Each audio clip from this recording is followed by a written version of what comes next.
मामा क्या स्वाद है। अरे मेरे राजा, हमें धीरज के साथ, संयम के साथ, शांत मन से हर चुनौती का मुकाबला करना है। इसलिए मैं देशवासियों से भी कहूंगा कि हमें हर चुनौती के लिए तैयार रहना ही होगा। जैसा कि हम देख रहे हैं कि इस युद्ध को लेकर पल पल में हालात बदल रहे हैं। आदरणीय सभापति जी,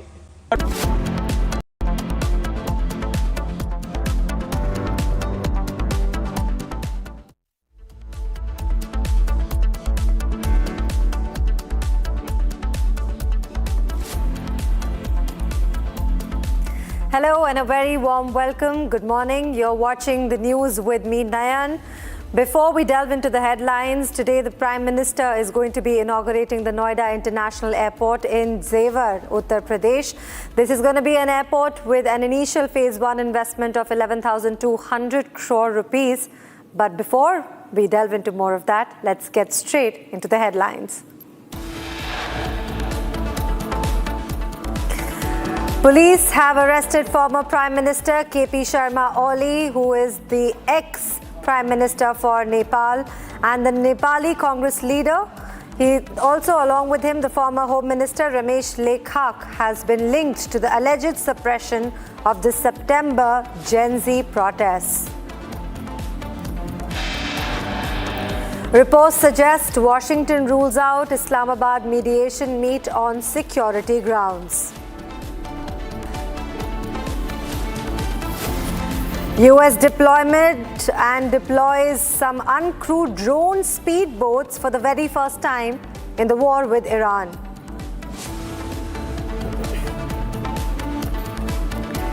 US report claim major face-off between JD Vance and Netanyahu. Reports say Vance questions Israeli assessment on toppling Iranian regime. PM Modi chairs meeting with chief ministers, lieutenant governors on West Asia war, urges unified Team India response to current situation. PM Modi to inaugurate Noida International Airport Phase 1 with 1,100 and 200 crore rupee investment. Now, violence has erupted in Bengal's Murshidabad during the Ram Navami procession. Several are injured. Police forces deployed to bring situation under control.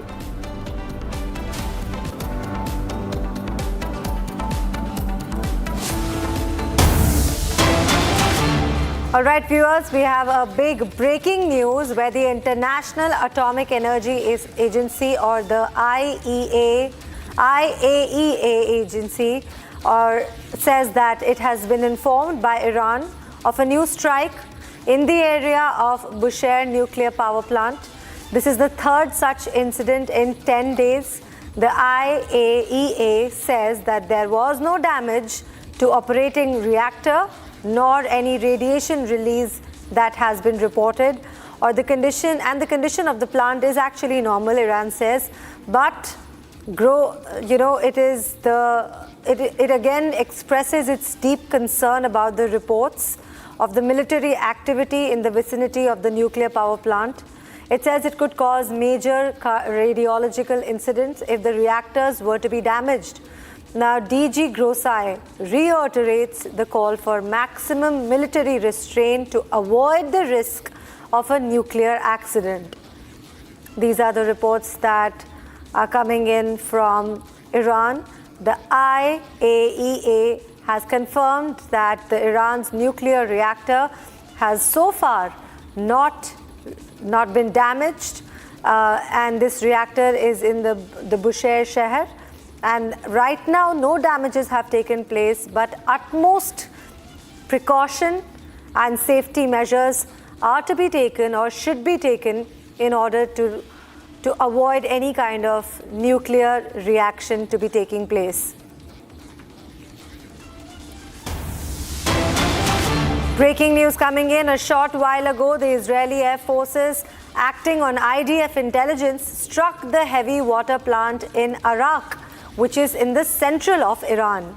Now, the plant was a significant economic asset for the terror regime and served as a source of income for the Iranian Atomic Energy Organization.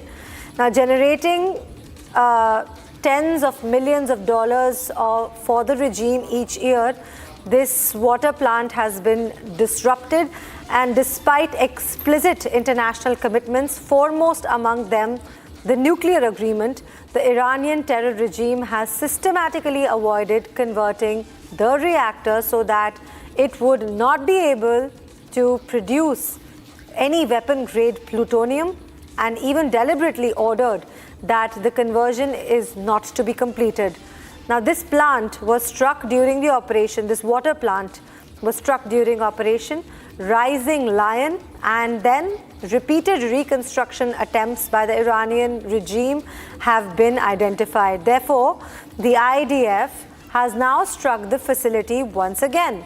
The IDF will not allow Iranian regime to continue its effort to advance its nuclear weapon program, which poses an existential threat to the state of Israel and the entire world. Well, it's unfortunate that a water plant, which is closer to this nuclear plant, has been struck by the IDF intelligence. This water plant in Arak, which is right in the central of Iran, was of a significant economic value and an asset for the Iran, and has also served as a source of income for the Atomic Energy Organization, as it generated tens of millions of dollars for the Iranian regime each year. And despite the explicit international commitments, foremost of them were the nuclear agreement, the Iranian regime systematically avoided converting the reactor so that, it would enable the production of weapon-grade plutonium. But this water plant was disrupted, which is right in Arak, the central of Iran.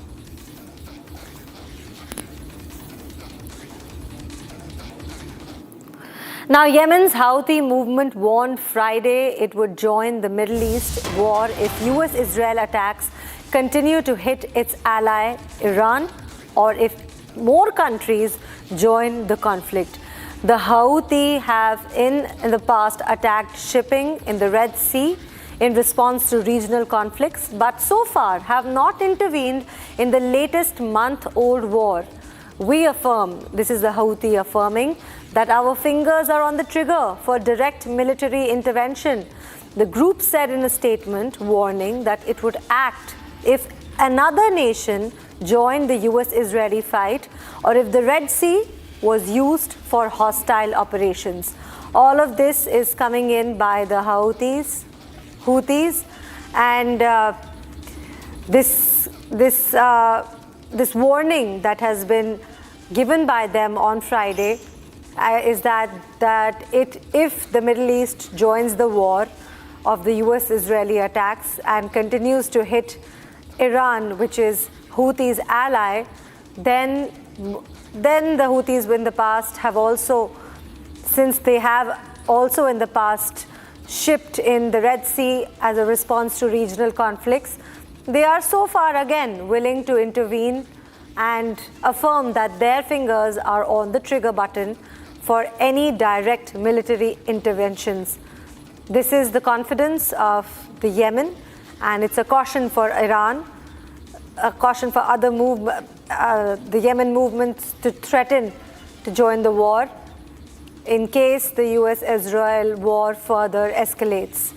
They've agreed to join upon the Iranian strikes, and this is a caution for the United States and Israel that they will not defer or stop themselves from triggering the button for a direct war.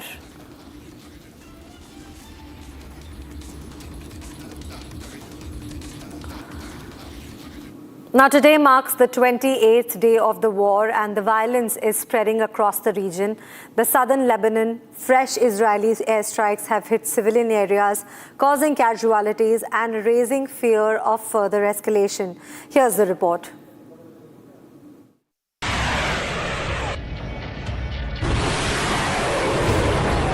An Israeli airstrike struck a village in southern Lebanon, causing significant damage and civilian casualties. Lebanon's health ministry says that the strike on the coastal village killed 4 people and injured 8 others. Visuals from the scene show destroyed structures, scattered debris, and families struggling to cope with the aftermath. Residents say that the area was home to displaced families with tents set up for shelter. سمعنا لو قصف الطيران نسوان ولاد عرفت كيف شوفي هون هيا مثل ما شايف خيام هاي بلاط صور البلاط عرفت بيت سكن هيا مثل ما شايف بيت سكن عرفت ما في شيء هيا قدام عينكم. Residents say that the strike has left families homeless, with many now forced to flee once again amid ongoing attacks. Local officials warn that repeated strikes on populated areas are worsening the humanitarian situation on ground. Lebanon's state media reported additional airstrikes across the southern regions, including the city of Nabatia and the areas in the Tyre district. The strikes come as intense clashes continue between Israeli forces and Hezbollah fighters near the coastal villages. Authorities say more than 1,100 people have been killed in Lebanon since the start of the war, as fears grow that the conflict could spiral into wider regional crisis. Okay, the Ukrainian President Volodymyr Zelenskyy has met a team of Ukrainian defense experts in Saudi Arabia as Ukraine expands its role in countering Iranian drone threats in the region. Here's more in this report. Ukrainian President Zelenskyy met with a team of Ukrainian military experts in Saudi Arabia during an unannounced visit. The team has been deployed to help Gulf countries strengthen their air defense systems against Iranian drone threats. Zelenskyy said Ukraine is ready to support partners who are helping Ukraine defend its own independence.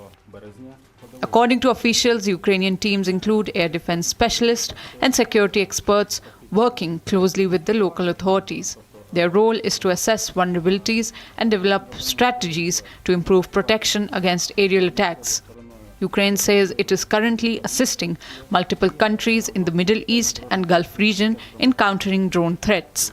Об'єднана група прибула в країну 13 березня. Складова група містить в собі експертну складову. Це фахівці по домену ППО за різними напрямками.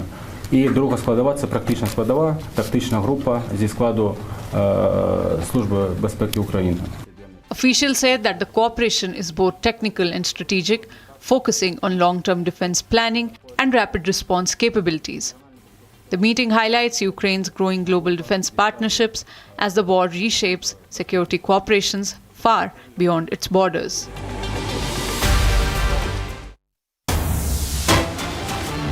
All right, viewers, there's a footage that is showing a moment of a rocket falling in Gush Dan, which is in Tel Aviv.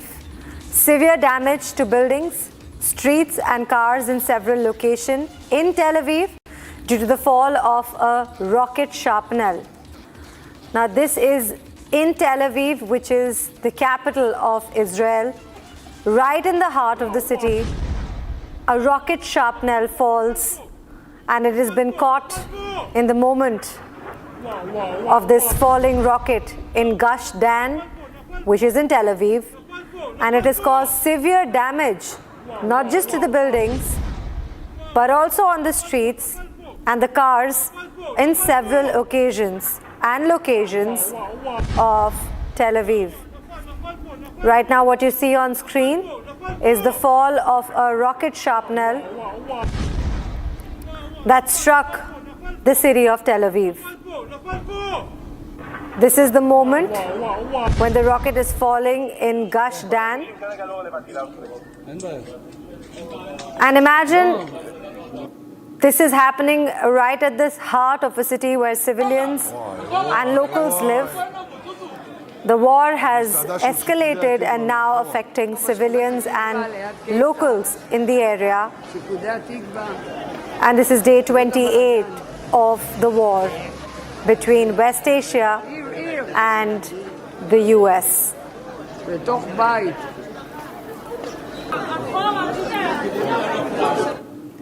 Fresh from high-stakes talks with G7 leaders in France, US Secretary of State Marco Rubio is striking a defiant tone on Iran.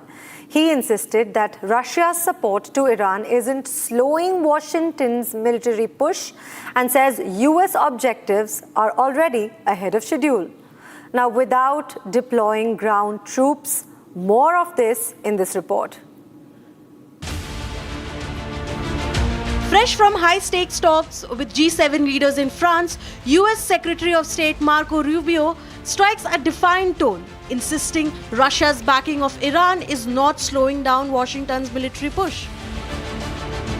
Let me put it to you this way. There is nothing Russia is doing for Iran that is in any way impeding or affecting our operation or the effectiveness of it. That's the best way that I could put it. Rubio made it clear America's war strategy remained firmly on track, saying US objectives in Iran are already ahead of schedule.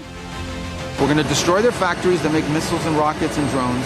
We're going to destroy their Navy. We're going to destroy their Air Force. And we are going to significantly destroy their missile launchers so they can never hide behind these things to get a nuclear weapon. We are achieving all those objectives. We are ahead of schedule on most of them. And we can achieve them without any ground troops, without any. At the same time, Washington is redirecting firepower. Patriot missiles systems shifting from Europe to West Asia, raising alarm bells in Kyiv. Ukrainian President Volodymyr Zelenskyy warned of looming shortages, but Rubio pushed back, dismissing claims of pressure on Ukraine as a lie. That's a lie. And I saw him say that, and it's unfortunate he would say that because he knows that's not true, and that's not what he was told. What he was told is the obvious. Security guarantees are not going to kick in until there's an end to a war, because otherwise you're getting yourself involved in the war. Okay, what is a security guarantee? It is troops that are willing to step in and secure.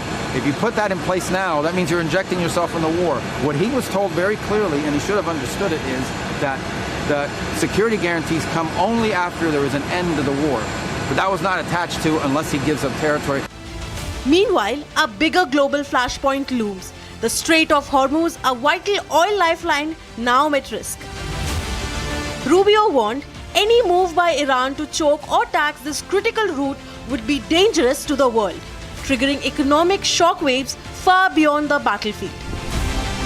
Countries have a lot at stake, not just the G7 countries, but countries in Asia and all over the world have a lot at stake and should contribute greatly to that effort to ensure that neither the Straits of Hormuz or frankly any international waterways should ever be something that's controlled or told by a nation state or by a terroristic government like the one that exists in Iran today in that radical clerical regime. So there seemed to be a lot of buy-in to that concept. But with the tensions escalating, alliances straining, and military assets on the move, the Iran conflict is no longer regional. It's a global pressure point with far-reaching consequences.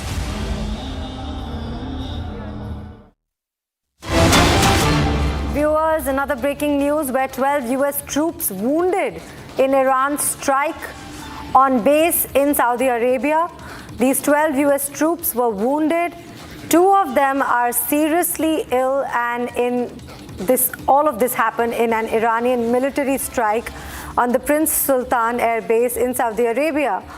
Now, the US official has told all of this, and the latest casualties add to more than 300, where US military service members who have been wounded since the war against Iran started back on February 28th.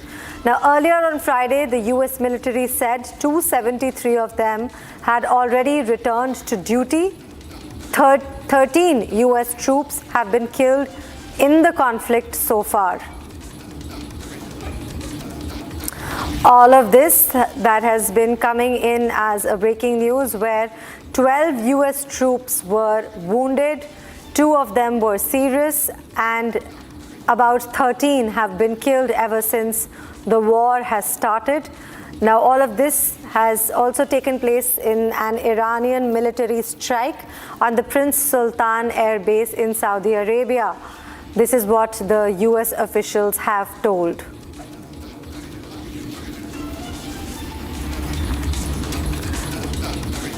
Now, in a major development from West Bengal, a former judge of the Calcutta High Court has claimed that his name has been deleted from the electoral rolls following the special investigative revision processes. Now, Shahidullah Munshi, who is currently serving as a chairperson of the West Bengal Waqf Board, has now questioned the credibility and the process. He says he will challenge the decision before the appellate tribunal. And here's our exclusive conversation with the former High Court judge.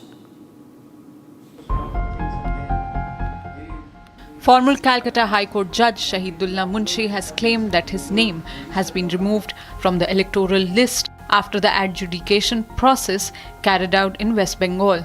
Former Judge Munshi, who currently heads the West Bengal Waqf Board, says this came to light after the publication of the first supplementary list of voters under the adjudication. He further revealed that while his own name has been deleted, the names of his wife and elder son remain under adjudication. Mr. Munshi, what's your response to it? The supplementary list is out, and it was being stated that not only you, but the name of your wife, your son, elder son, is also under adjudication. I am hoping your younger son is the first-time voter. For myself, my elder son and my wife is concerned, we all were under adjudication, in the list of adjudication. Suddenly, when the supplementary list was published, I found that my name was not found in the list. Supplementary list, but I do not know what is the implication of it. It may have been deleted, may not have been deleted, but it was not found. It was shown that it is not found. So I guess that this is deleted from the list. So for my wife and my elder son is concerned, they are still under adjudication. Nothing has been informed. So when final list will be published, I will come to know what is the fate of my adjudication. Questioning the credibility of the process, Munshi said it is humanly impossible to adjudicate nearly 63 lakh voters within such a short span of time without errors. Mr. Munshi, you are the resident of Calcutta. You have been voting since so many years. What was the reason you feel that this time, even after giving so many documents, the name was still under adjudication? To ask the list of SIR 2002 that I carried and submitted before them, they were satisfied that nothing more is required for you because your name will be cleared. So we are hopeful that everything is okay, including the copy of the passport were also deposited, submitted, and they said we are uploading it just now. They take my photograph, my family member's photograph. But even then we are put under adjudication. My prima facie view is that sufficient infrastructure is not there. But the judicial officers are being pressurized to dispose of thousands of cases, which is humanly impossible, and that is why it's not possible for them to apply their mind, and these errors are happening. The infrastructure should be met, and then the people should be asked to apply for their protection, for their etc. etc. The former judge also pointed out that his name had appeared in the 2002 special intensive revision and that he had submitted all necessary documents during the verification. Munshi now says that he will move an appellate tribunal, arguing that the deletion of any valid voter from electoral roll amounts to injustice. Right, viewers, coming up after a short break, PM Modi to inaugurate Noida International Airport Phase 1 with 11,200 crore rupee investment.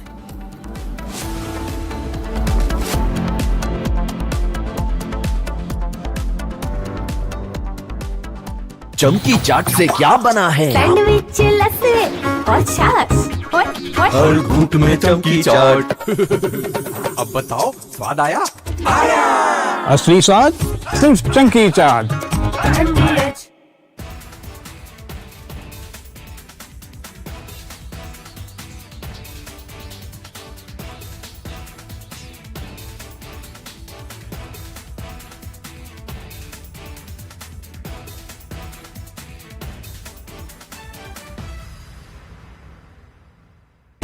Pure सूजी pasta उबालो मिलाओ और खाओ 8 minute में तैयार। क्या test है सबका राजा hardcore मसाला।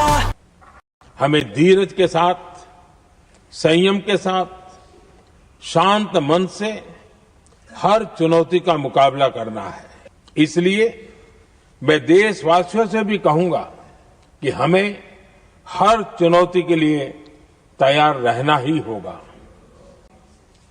जैसा कि हम देख रहे हैं कि इस युद्ध को लेकर पल पल में हालात बदल रहे हैं।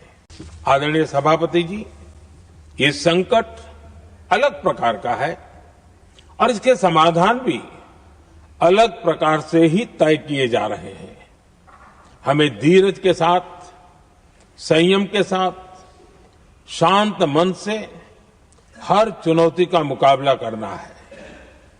आदरणीय सभापति जी, जैसा कि हम देख रहे हैं कि इस युद्ध को लेकर पल पल में हालात बदल रहे हैं। इसलिए मैं देशवासियों से भी कहूंगा कि हमें हर चुनौती के लिए तैयार रहना ही होगा। इस युद्ध के दुष्प्रभाव लंबे समय तक रहने की प्रबल आशंका है।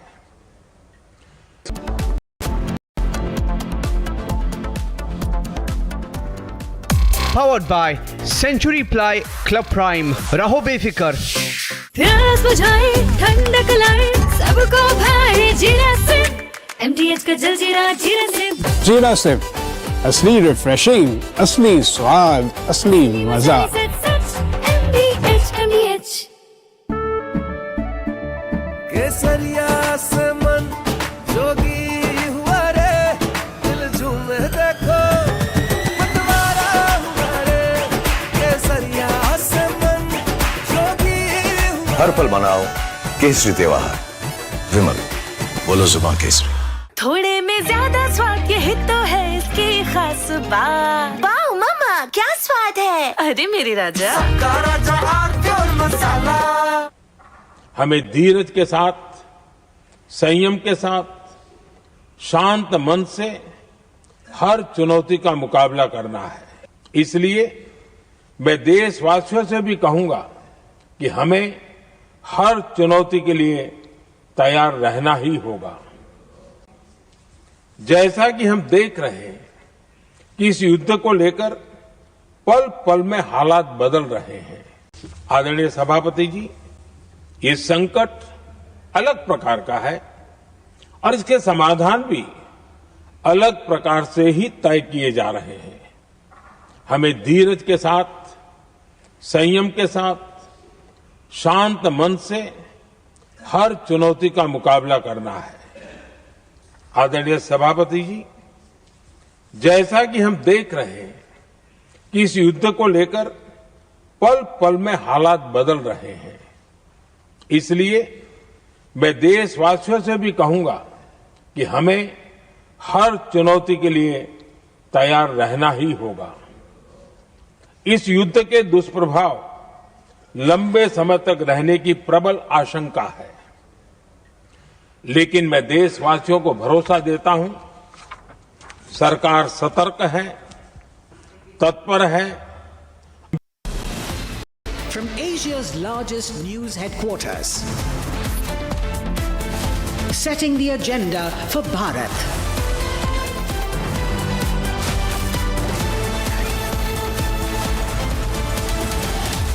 You're watching Republic.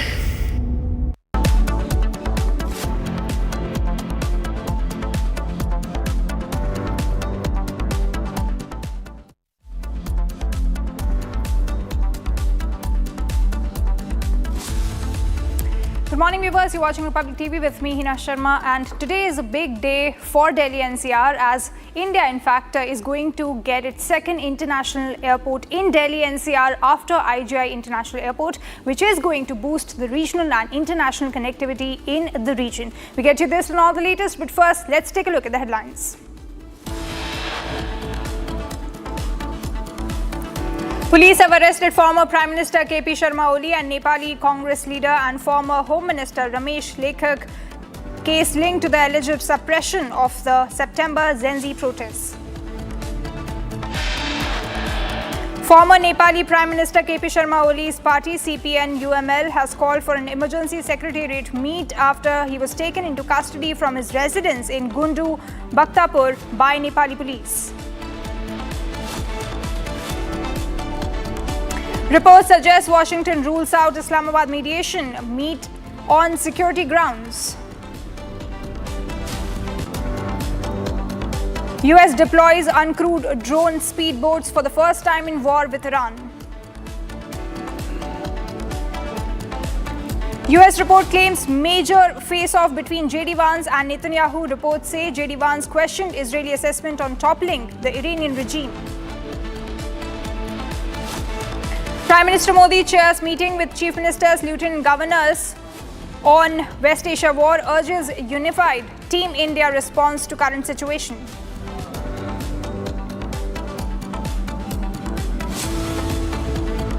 PM Modi to inaugurate Noida International Airport Phase 1 with 11,200 crore rupees investment.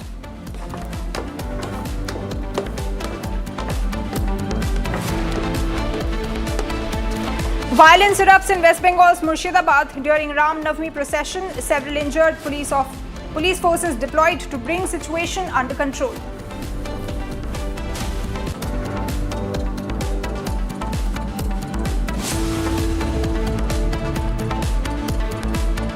And now, viewers, in a big breaking news that we are tracking this morning, Nepali police have arrested former Prime Minister KP Sharma Oli and Nepali Congress leader and former Home Minister as well. This is in relation to the alleged suppression of the September GenZ protest. Now, Oli was taken into custody from his residence in Gundu, Bhaktapur on Saturday morning at around 5 a.m. And the former Home Minister Lekhak was arrested earlier the same morning from his residence in Bhaktapur at around 5 a.m. Now, the arrests follow a formal complaint filed by the Home Ministry, which triggered an investigation and led to the issuance of arrest warrants. So, after a thorough investigation carried out, after the Karki Commission report, these individuals were arrested. Former Nepali Prime Minister KP Sharma Oli's party CPN-UML in fact called for an emergency secretariat meeting after his arrest, after he was taken into custody from his residence in Gundu, Bhaktapur by Nepali police. So an emergency secretariat meeting, in fact, going on of the party CPN-UML after the former Prime Minister and the party leader KP Sharma Oli arrested. This is the latest that we are getting you from the arrest of KP Sharma Oli and former, in fact, Home Minister of Nepal. Now, viewers, last September in 2025, we saw massive protest taking place, and the commission report, the Karki Commission report, in fact, says that the protest, in fact, ballooned as the Nepali police, they were unable to track the situation and control the situation in Nepal. All right, joining me is Secretary Supreme Court Bar Association, Raman Karna, to get us more details from Kathmandu. In fact, Raman Karna, this is a big update that we are getting this morning. Now, my question to you is, this is also coming a day after, in fact, within 48 hours of Balendra Shah taking over the government and taking oath. So, how does this point out to the fact that Nepali government, in fact, Nepal as a country is now transiting towards more democracy? Because remember earlier when these protests were taking place, we all were talking about how anarchy, in fact, is taking place in Nepal and social media was also banned. How do you look at this arrest?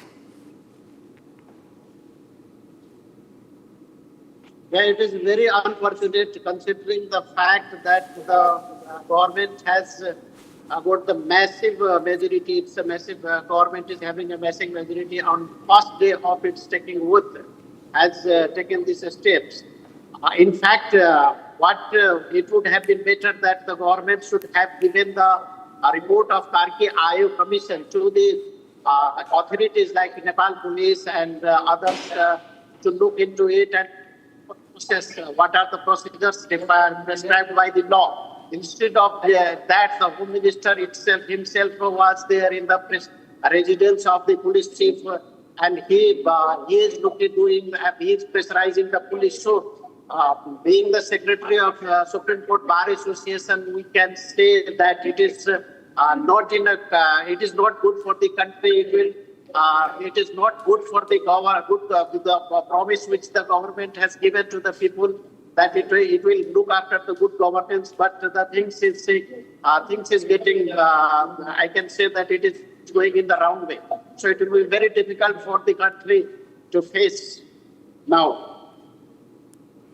Raman Karna, so essentially what you're saying is that this arrest is not good for the country.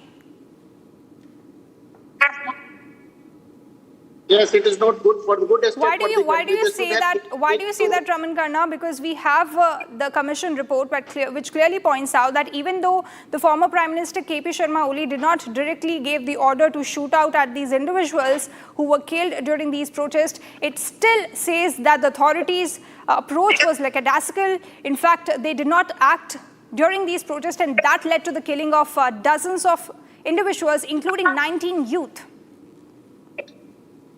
Yes, I do agree with you that. I do agree with that. And during the protest, I was the secretary, and still today I am the secretary, and I was issuing a press release in favor of the GenZ movement. But what I think today, that the commission, Karki Commission, has given its reports, and it is not clear about the incident of September 9.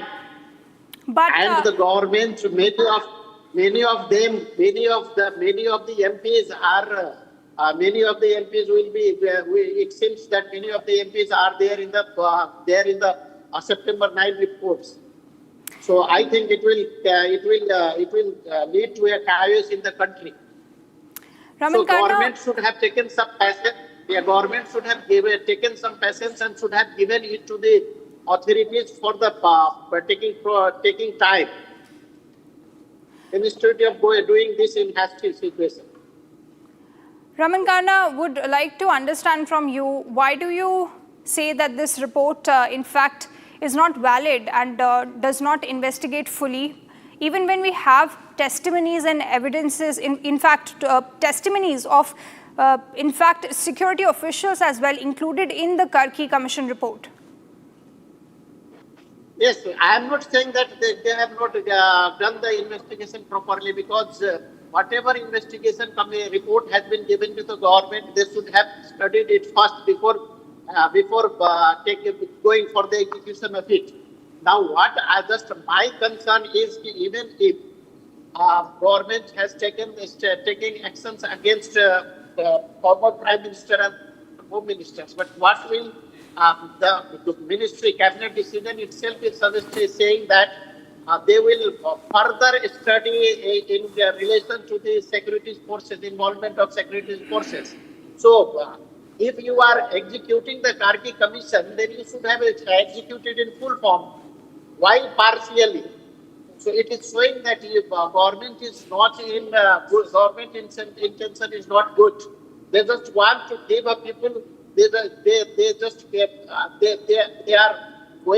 are simply thinking that by arresting KP Oli and Ramesh Lekhak will give people will be happy with it. No, it's not like that. But the government who has come with that massive majority should have worked for the people, not to create the chaos in such a hasty way. Because the commission report has to be executed in full. Well, thank you so much, Raman Karna, for getting us your perspective. We'll continue to track this story, viewers, to see how it pans out, because, of course, KP Sharma Oli will take and will knock at the court of law, and will continue to track the story. Now, moving to more story from the national capital, Delhi NCR. In fact, Prime Minister Narendra Modi is going to inaugurate phase 1 of Noida International Airport today. In a short while, this is the second international airport we are talking about after IGI International Airport, and this is going to significantly boost regional and international connectivity through this airport hub. Now remember, this is an investment of around 11,200 crore rupees that we're talking about. Noida International Airport planned as a multi-modal transport hub with seamless integration across road, rail, metro and regional transit systems. This is the latest that we are tracking. There's a new Noida International Airport inauguration will be done today by Prime Minister Narendra Modi. This is going to be the one of India's most critical greenfield airports, the most energy efficient airport of its kind. In fact, we are getting the visuals of the Jewar Airport in Uttar Pradesh, which is going to be inaugurated shortly. You can see the visuals of the airport. In fact, capacity, if you talk about the capacity of this airport, it has the capacity to serve about 225 million passengers per year. 225 million passengers. Now, this is going to, of course, also boost the jobs and investments in the region. Now, approvals were done in about at around 2017-19. The land was allotted, in fact, in 2020. Foundation stone was laid in November 2021. Construction started 2022. And inauguration is going to take place today, that is 28th of March. Now, remember viewers, only the first phase of the international airport, Noida International Airport, will be inaugurated by Prime Minister Narendra Modi. We're talking about, in fact, 1,334 hectares of land, which was earlier wheat fields. In fact, now Yamuna Expressway plot prices were also going up because of the presence of the significant infrastructure facility. Now, the ultimate capacity of this is going to be, in fact, 70 MPPA. Total area is about 11,750 acres, and the runway is about 3,900 meters. So you have this first phase going to be inaugurated by Prime Minister Modi today. A significant boost to the regional connectivity and international connectivity with this region in Delhi NCR, a big boost for the citizens here in Delhi NCR region.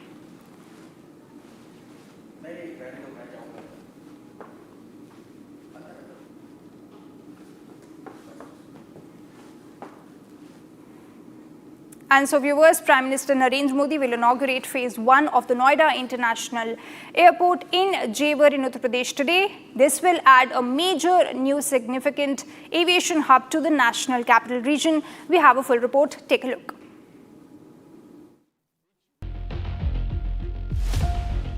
Prime Minister Narendra Modi is scheduled to visit Uttar Pradesh today to inaugurate the Noida International Airport in Jewar. The Prime Minister will undertake a walkthrough of the terminal building before formally inaugurating the airport and addressing a public gathering. The airport will serve as the second international airport for the NCR, complementing Delhi's Indira Gandhi International Airport. Phase 1 of the project has been developed at an estimated cost of 11,200 crore rupees under a public-private partnership model. The airport will have an initial passenger handling capacity of 12 million passengers per annum, scalable up to 70 million passengers annually. It features a 3,900-meter runway capable of handling wide-body aircraft along with modern navigation systems for all-weather operations. The project includes a multi-modal cargo hub with the initial handling capacity of over 2.5 lakh metric tons annually, expandable up to 18 lakh metric tons. A 40-acre maintenance, repair and overhaul facility is also part of the airport infrastructure.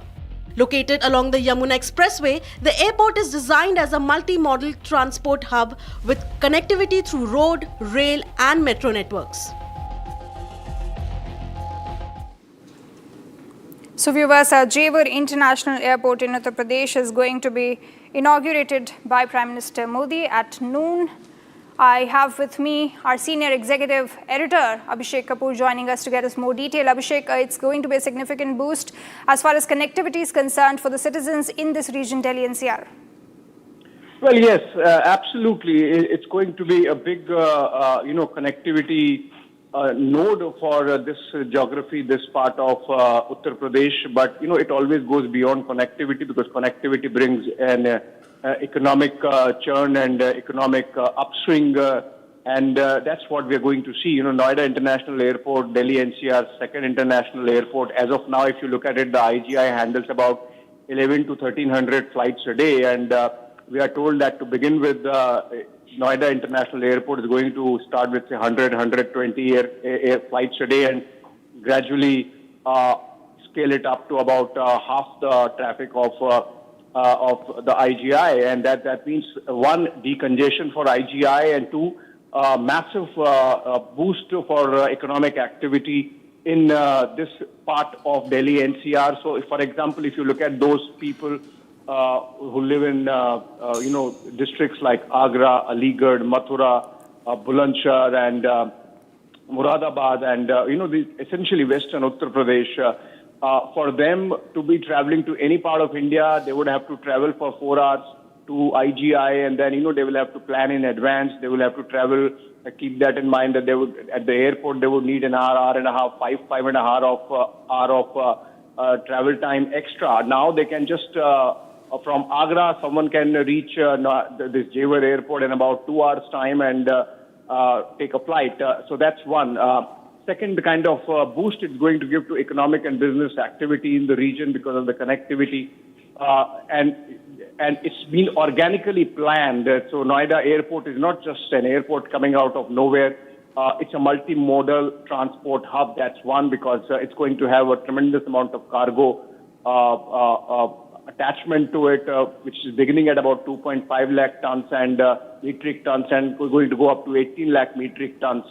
That's the kind of capacity planned for passenger traffic, from about 1 crore passengers now to about total 7 crore passengers at its peak when phase 2 and phase 3 are also operational. So it's going to be a big one, a multimodal transport hub with connectivity to IGI, to Faridabad, to Gurgaon, to every other part of Western Uttar Pradesh. That's one. Second, when this kind of hub gets created, a lot of economic activity comes up around that. So if you look at the kind of forward planning that has happened in terms of developing the area around the Jewar Airport as with sectors, effectively what you're going to see is you have Noida, Central Noida, you have Greater Noida, which is another town in itself, then you have Greater Noida West, which is another town in itself, and now you're going to see a Noida extension Jewar part coming up. So effectively a fourth urban agglomeration coming up there over the period of next 5 to 10 years. So I think tremendous amount of economic boost and economic activity coming in, and we have seen that happening in the case of Mumbai after waiting for almost 2-3 decades.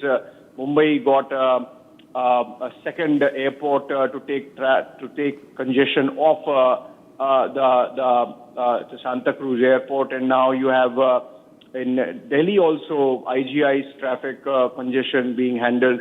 This is going to be a very modern airport, and I think this is going to address a lot of issues, not just of infrastructure bottlenecks in Delhi, but also about giving a fillip to economic activity in the greater Western Uttar Pradesh region. Absolutely, Abhishek. Continue to stay with us. We also have our reporter Shambhavi on the ground covering us this major development. Shambhavi, what does the itinerary look like today? Prime Minister Narendra Modi is going to inaugurate the Jewar International Airport at around noon.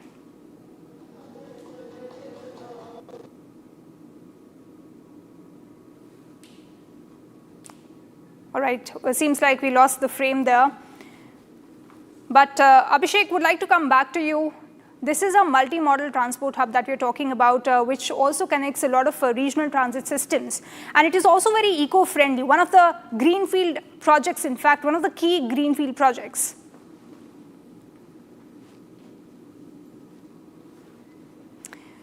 So viewers, we'll try and connect with Abhishek and Shambhavi from ground.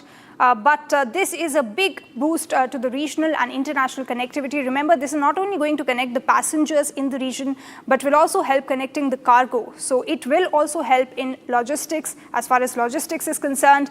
And it is very strategically located and integrated with the road, railway, metro, and regional transit infrastructure. So a big boost to the region, efficiently connecting passengers and cargo.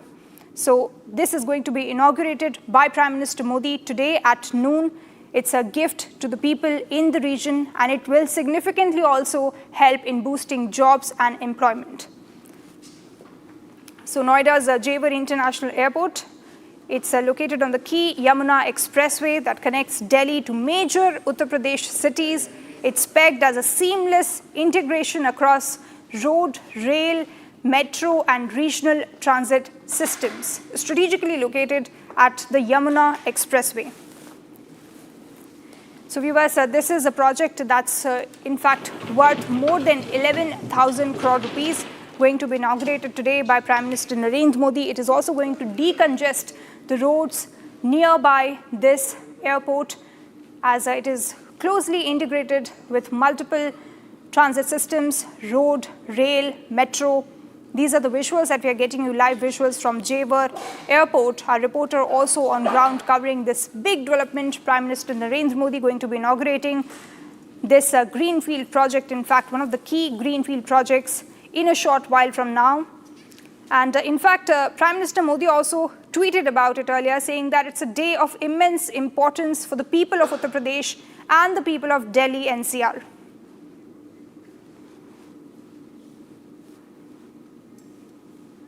And now viewers, shifting our focus to some global news, rapper turned politician Balendra Shah, aka Balen, sworn in as Nepal's Prime Minister on 27th of March 2026 in the capital Kathmandu.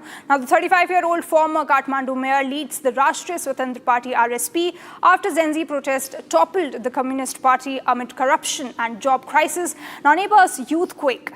10 of 15 ministers under 40 handled key portfolios like Home Affairs, Education and Health. First polls post-2025 unrest promise change in this nation of 30 million with 32 governments since 1990, none full term. Balendra Shah vows local solutions for tourism and beyond. Watch his emotional oath as he says, I pledge loyalty to the Constitution and it is my duty as the Prime Minister of the country. Take a look at this report.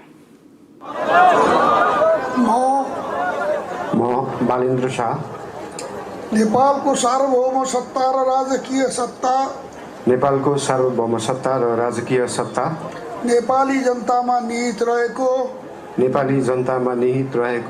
नेपालको संविधान प्रति पूर्ण वफादार रही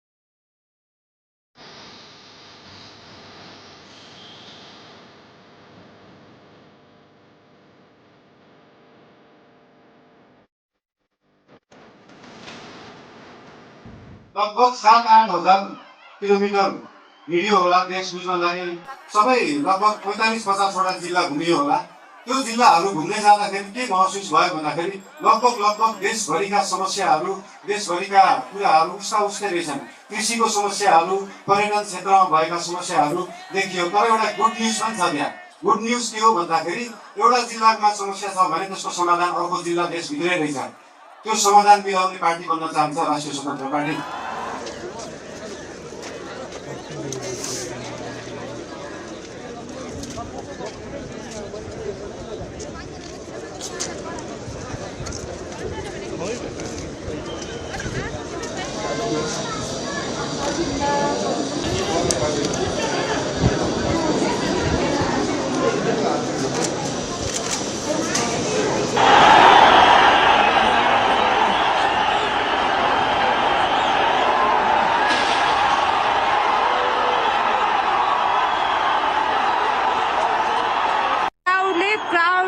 control गरिरहेको छ के अहिले यहाँ हेर्नुस् है आए सी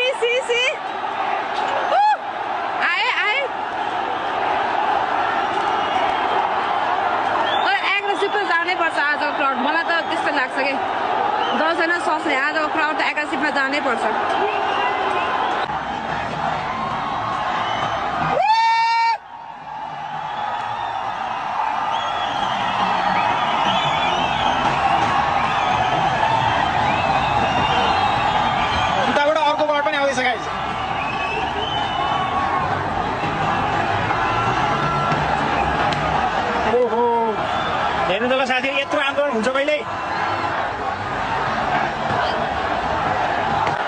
नेपालमा दर्ता भएदेखि हेर्नुहोस् न हिजोको नेपो बेबिज भन्ने जुन ट्रेन्ड आएको थियो त्यो ट्रेन्ड पुरै भिडियोजहरू डिलिट गरिरहेको छ पुरै भिडियोजहरू म बालेन्द्र शाह नेपालको सार्वभौम सत्ता र राजकीय सत्ता नेपालको सार्वभौम सत्ता र राजकीय सत्ता नेपाली जनतामा निहित रहेको नेपालको संविधान प्रति पूर्ण वफादार रही सत्यनिष्ठ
Taking a short break, coming up, reports suggest Washington rules out Islamabad mediation meeting on security grounds.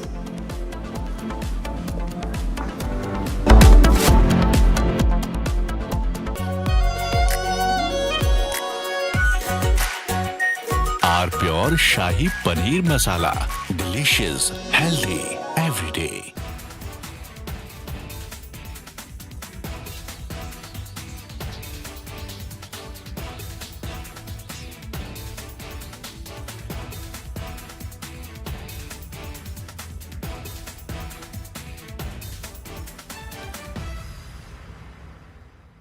चमकी चाट से क्या बना है? सैंडविच लस्सी और छाछ हर घूंट में चमकी चाट ड्राई फ्रूट और दही बड़े चमकी चाट से स्वाद बढ़े असली स्वाद सिर्फ चमकी चाट। हमें धीरज के साथ, संयम के साथ, शांत मन से हर चुनौती का मुकाबला करना है। इसलिए मैं देशवासियों से भी कहूंगा कि हमें हर चुनौती के लिए तैयार रहना ही होगा। जैसा कि हम देख रहे हैं कि इस युद्ध को लेकर पल पल में हालात बदल रहे हैं। आदरणीय सभापति जी, ये संकट अलग प्रकार का है और इसके समाधान भी अलग प्रकार से ही तय किए जा रहे हैं। हमें धीरज के साथ, संयम के साथ, शांत मन से हर चुनौती का मुकाबला करना है। आदरणीय सभापति जी, जैसा कि हम देख रहे हैं कि इस युद्ध को लेकर पल पल में हालात बदल रहे हैं।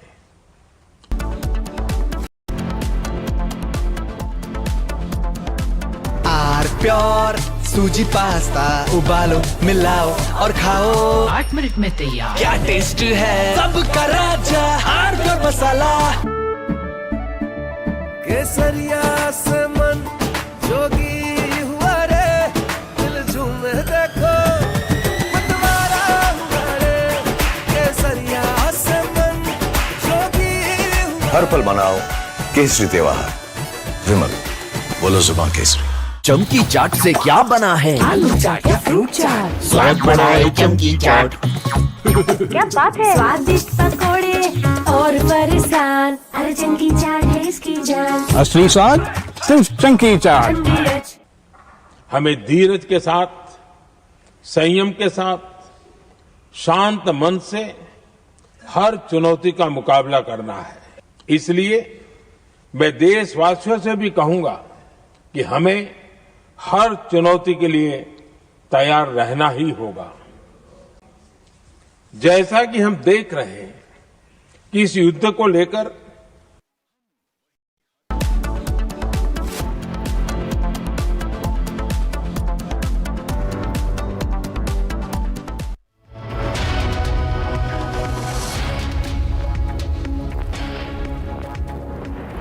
A very good morning, viewers. This weekend on the 6th edition of the Nationalist Conclave Collective, we bring you voices that define the spirit of Bharat. From powerful perspectives in politics to inspiring stories of women leading nation building, from the unmatched courage of our armed forces to the lived experiences of Kargil veterans.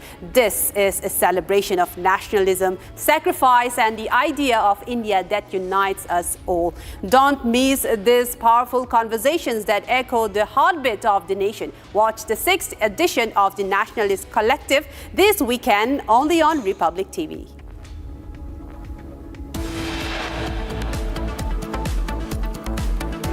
Police have arrested former Prime Minister KP Sharma Oli and Nepali Congress leader and former Home Minister Ramesh Lekhak case linked to the alleged suppression of the September GenZ protests. Former Nepal Prime Minister KP Sharma Oli's party CPN-UML has called for an emergency secretariat meeting after he was taken into custody from his residence in Gundu, Bhaktapur by Nepal police. Reports suggest Washington rules out Islamabad mediation meet on security grounds. US deploys uncrewed drone speedboats for the first time in war with Iran.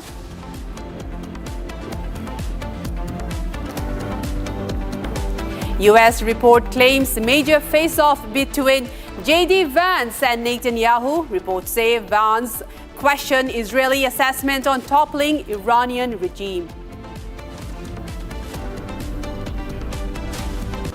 PM Modi chairs meeting with Chief Ministers, Lieutenant Governors on West Asia war, urges unified Team India response to current situation.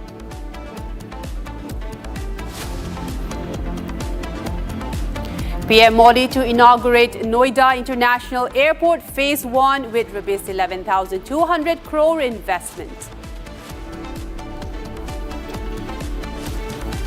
Violence erupts in Bengal's Murshidabad during Ram Navami procession. Several injured, police forces deployed to bring situation under control.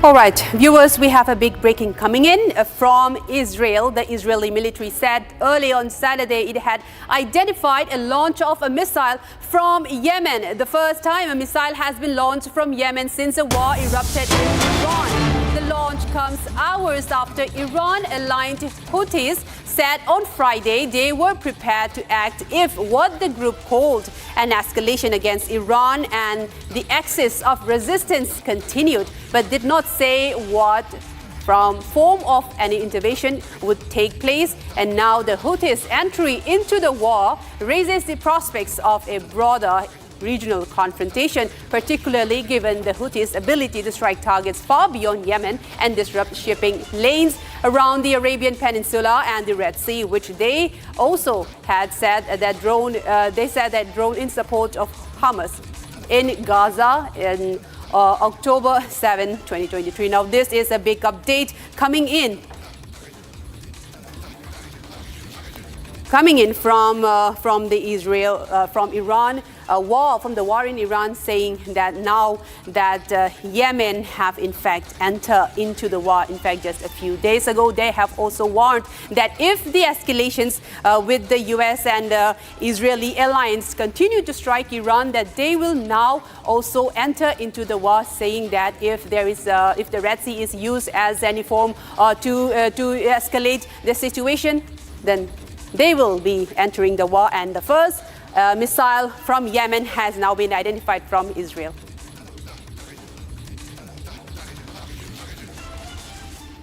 All right, now viewers, we have another breaking news coming in now. Abu Dhabi Media Office have confirmed that 2 instances break out in Khalifa economic zones of the Abu Dhabi. The competent authorities have said that in the Emirate of Abu Dhabi are handling the 2 incidents of fires that broke out in the vicinity of the Khalifa economic zones, Abu Dhabi KZN areas, resulting from the fall of debris following the successful interception of a ballistic missile by air defenses. And you will be provided with updates as soon as they become available, viewers. But now the competent authorities have urged the public to obtain information from official sources only and to avoid circulating any form of rumors or unverified information. And now in the latest update, Abu Dhabi office have confirmed, saying that 5 Indians have been caught under fire as the drones have been intercepted, and from the falling debris of drones being intercepted by the Abu Dhabi military, and saying that the Abu Dhabi military confirming that the injuries of 5 Indian individuals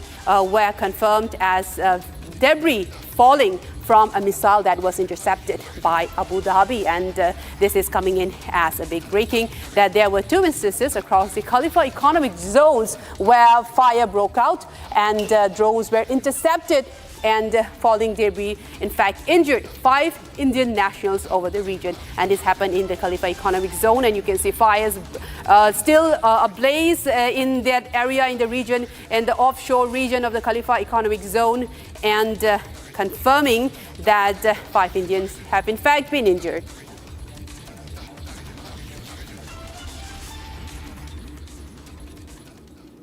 All right, viewers, we have another breaking news coming in. Farooq Abdullah assassination attempt that just happened recently, and the NC now moves adjournment motion in the JNK Assembly over the assassination attempt on Farooq Abdullah. Now NC demands judicial probe in attack on Farooq Abdullah, and NC MLA Salman Sagar now moves the adjournment motion at the Assembly, and Speaker A.R. Ratha has said that they will take up the post-question hour, that take up this issue after the question hour. And just a few weeks ago, Farooq Abdullah, the former Chief Minister of Jammu and Kashmir Nationalist Collective leader, also he was in an attempted assassination attempt when a man opened fire just point blank in front of him during a wedding ceremony while he was attending in Kashmir. And now the Assembly, this issue has been moved in the Assembly, and in fact the Speaker of the Jammu and Kashmir Assembly has said that they will take up this issue after the question hour, and in a bid to provide justice to this incident, the NC has moved this to the Assembly as well.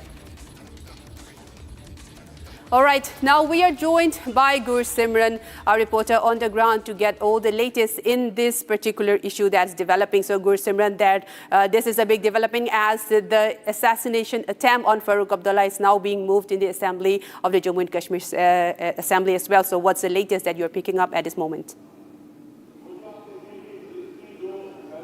Yes, the issue has been taken up by the National Conference MLA Salman Sagar, in which he has moved an adjournment motion. The adjournment motion reads that there needs to be a discussion on the assassination attempt that was made on the National Conference chief and the former Chief Minister of Jammu and Kashmir, Farooq Abdullah, and he has also demanded that there needs to be a judicial probe. Important to mention that the police has already ordered a sit to probe this matter. The sit is headed by a SSP rank officer, but the National Conference has said that they need a judicial probe to look at why this has happened and what was the motive of the person, that is Kamal Singh Jamwal, the man who attempted to kill Farooq Abdullah when he was at a marriage in Jammu along with the Deputy Chief Minister Surendra Kumar Chaudhary. And now this issue has been taken up inside the Jammu and Kashmir Assembly. Speaker Abdul Rahim Rathar has assured that he will be taking up the issue in a short while from now, roughly 20 minutes, that this question hour will over, and then there will be a discussion that will be taken up on this issue. So NC is very vocal about this. They have earlier also flagged that there has been a security breach when it comes to Farooq Abdullah,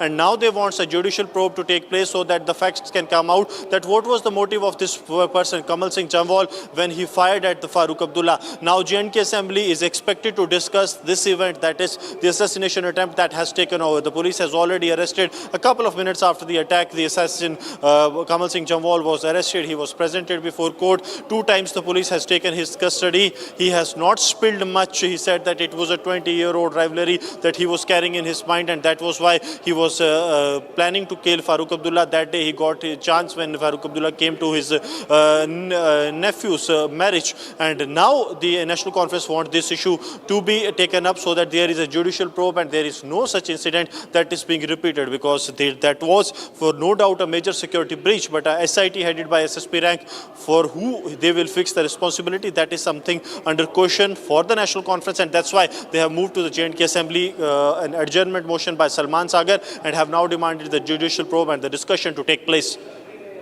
And also, Gursimran, regarding this issue of being taken up in the assembly, they have moved it adjournment motion. So the gunmen have been arrested, as you mentioned, moments later during the incident that happened. So what new is there for the NC to move up this issue in the assembly again, and what are they saying about this?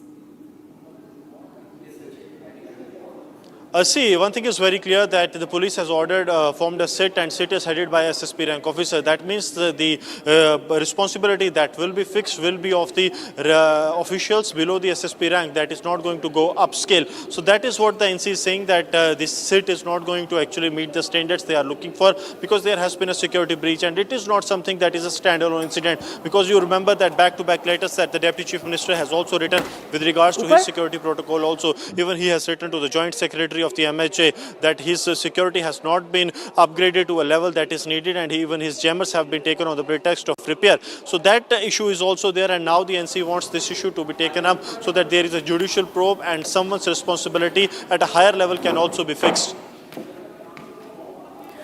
All right, thank you so much, Gursimran, for joining us and giving us all the latest on this incident regarding the assassination attempt on Farooq Abdullah that happened just a few weeks ago, and now the Jammu and Kashmir being moved up into the Jammu and Kashmir Assembly as well regarding this issue. Now, Gursimran, thank you so much for joining us on this broadcast, and we will definitely get back to you with more updates on this incident. All right, viewers, this is the latest on the issue of the assassination attempt that happened on March 12, 2026, just a few weeks ago, when a gunman opened fire against the former Chief Minister and NC leader Farooq Abdullah, along with the Deputy Home Minister, while they were attending a wedding ceremony, and the gunman was immediately arrested after the incident, and also the gunman confessed that he had been plotting to kill Farooq Abdullah for the past 20 years, and now this issue has been moved up into the J&K Assembly. All right, viewers, now let's move on to another story of the day. Today marks day 28 of the war, and the violence is spreading across the region. In southern Lebanon, fresh Israeli airstrikes have hit civilian areas, causing casualties and raising fears of further escalation. Let's take a look at the full report.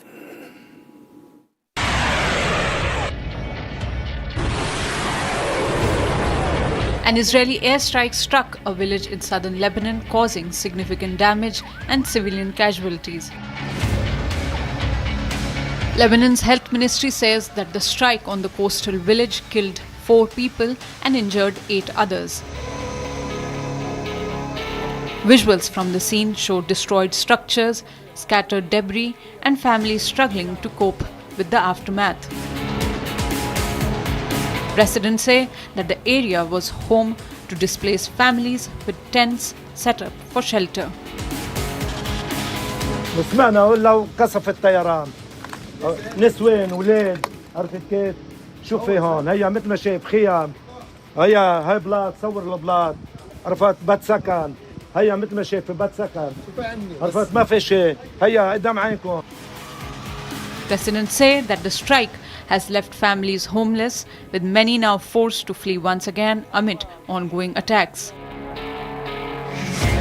Local officials warn that repeated strikes on populated areas are worsening the humanitarian situation on ground. Lebanon's state media reported additional airstrikes across the southern regions, including the city of Nabatia and the areas in the Tyre district. The strikes come as intense clashes continue between Israeli forces and Hezbollah fighters near the coastal villages. Authorities say more than 1,100 people have been killed in Lebanon since the start of the war, as fears grow that the conflict would spiral into wider regional crisis.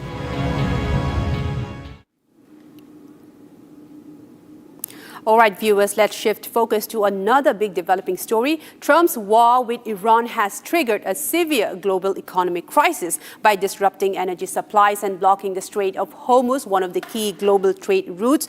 With Iran partially blocking the Strait of Hormuz, oil and gas prices have surged dramatically. Asian markets have crashed. Wall Street had its worst day since the war began, and several countries, including the Philippines, have declared an energy emergency. Small businesses are now struggling with rising freight costs, while ordinary families face higher fuel and grocery prices. The crisis is now spreading to food security.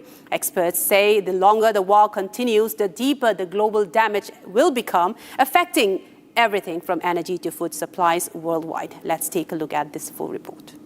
Ever since the war started in the Middle East, we have been facing increased prices and freight costs, as well as costs for international or global supply chain.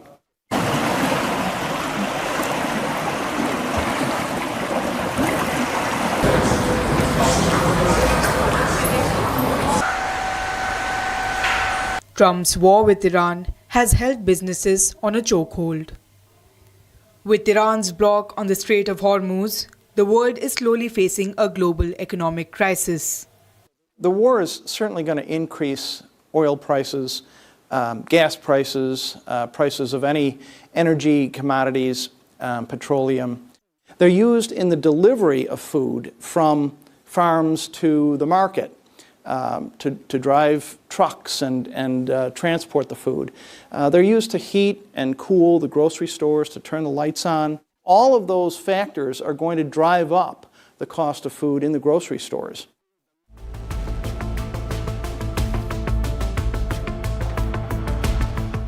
Businesses have crashed with Trump's unstable statements of the war ending.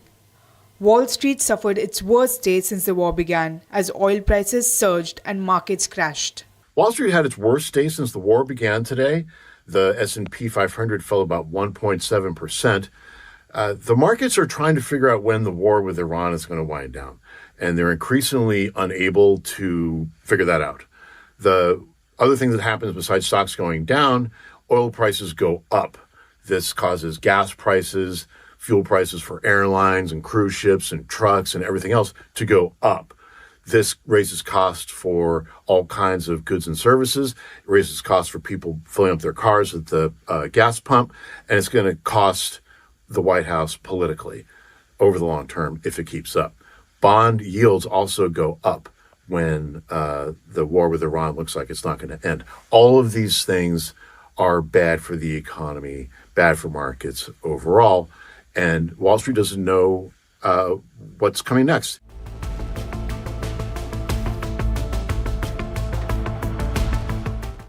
The International Energy Agency has warned that over 11 million barrels of oil per day have been already lost. Depuis quelques jours, on fait face clairement à un conflit qui a changé de nature et donc les conséquences économiques, elles aussi, ont changé. On a aujourd'hui 30 à 40% des capacités de raffinage dans le Golfe qui sont endommagées ou détruites. J'ai échangé avec le ministre qatari de l'énergie, c'est 17% des capacités de production de gazières qui sont détruites aujourd'hui suite aux attaques menées sur ces installations qui prendront des années, on parle de 3 ans, pour les remettre en ordre. Évidemment, celles qui sont arrêtées prendront moins de temps, mais on parle de plusieurs mois pour relancer notamment des installations gazières qui ont été arrêtées de manière urgence par le Qatar. Et donc on se retrouve face à un marché du pétrole aujourd'hui dans lequel il manque tous les jours 11 millions de barils, malgré les efforts de l'Arabie saoudite, notamment pour réouvrir un pipeline qui permet d'exporter du pétrole vers la mer Rouge, et du gaz, évidemment, qui manque aussi. Countries have now started to declare an energy crisis. Kumuha ako ngayon ng fuel subsidy kasi medyo mataas na ang presyo ng gasolina ngayon.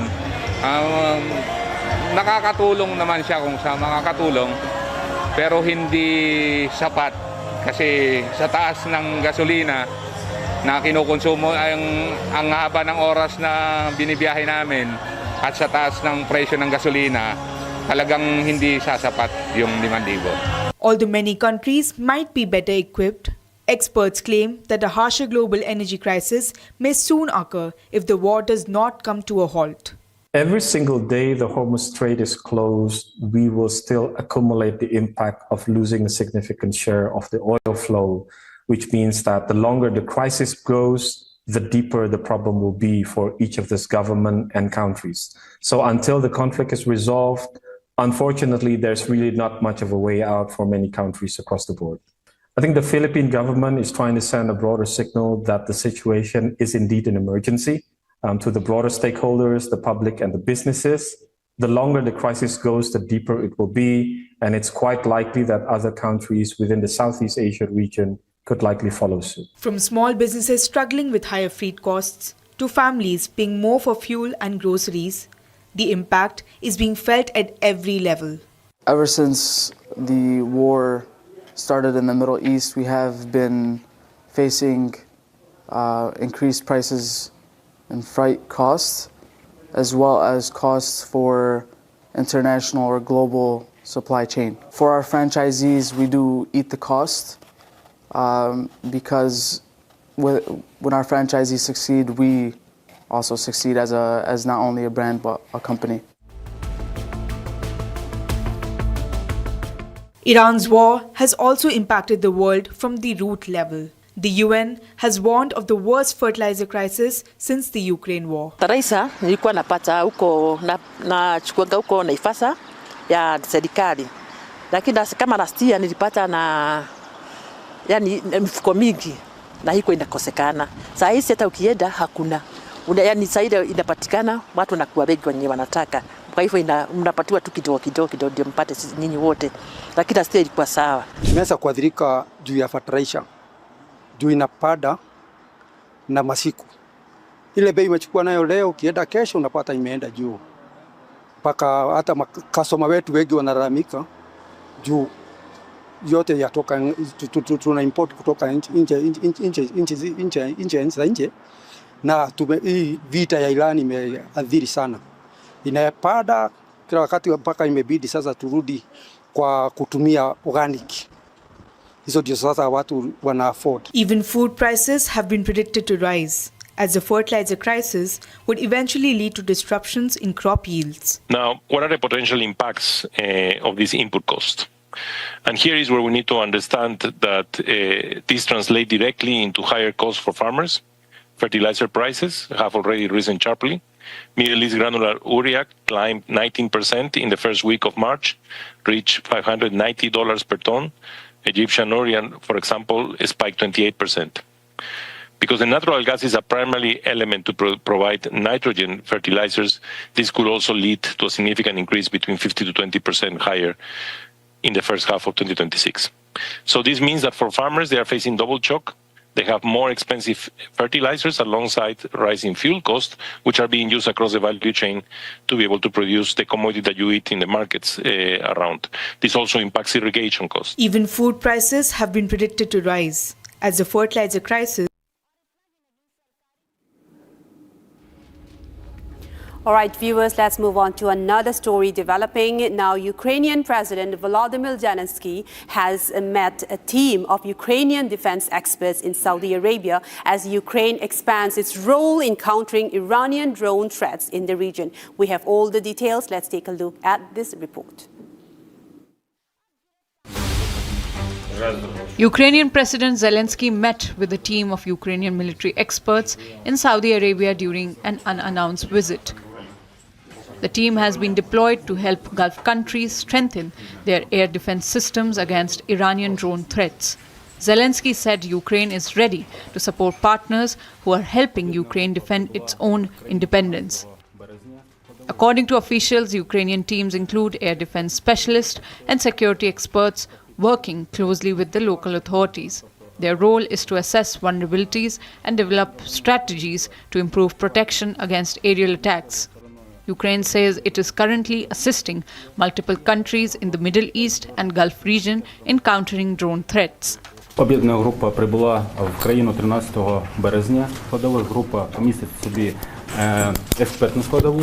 Це фахівці по домену ППО за різними напрямками.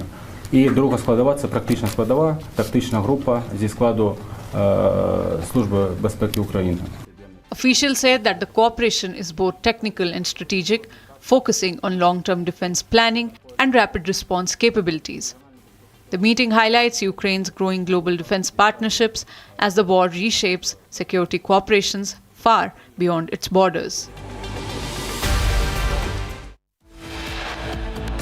All right, coming up next after the short break, police have arrested former Prime Minister KP Sharma Oli and Nepali Congress leader and former Home Minister Ramesh Lekhak case linked to the alleged suppression of the September GenZ protests. And former Nepal Prime Minister KP Sharma Oli's party CPN-UML has called for an emergency secretariat meeting after he was taken into custody from his residence in Gundu, Bhaktapur by Nepal police. Coming up next, stay tuned.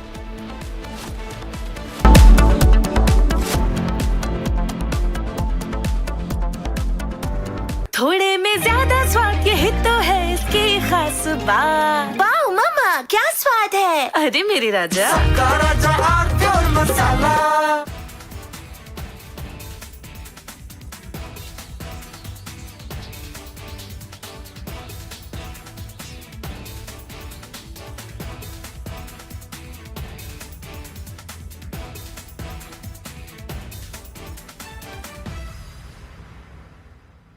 प्यास बुझाए ठंडक लाए सबको भाई जीरा से MTH का जलजीरा जीरा से। जीरा से असली रिफ्रेशिंग, असली स्वाद, असली मजा। MTH। हमें धीरज के साथ, संयम के साथ, शांत मन से हर चुनौती का मुकाबला करना है। इसलिए मैं देशवासियों से भी कहूंगा कि हमें हर चुनौती के लिए तैयार रहना ही होगा। जैसा कि हम देख रहे हैं कि इस युद्ध को लेकर पल पल में हालात बदल रहे हैं। आदरणीय सभापति जी, ये संकट अलग प्रकार का है और इसके समाधान भी अलग प्रकार से ही तय किए जा रहे हैं। हमें धीरज के साथ, संयम के साथ, शांत मन से हर चुनौती का मुकाबला करना है। आदरणीय सभापति जी, जैसा कि हम देख रहे हैं कि इस युद्ध को लेकर पल पल में हालात बदल रहे हैं। इसलिए मैं देशवासियों से भी कहूंगा कि हमें हर चुनौती के लिए तैयार रहना ही होगा। इस युद्ध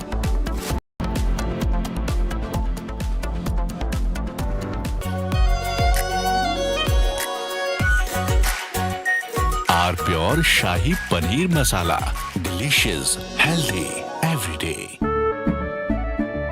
केसरिया से मन जोगी हुआ रे, दिल झूमे देखो मतवारा हुआ रे। केसरिया से मन जोगी हुआ। हर पल मनाओ केसरी त्योहार। विमल, बोलो जुबान Kesari.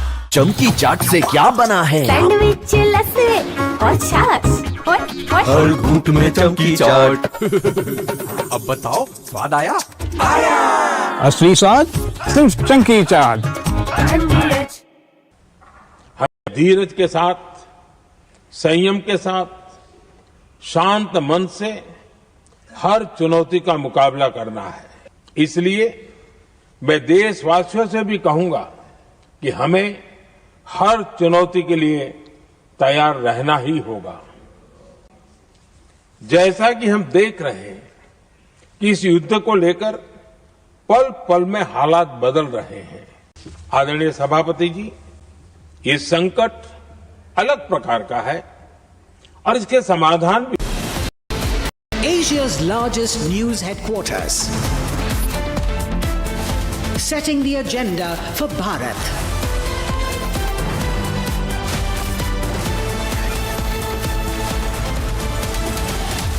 You're watching Republic.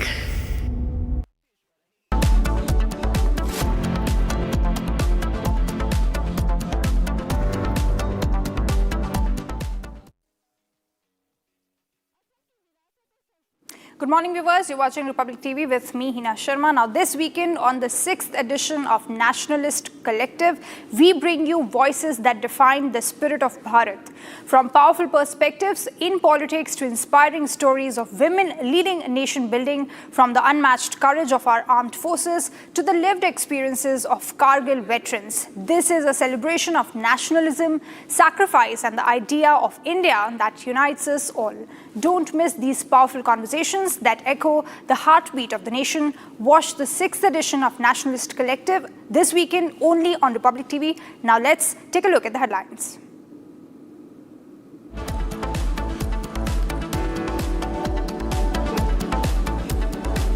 Five Indians injured in the fire that broke out in the vicinity of the Khalifa economic zones of Abu Dhabi.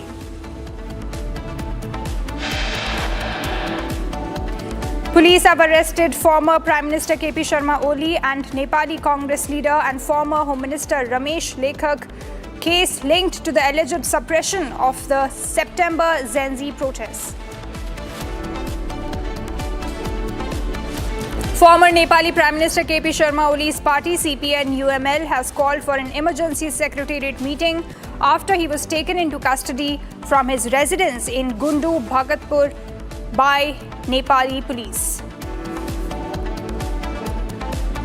Reports suggest Washington rules out Islamabad mediation meet on security grounds.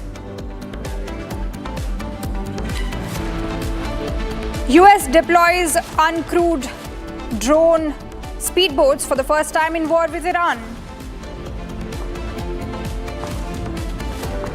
Prime Minister Modi chairs meeting with Chief Ministers, Lieutenant Governors on West Asia war, urges unified Team India response to current situation.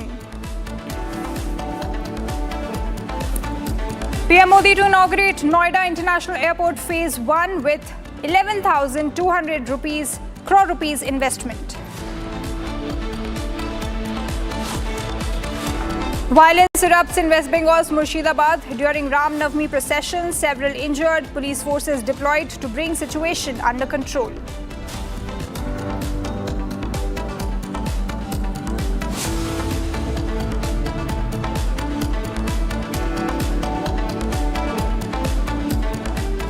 And viewers, a big breaking news that we are tracking this morning. Nepali police have arrested former Prime Minister KP Sharma Oli and Nepali Congress leader and former Home Minister Ramesh Lekhak in connection with a culpable homicide-related case linked to the alleged suppression of the September 9th GenZ protests. This is the latest that we have in the Nepal investigation, in fact, into the protest that took place in September last year. Now remember, there is also an emergency meeting underway being held by CPN-UML after the arrest of the former Prime Minister and former Home Minister. We are getting the visuals also, the visuals of the GenZ protests that took place last year in September, and also the current latest visuals of former Prime Minister and Home Minister, in fact, being detained and taken into custody after the investigation and arrest warrants, in fact, issued against these individuals. So this comes after the Karki Commission report, in fact, points out to the fact that there were several lapses, in fact, as far as security is concerned, and that, in fact, led to the killing of dozens of individuals. That also includes 19 youth that we're talking about that were part of these protests.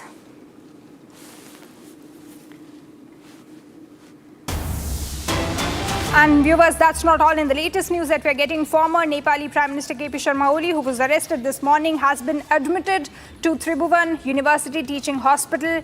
This has been confirmed by the hospital. In fact, he has a prolonged illness and has had multiple renal transplants before as well. So a medical checkup essentially being done of former Nepali Prime Minister KP Sharma Oli, and he has been admitted to the hospital. Remember, we got you the visuals of how he was taken to the police custody, and now he has been moved, in fact, to the Tribhuvan University Teaching Hospital. He has a prolonged history of illness and had multiple renal transplants, in fact, done before, and now he has been taken to the hospital for a medical checkup. This is the latest that we have as his party CPN-UML calls an emergency meeting.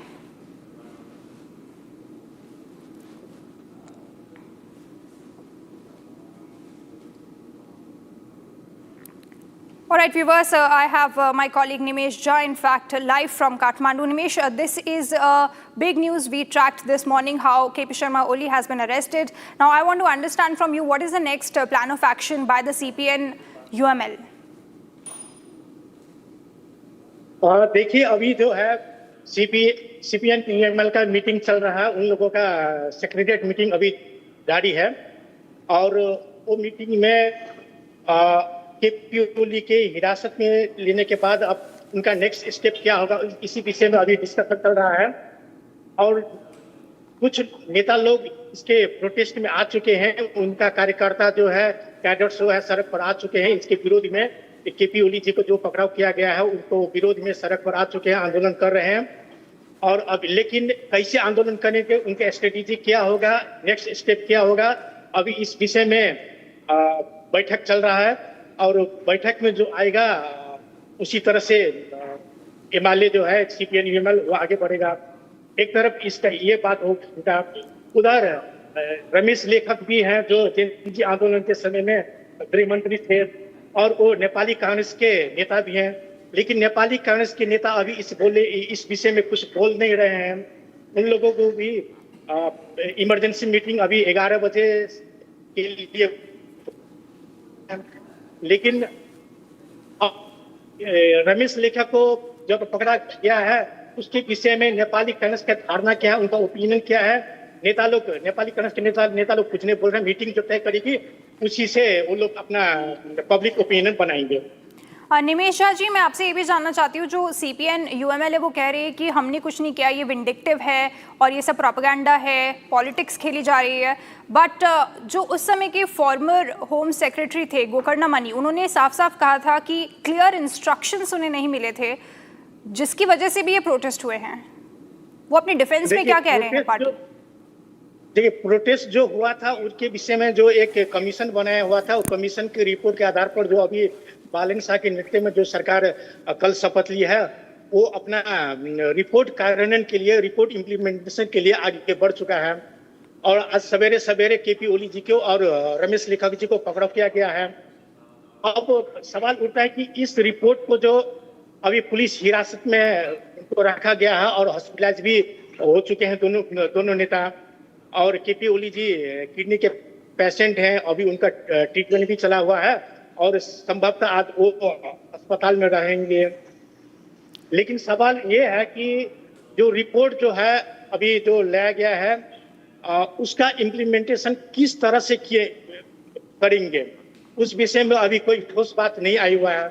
लेकिन एक बात क्या है कि कल जो cabinet का जो फर्स्ट मीटिंग हुआ था उसमें दो तरह की बात क्या आ चुका है कि इसमें जो सिक्योरिटी पर्सनल जो इसमें इन्वॉल्व थे उस समय में उनको स्टडी करने के लिए एक टास्क फोर्स बनाएंगे, और जो बाकी जो लोग हो चुके हैं जैसे केपी ओली हुए और रमेश लेखक हुए और इसमें जो पॉलिटिकल कैडर्स अथवा और जो कोई इसमें इन्वॉल्व हैं उनके लिए एक्शन में सरकार आ चुके हैं।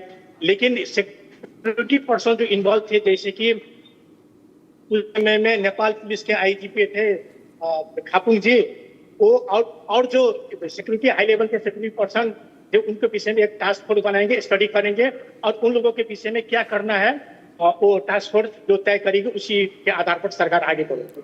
निमेश जी, आपका क्या मानना है, क्योंकि अभी आपने बताया कैबिनेट मीटिंग में दो चीज़ें हुई, एक तो टास्क फोर्स की बात हुई जिसमें सिक्योरिटी पर्सनल के एक्शन को देखा जाएगा और एक जो लीडरशिप थी, बट ऐसा क्यों हुआ कि एकदम से एक ही दिन बाद, in fact with in 48 hours KP Sharma Oli को तो अरेस्ट कर लिया जाता है, बट ज़्यादातर सिक्योरिटी ऑफिशियल्स की जो अप्रोच रही उस पर ध्यान नहीं होता है? क्या और भी अरेस्ट देखने को मिल सकती है आज?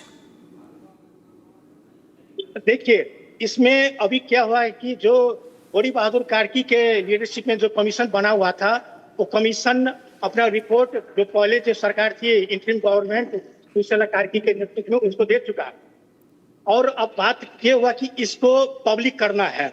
लेकिन सरकार सुशीला कार्की के सरकार पब्लिक न करते हुए ये मीडिया में लीक हो चुका रिपोर्ट में क्या क्या हुआ है, और कैटेगोरिकली उसमें बहुत व्यक्ति का नाम उसमें आया हुआ है। लेकिन केपी ओली और रमेश लेखक के नाम पर क्यों इतना स्ट्रेस दिया हुआ है कि उस समय में के प्राइम मिनिस्टर केपी ओली थे, होम मिनिस्टर रमेश लेखक थे और नेपाल पुलिस के आईजीपी कुबेन्द्र सिंह खापुंग जी थे। ये तीन व्यक्ति जो है उस समय का टारगेट है और जेनजी आंदोलन में इन लोगों को भूमिका जो है, इन लोगों का जो रोल जो था नकारात्मक था। इसीलिए एक पब्लिक माइंडसेट बना हुआ है कि इन लोगों को एक्शन में लाना है, कस्टडी में लाना है और सरकार जो है इसको कुछ कार्रवाई करे। और अभी जो सरकार बना हुआ है वो भी एक जेनजी का बाई प्रोडक्ट है, इसको मान सकते हैं बाई प्रोडक्ट सरकार। जेनजी आंदोलन के बाद इलेक्शन हुआ और इलेक्टेड गवर्नमेंट हुआ और उसका पहला एक्शन यही था। सरकार का फर्स्ट मीटिंग जो कैबिनेट का जो कल फर्स्ट मीटिंग हुआ था उसमें भी यही बोला गया था कि यही डिसीजन लिया गया था कि हम गौरी बहादुर कार्की का जो रिपोर्ट है उसको हम इम्प्लीमेंट करेंगे। यदि सरकार इसमें जो लेट करता अथवा जो इसमें डिले होता तो एक फिर निगेटिव माइंडसेट पब्लिक में बन सकता था कि इसीलिए जल्दीबाजी में तो नहीं कर सकते हैं, लेकिन इनका जो टारगेट था जो हम इम्प्लीमेंट करेंगे, इम्प्लीमेंटेशन के क्रम में जो है केपी ओली और रमेश लेखक जी को हिरासत में लिया गया है। निमेशा जी, क्या बलेंद्र शाह की गवर्नमेंट के तरफ से कुछ ऐसा रिस्पांस आया है कि इस पूरी जो रिपोर्ट है जिसमें सारी टेस्टिमनीज और सारे बयान हैं सिक्योरिटी ऑफिशियल्स के, इन्हें कब तक डी क्लासिफाई किया जा सकता है? देखिए अभी इस विषय में कुछ कहना मुश्किल है, लेकिन और जो है जो ये रिपोर्ट का जो इम्प्लीमेंटेशन जो है सिर्फ केपी ओली और रमेश लेखक पर उतना पर सीमित नहीं रहेगा। इसमें और जो इन्वॉल्व होगा सरकार जो है धीरे धीरे इसको आगे ले जाएगा और इसमें कौन कौन इन्वॉल्व है, रिपोर्ट में क्या हुआ है, क्या बोला गया है, सब आ चुका है। तो सरकार, हमको लगता है कि सरकार स्टेप बाय स्टेप जो है ये चीज को जो अपना लागू करेगा। इसमें जो पब्लिक है वो भी विश्वस्त है, जो सरकार अभी तो सिर्फ शुरुआत हुआ है और धीरे धीरे इसको जो है लागू कर सकता है सरकार। इसमें कोई दो मत नहीं है, ये पब्लिक का जो विश्वास है सरकार के प्रति। Okay, thank you so much Nimesha ji for getting us all the latest developments. Thank you once again. Now viewers, shifting our focus to more news. In fact, rapper turned politician Balendra Shah aka Balen sworn in as Nepal's Prime Minister on 27th of March 2026 in the capital city of Kathmandu. Now, the 35-year-old former Kathmandu mayor leads the Rashtriya Swatantra Party RSP after GenZ protests toppled the Communist Party amid corruption and job crisis. Now, Nepal's youth quake, 10 of 15 ministers under 40 handled key portfolios like home affairs, education and health. First polls post-2025 unrest promise change in this nation of 30 million with 32 governments since 1990, none full term. Now, Balen Shah vows local solutions for tourism and beyond. Watch this emotional oath, he says. All right, viewers, we're getting a big breaking news where we are seeing action happening in the Jammu and Kashmir Assembly election. In fact. These are the visuals that we're getting you. BJP के honourable member ने कहा कि ये सिर्फ इनका concern नहीं है, हमारा भी है। हम इसका मतलब पूरे हाउस का एक कंसर्न है, इसलिए हाउस को ये हक बनता है, पूरा हक बनता है कि हाउस में एक जानकारी मिले कि आखिर कैसे हुआ, क्यों हुआ और पुलिस ने यानी गवर्नमेंट ने क्या कार्रवाई इस बारे में की। ये एक हक बनता है हम सब लोगों का। हम चाहते हैं इस बारे में यहाँ पे एक स्टेटमेंट आए जो पुलिस या होम मिनिस्ट्री की तरफ से एलजी के ऑफिस से होना चाहिए। शुक्रिया। शाहबलाल जी। ऑनरेबल स्पीकर साहब, आज जिस विषय को यहाँ डिस्कस किया जा रहा है, मुझे लगता है कि अक्रॉस द पार्टी लाइन, और मैं शुरू में मेरे बहुत ही फाजिल दोस्त मेरे अजीज़ बहुत अच्छा बोलते हैं, लेकिन एक थोड़ी सी छोटी सी कोरेक्शन करूँगा। सलमान सागर जी को उन्होंने कहा कि मुस्लिम लीडर, मुझे लगता है कि डॉक्टर फारूक अब्दुल्ला साहब जो हैं इन तमाम चीज़ों से ऊपर है। जो he is very tall personality, very towering personality, और जिस तरह की उनकी अप्रोच रही है और उनको किसी आदमी से सर्टिफिकेट की ज़रूरत नहीं है। और हमारा पूरे हाउस का जो कंसर्न है और उसमें गलती तो है, स्काउटी लैप्सेस हैं, हमें जब ये बात करनी चाहिए तो बड़ी खुल के बात करनी चाहिए। क्यों हुआ, कैसे हुआ, वहाँ पे BBIP और प्रोटेक्टिव पर्सन येड प्लस वो अगर वहाँ पे विजिट कर रहे हैं, वहाँ पे जा रहे हैं, तो क्यों इसको इतना लाइटली लिया गया? कोई भी हो, मुझे लगता है कि हमें रिस्पांसिबिलिटी, मैंने कल भी ये कहा है कि इंस्टीट्यूशन की क्रेडिबिलिटी खत्म हो रही है। यहाँ पॉपुलर गवर्नमेंट तो हमारी बन गई, लेकिन इंस्टीट्यूशन की अथॉरिटी जो है वो रिस्टोर भी होनी चाहिए और हमें उसको प्रोटेक्ट भी करना चाहिए। इस हाउस को कहीं ना कहीं ये छोटी चूक नहीं है और इसको हम ऐसे इग्नोर नहीं कर सकते। तो मुझे लगता है कि ये पूरे हाउस का कंसर्न है। मैंने तभी कहा कि अक्रॉस द पार्टी लाइन आम आदमी की भी जो गवर्नमेंट की डेफिनेशन है वो लोगों की जानो माल की हिफाजत है, जो डेफिनेशन है हमारे इन चीजों में। तो अगर इतने बड़े व्यक्ति विशेष की इतनी टॉवरिंग पर्सनालिटी पूरी जिंदगी, पहले वो डॉक्टर रहे, वहाँ भी इंसानियत की सेवा करते रहे, उसके बाद वो पब्लिक लाइफ में आए और उनकी जो अप्रोच रही है वो ये तमाम जो मज़हब की बात करते हैं, याद बरादरी की बात करते हैं, वो उससे बहुत परे है। इसलिए हम इस अटैक को कंडेम्ड भी करते हैं और ये हाउस का जो कंसर्न है, मुझे लगता है कि थारो इन्वेस्टिगेशन जो है वो रिक्वायर्ड है कि कैसे हुआ। और मुझे लगता है कि हमारी जो यूनियन गवर्नमेंट है उनका भी ये कंसर्न था और जितनी हमें जानकारी है हमारी टॉल लीडरशिप ने उसी दिन आदरणीय डॉक्टर फरूक अब्दुल्ला साहब से बात की है। हमें भी ये कंसर्न की बात है और यहाँ हाउस की तरफ से भी डायरेक्शन भी जानी चाहिए और मुझे लगता है उससे ज़्यादा हमारा कंसर्न जाना चाहिए। बहुत बहुत आपका धन्यवाद। वही दिन परा साहब। शुक्रिया सर। इस बात में कोई शक नहीं करती, जैसे श्यामलाल शर्मा साहब ने कहा और सलमान साहब ने कहा कि फारूक साहब का स्टेचर एक पार्टी का नहीं, सियासी नहीं, बल्कि सबके लिए अब रहनुमा है। उस स्टेज पे है जहां उनका कंट्रीब्यूशन न सिर्फ जम्मू कश्मीर के लिए बल्कि हिंदुस्तान की जमहूरियत के लिए बहुत ज़्यादा रहा है। उस पार्टी ने काफ़ी कुर्बानियाँ भी दी है, उसमें कोई शक नहीं है और मजम्मत होनी चाहिए unanimously sir, irrespective of party lines की। इस एज पे उन पे अटैक होना, हमला होना गलत है। कहीं ना कहीं सिक्योरिटी कोलैप्स को ये साबित करता है सर। आपने खुद देखा सर, जब आप भी मिनिस्टर नहीं थे, 5 अगस्त के बाद आप लोगों से घर छीने गए। यहाँ सजाद लोन साहब है, इनके फादर की कुर्बानी हुई, इनको भी नोटिस आया मकान छोड़ने का। इस वक्त भी सर सिक्योरिटी जम्मू कश्मीर में इंश्योरेंस है। हर MLA साहिबान पे, कल तारिक करा साहब पे उनकी सिक्योरिटी विड्रॉ की गई, हम सब की गई एस्कॉर्ट सर। अगर हम इस पे सर कंसेंसस होनी चाहिए कि खतरा किसी को भी हो, unanimously house should call on this and take a tough stand. We are the people who are fighting the India's war in Kashmir. जो 7 लाख फौज लड़ती है वही ये 90 लोग लड़ते हैं। इस लड़ाई में पोलिटिसाइज नहीं होना चाहिए। हमारी जज्बात भी सपोर्ट फारूक साहब के साथ है, इस पार्टी के साथ है और उसकी मजम्मत भी करते हैं। इसके साथ साथ मेरी शिकायत है उमर अब्दुल्ला साहब से कि ये फॉर्मर CM रहे, इनने सख्ती देखी सर, आपने भी देखी। जब 5 अगस्त हुआ फॉर्मर CM उसको घरों से निकाला गया। महबूबा जी एक फीमेल चीफ मिनिस्टर रही है। जब हम खतरे की बात करते हैं, she lives on a militant track today, she was dragged out of her house, she does not have a house. हम गए बार बार इनके पास कि एक सिक्योर हाउस उनको एंटाइटलमेंट है, आज तक इस सरकार ने वो नहीं दिया। शिकायत तब होगी BJP से जब आप खुद स्टेप्स कोर्स करेक्शन करेंगे। मजम्मत होनी चाहिए सर, हम आपके साथ हैं, लेकिन आपको भी कोर्स करेक्शन की जरूरत है। और इस हाउस में रिकॉर्ड में बोलता हूँ, former CM has been denied security, that's also attempt to murder under your guard. शुक्रिया sir. Nizamuddin sahab. Speaker sir,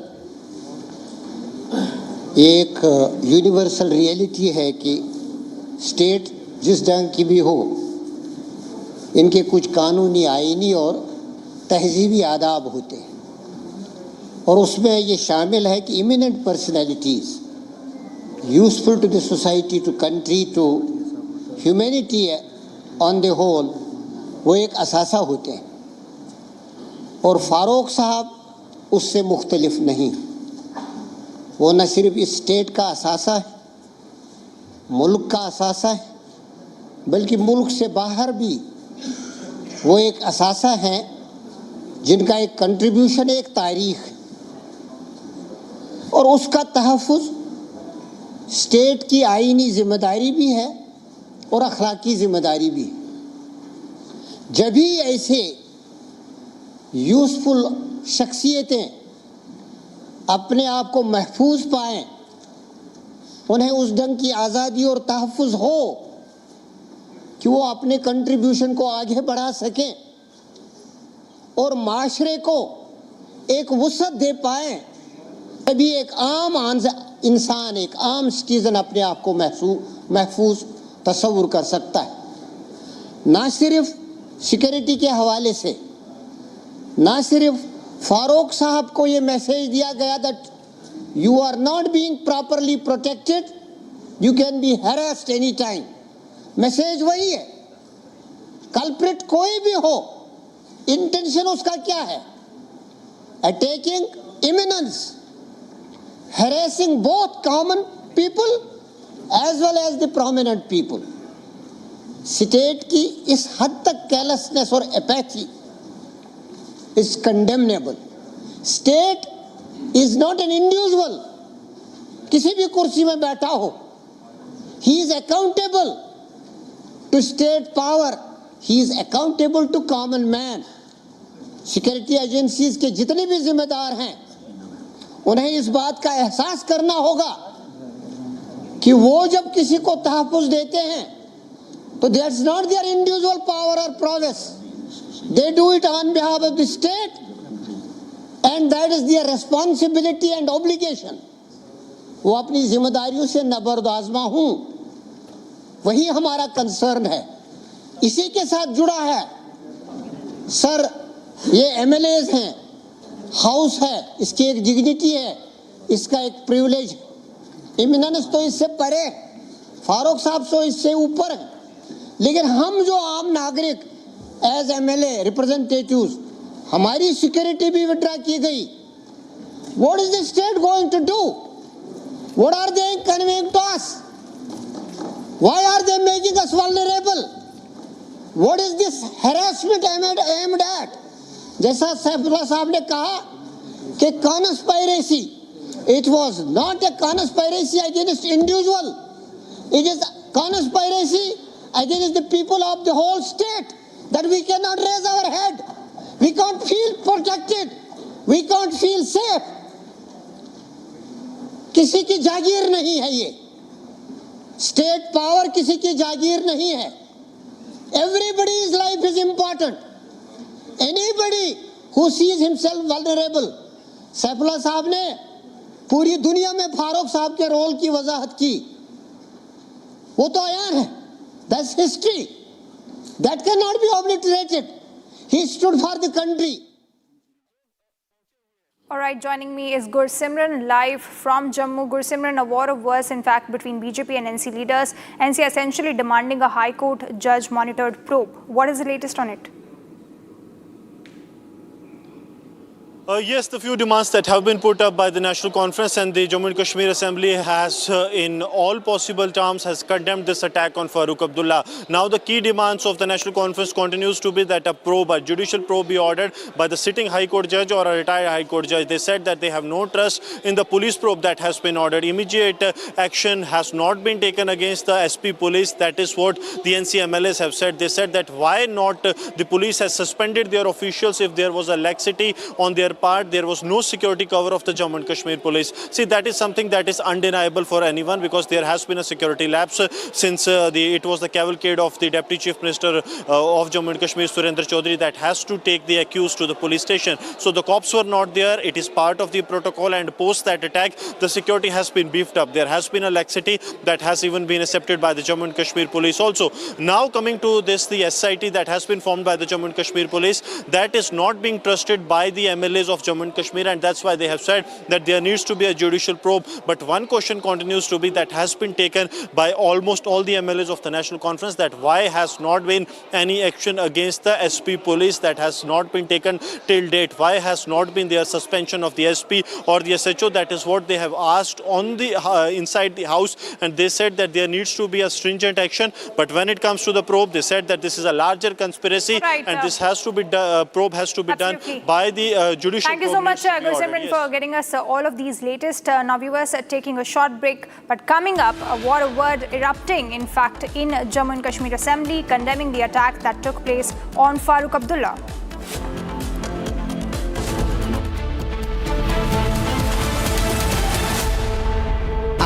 pure सूजी पास्ता उबालो मिलाओ और खाओ 8 मिनट में तैयार। क्या टेस्ट है सबका राजा आर प्योर मसाला।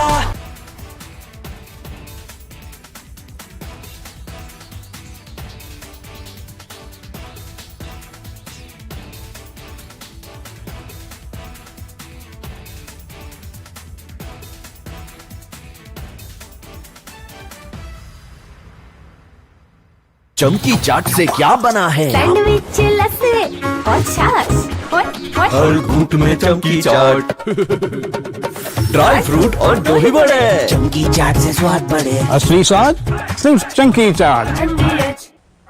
हमें धीरज के साथ, संयम के साथ, शांत मन से हर चुनौती का मुकाबला करना है।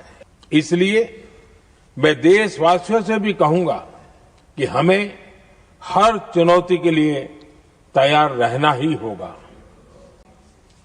जैसा कि हम देख रहे हैं कि इस युद्ध को लेकर पल पल में हालात बदल रहे हैं।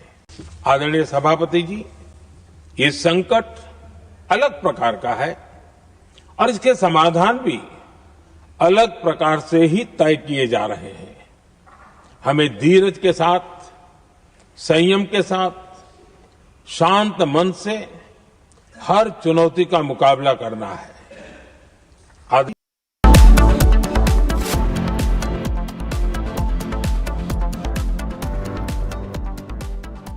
थोड़े में ज्यादा स्वाद, यही तो है इसकी खास बात। वाओ मामा, क्या स्वाद है। अरे मेरे राजा, सबका राजा are pure masala.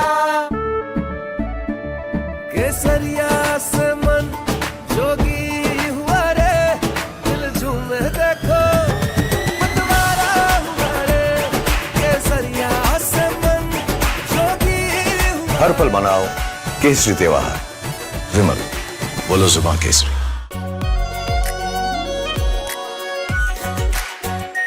Are pure shahi paneer masala, delicious, healthy everyday. हमें धीरज के साथ, संयम के साथ, शांत मन से हर चुनौती का मुकाबला करना है। इसलिए मैं देशवासियों से भी कहूंगा कि हमें हर चुनौती के लिए तैयार रहना ही होगा। जैसा कि हम देख रहे हैं कि इस युद्ध को लेकर पल पल में हालात बदल रहे हैं। आदरणीय सभापति जी, ये संकट अलग प्रकार का है और इसके समाधान भी अलग प्रकार से ही तय किए जा रहे हैं। हमें धीरज के साथ, संयम के साथ, शांत मन से हर चुनौती का मुकाबला करना है। आदरणीय सभापति जी, जैसा कि हम देख रहे हैं कि इस युद्ध को लेकर पल पल में हालात बदल रहे हैं। इसलिए मैं देशवासियों से भी कहूंगा कि हमें हर चुनौती के लिए तैयार रहना ही होगा। इस युद्ध के दुष्प्रभाव लंबे समय तक रहने की प्रबल आशंका है, लेकिन मैं देशवासियों को भरोसा देता हूं, सरकार सतर्क है, तत्पर है और पूरी गंभीरता से रणनीति बना रही है, हर निर्णय ले रही है। देश की जनता का हित हमारे लिए सर्वोपरि है।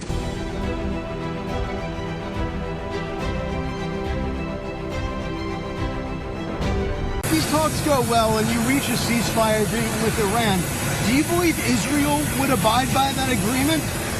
I think Israel will be very happy with what we have. We just spoke to Israel a little while ago. I think they'll be very happy. This will.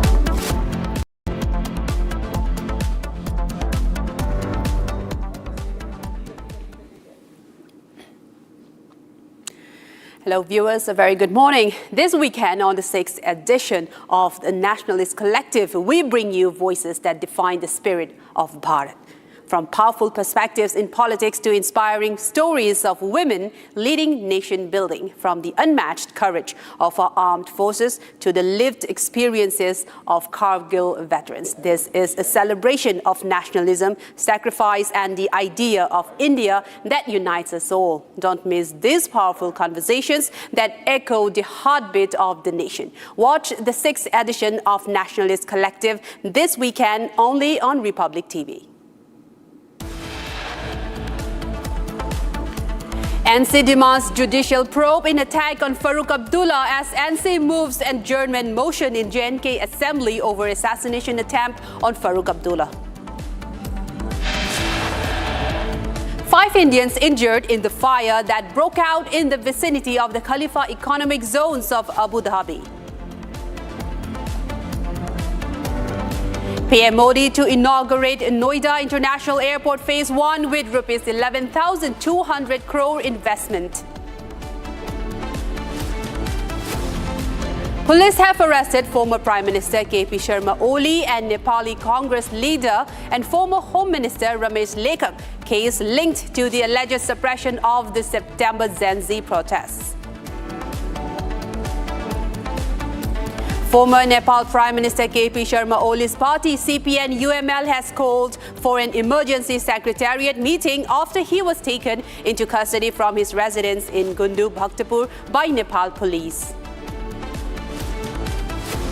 Reports suggest Washington rules out Islamabad mediation meet on security grounds.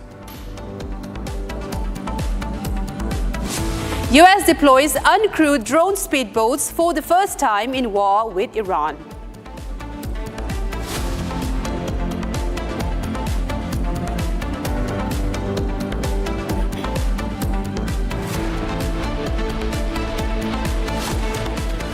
All right, viewers, we have a big development coming in. Iranian missiles hit Technon, the Israel Institute of Technology in Haifa, causing significant damage. Iranian missiles struck a building at the Technon, that's the Israel Institute of Technology in occupied Haifa, causing significant damage to the facility. This is a big breaking coming up as a new development in the war in the West Asian region, as Israeli missiles have struck a technology center, as you can see in the visuals. Viewers on the screens, this Technon, the technology center in Haifa, being struck by Iranian missiles, completely rendering it unusable and destroying the structures, as you can see on your screens. The Technon, which is a technical hub in central Israel, being struck by Iranian missiles, just incoming as the latest development as war continues to break out in Israel. And this is coming in after Iran has launched missiles against the Israeli structure, the technology structure, the Technon, and Iran has launched an attack targeting this structure and causing significant damage to the facility. And this facility located in Haifa, a key hub in Israel. And these are the visuals as Iranian missiles have targeted this technology institute in Haifa, rendering it completely destroyed.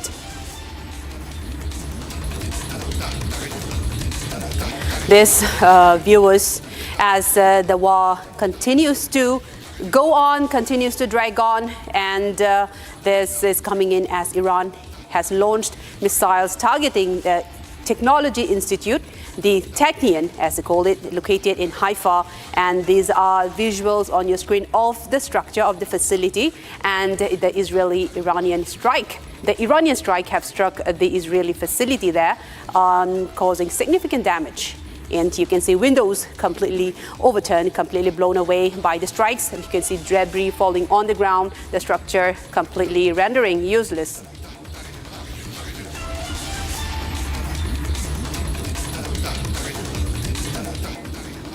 All right, viewers, moving on to the next top story. Prime Minister Modi will be inaugurating the Phase 1 of Noida International Airport, developed with an investment of around 11,200 crore rupees. The Noida International Airport planned as a multi-modal transport hub with seamless integration across road, rail, metro and regional transit systems. And located in Jewar Airport, it is the Phase 1 of Noida International Airport will be inaugurated today by the Prime Minister and in Uttar Pradesh. And this is being touted as a multimodal structure with a rail metro connectivity included as well, and a first of its kind, and with a very highly equipped facility there in Jewar. And Prime Minister Modi will be inaugurating this 11,200 crore investment facility, the airport and international airport in Noida. And this is coming up as a multimodal facility as well. We are being joined by our reporter Sambhavi from the ground as the... All right, we seem to have lost the connection from the ground, but we will definitely keep trying as this development keeps going on. Now you see on your screens the Jewar Airport, which will be inaugurated today by the Prime Minister himself very shortly. And these are the visuals of the Jewar Airport, the Noida International Phase 1 Airport.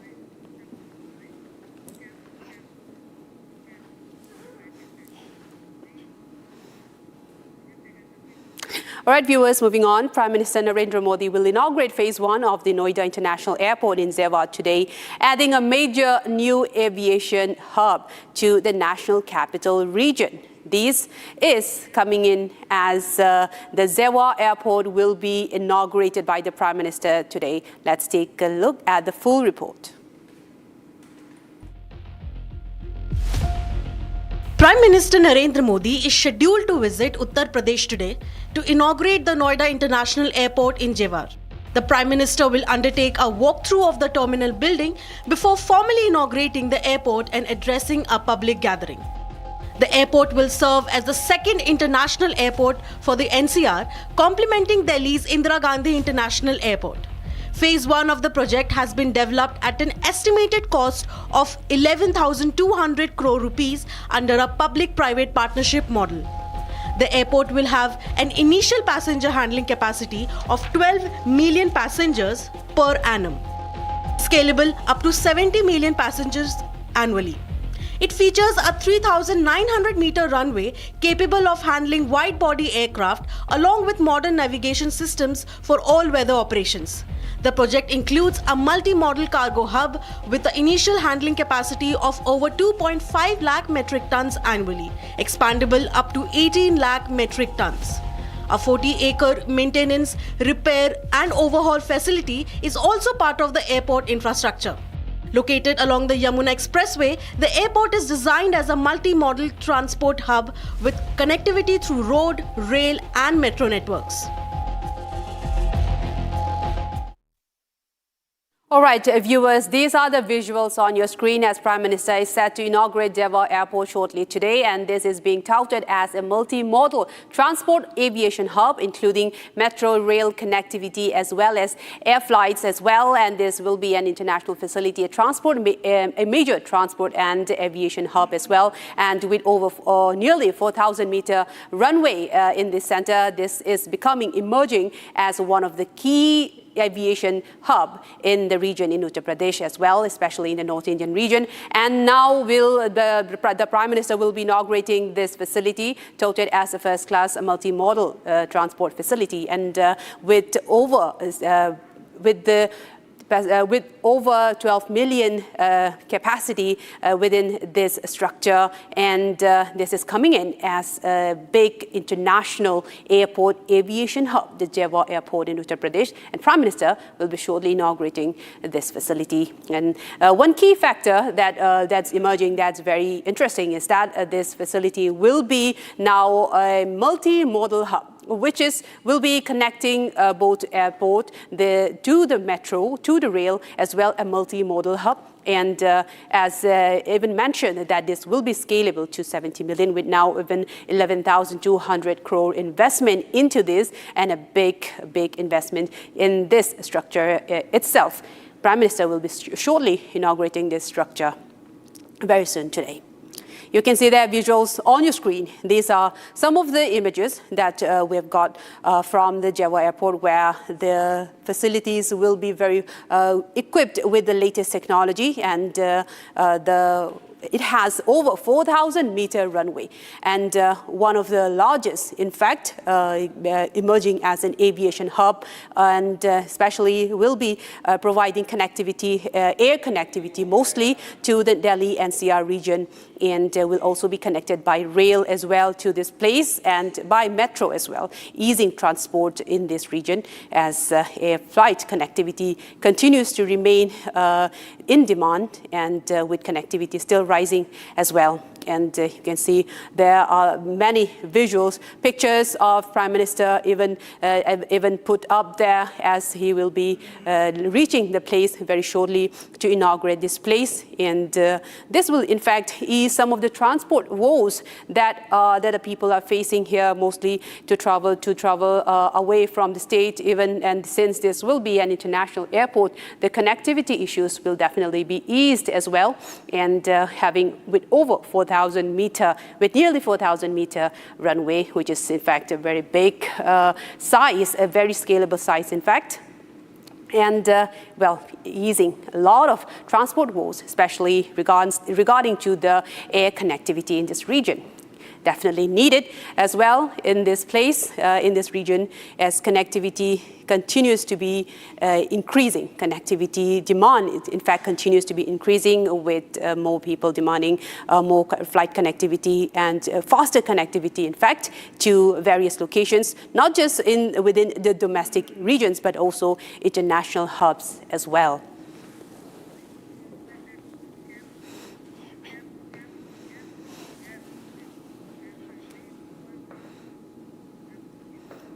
All right, viewers, moving on to the next story. Colonel Rajiv Bagga, retired, offers a crucial strategic analysis of the escalating crisis between Iran, Israel, and the United States as the drums of war beat louder through West Asia.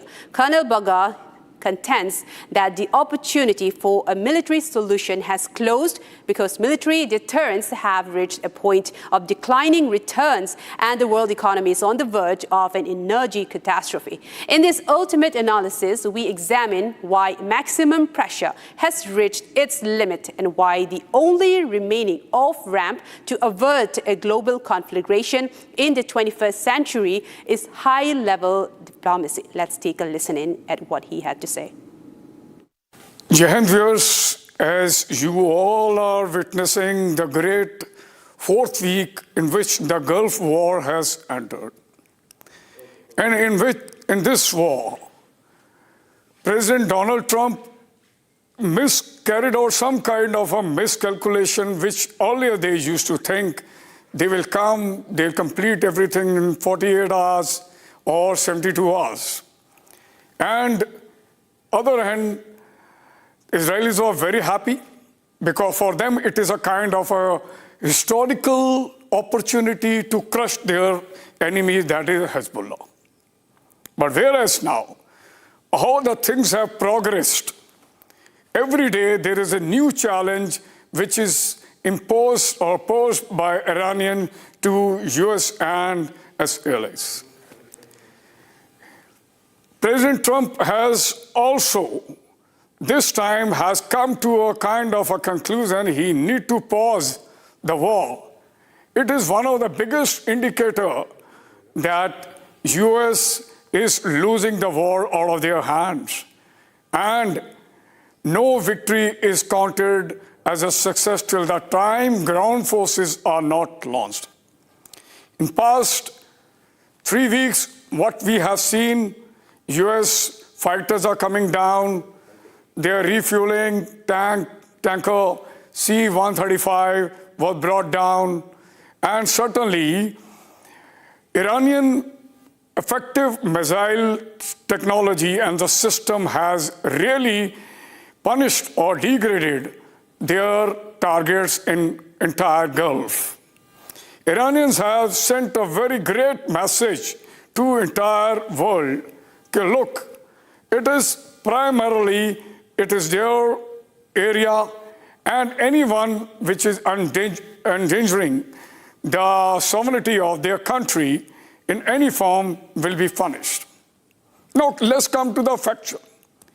If there is any ground war, what are the options? Is it feasible for Americans to do so? Or is it going to be a tough? So let's see the geographical pattern first.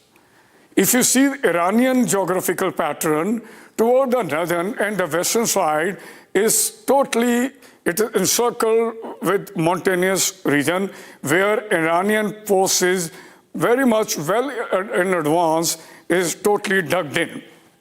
If Americans, they come out there, they are definitely going to suffer a lot of casualties.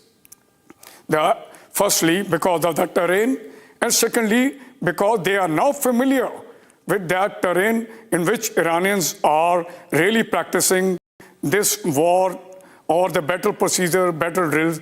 If you go toward the eastern side, where Afghanistan and Pakistan, they are entangled in their own war. And definitely, Pakistan was instigated by US to go for the Bagram base primarily to establish some kind of a foothold in Afghanistan, which Afghanis are not permitting. So that is also, in present day, impossible for US forces to come from that end. There is one silver ray for Americans, that is the southwestern approach, and that is, I'm talking about through Iraq, and Kuwait maybe or going to be their launching pad.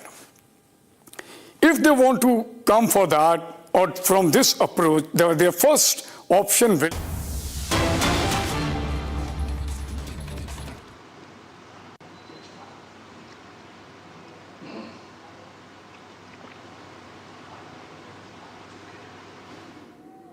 The Bharatiya Janata Party in Bengal is adopting a gradual, step-by-step campaign strategy. Now here, the party is focusing on a fear versus trust narrative in its outreach. You see,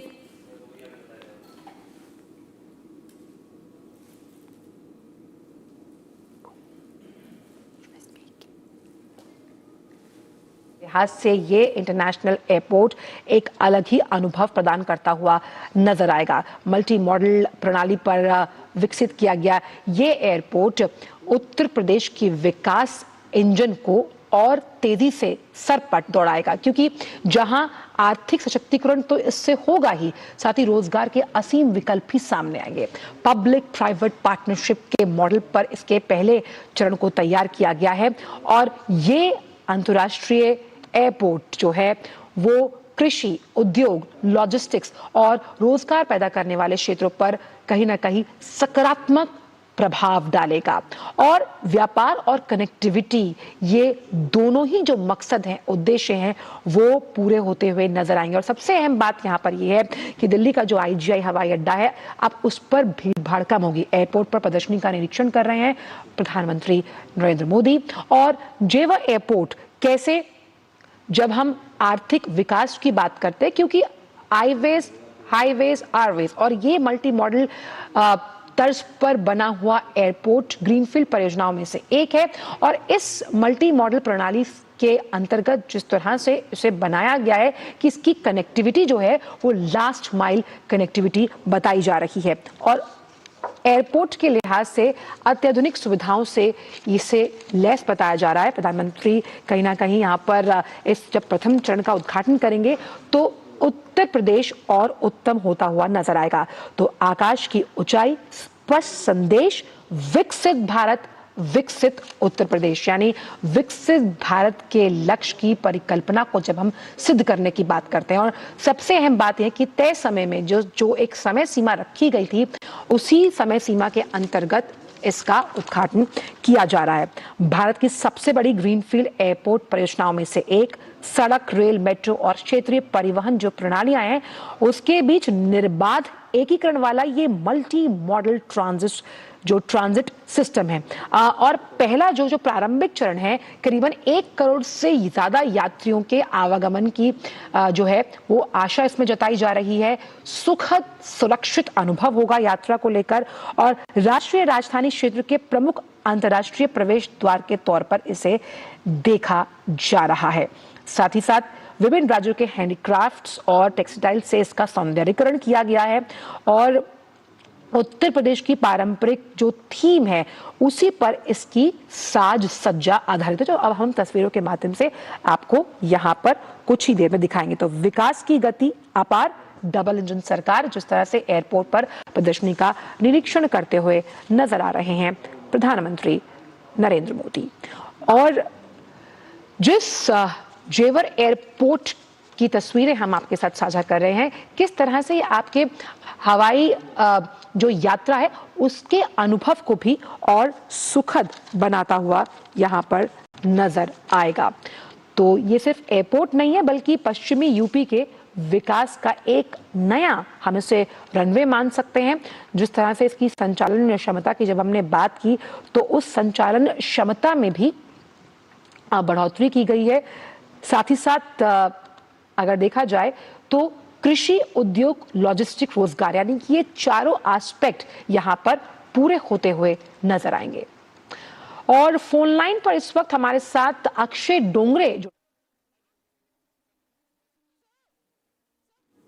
All right, viewers, these are first visuals on your screen as you see Prime Minister reaching the Noida International Airport in Devon and looking on this structure, the facility as well, and he will be inaugurating this structure very shortly. And this is being touted as a big connectivity boost in the region, the Noida International Airport in Devon, and this will be connecting with both the metro and train as well to this area, and this one connects with over 4,000-meter runway, and this will be a big boost in the connectivity in the region. Prime Minister there on your screens looking on at the blueprint of the full structure of the Jeva Airport, and as well accompanied by the Chief Minister of Uttar Pradesh, Yogi Adityanath as well, and he is looking on at the blueprint of the facility. You see there a big connectivity boost as being developed very recently, and there Prime Minister Modi at the Jeva Airport to inaugurate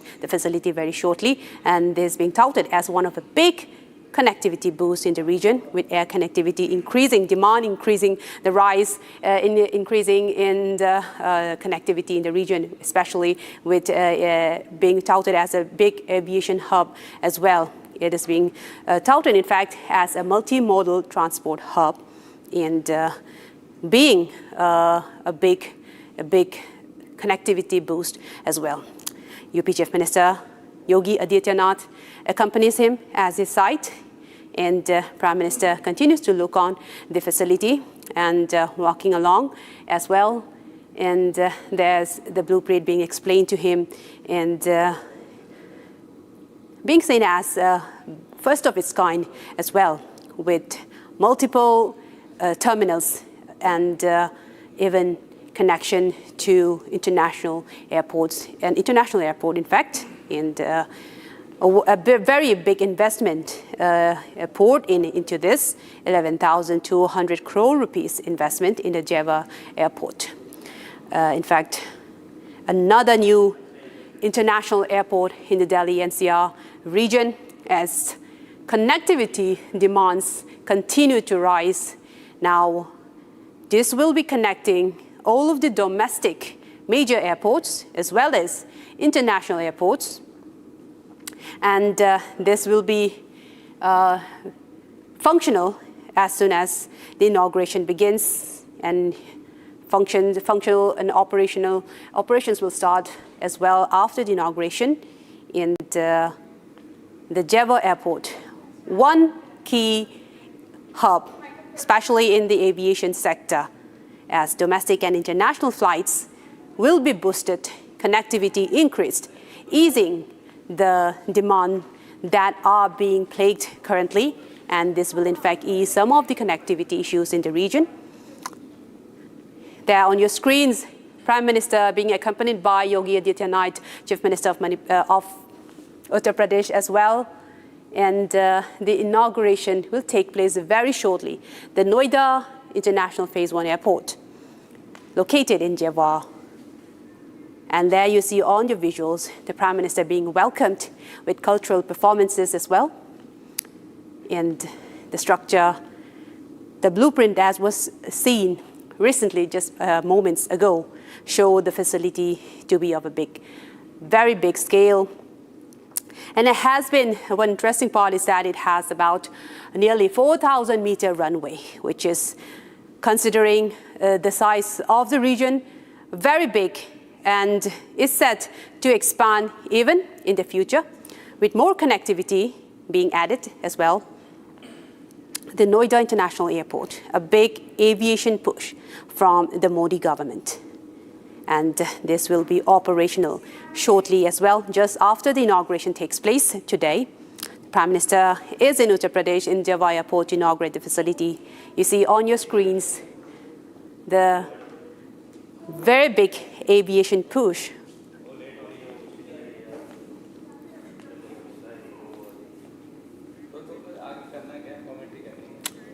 Yes, this is also being touted as a Viksit Bharat, a part of a Viksit Bharat, in the part of a big development push as well, with regards to increase and ease the major demand that is in the aviation sector as well.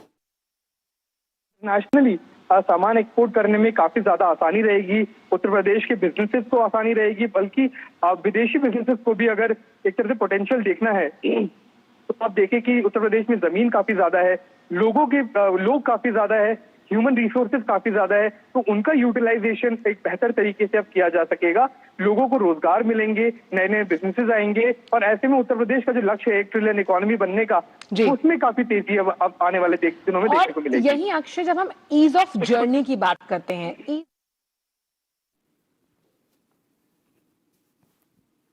So these are the visuals that we are getting you from Jewar Airport, Noida International Airport, the second after IGI in the Delhi NCR region, and Prime Minister Narendra Modi to inaugurate Jewar Airport shortly. In presence is also Uttar Pradesh Chief Minister Yogi Adityanath and Civil Aviation Minister Ram Mohan Naidu as well. Now, the full project is in fact in 4 phases. The ultimate capacity is 70 million annually, up to 120 million passengers by 2050. Up to 6 runways we have, total area of 11,750 acres.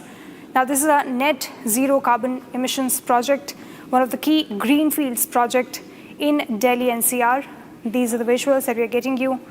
Prime Minister Modi shortly to inaugurate Noida International Airport, phase 1 of the international airport in fact.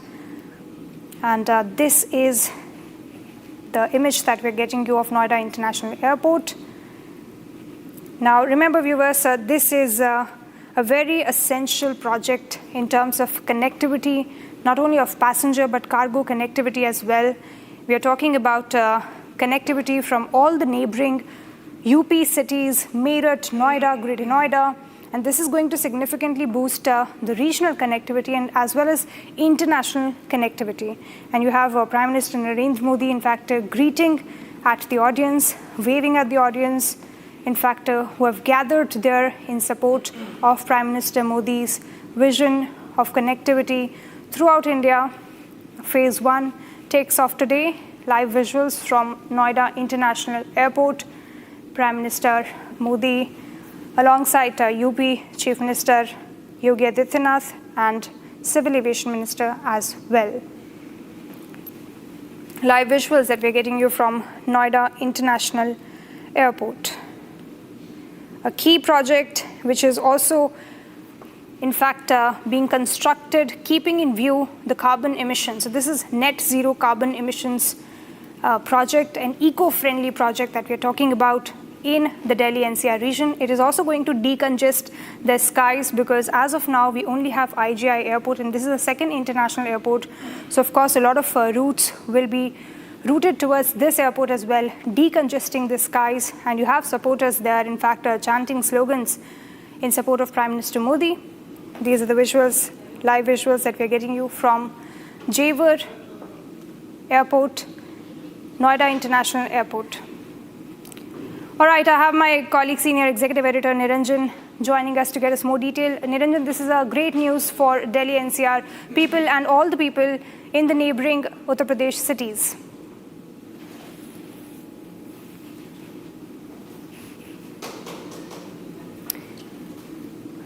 Am I audible to you? Niranjan, am I audible to you? Of course, I can hear you, and let me tell you that we're staying on these live pictures from Jewar Airport. This is a landmark moment, primarily also because of the crisis that we faced in Delhi.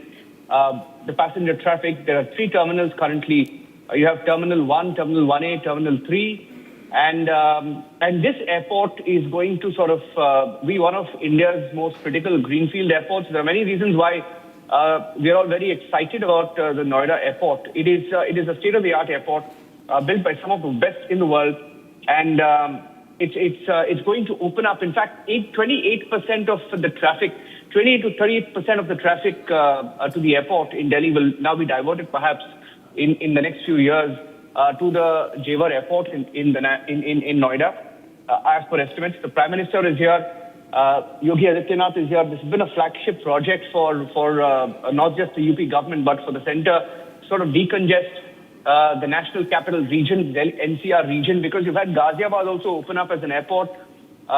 So you've had, there's 4 terminals right now operating in the Delhi NCR region. Ghaziabad, which was primarily a military, airport, was opened up for passenger aircraft to try and decongest the situation in Delhi. And you have Terminal 1, Terminal 1A, Terminal 3, and this becomes effectively the 4th airport in the National Capital Region. And these are pictures coming in. Let's see if we have a live commentary. If we have a live commentary on the feed coming in, maybe we'll cut across to that. But this is Yogi Adityanath, the Chief Minister of Uttar Pradesh, along with Prime Minister Modi.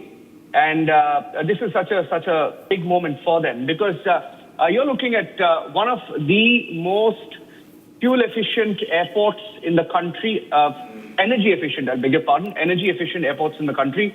It's going to be one of India's most critical cargo hubs, and it's going to be...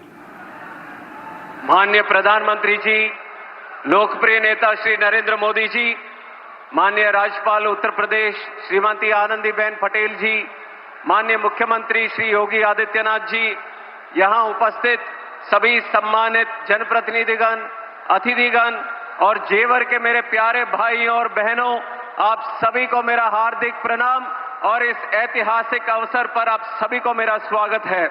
हम सभी के लिए ये बहुत बड़ी खुशी का अवसर है।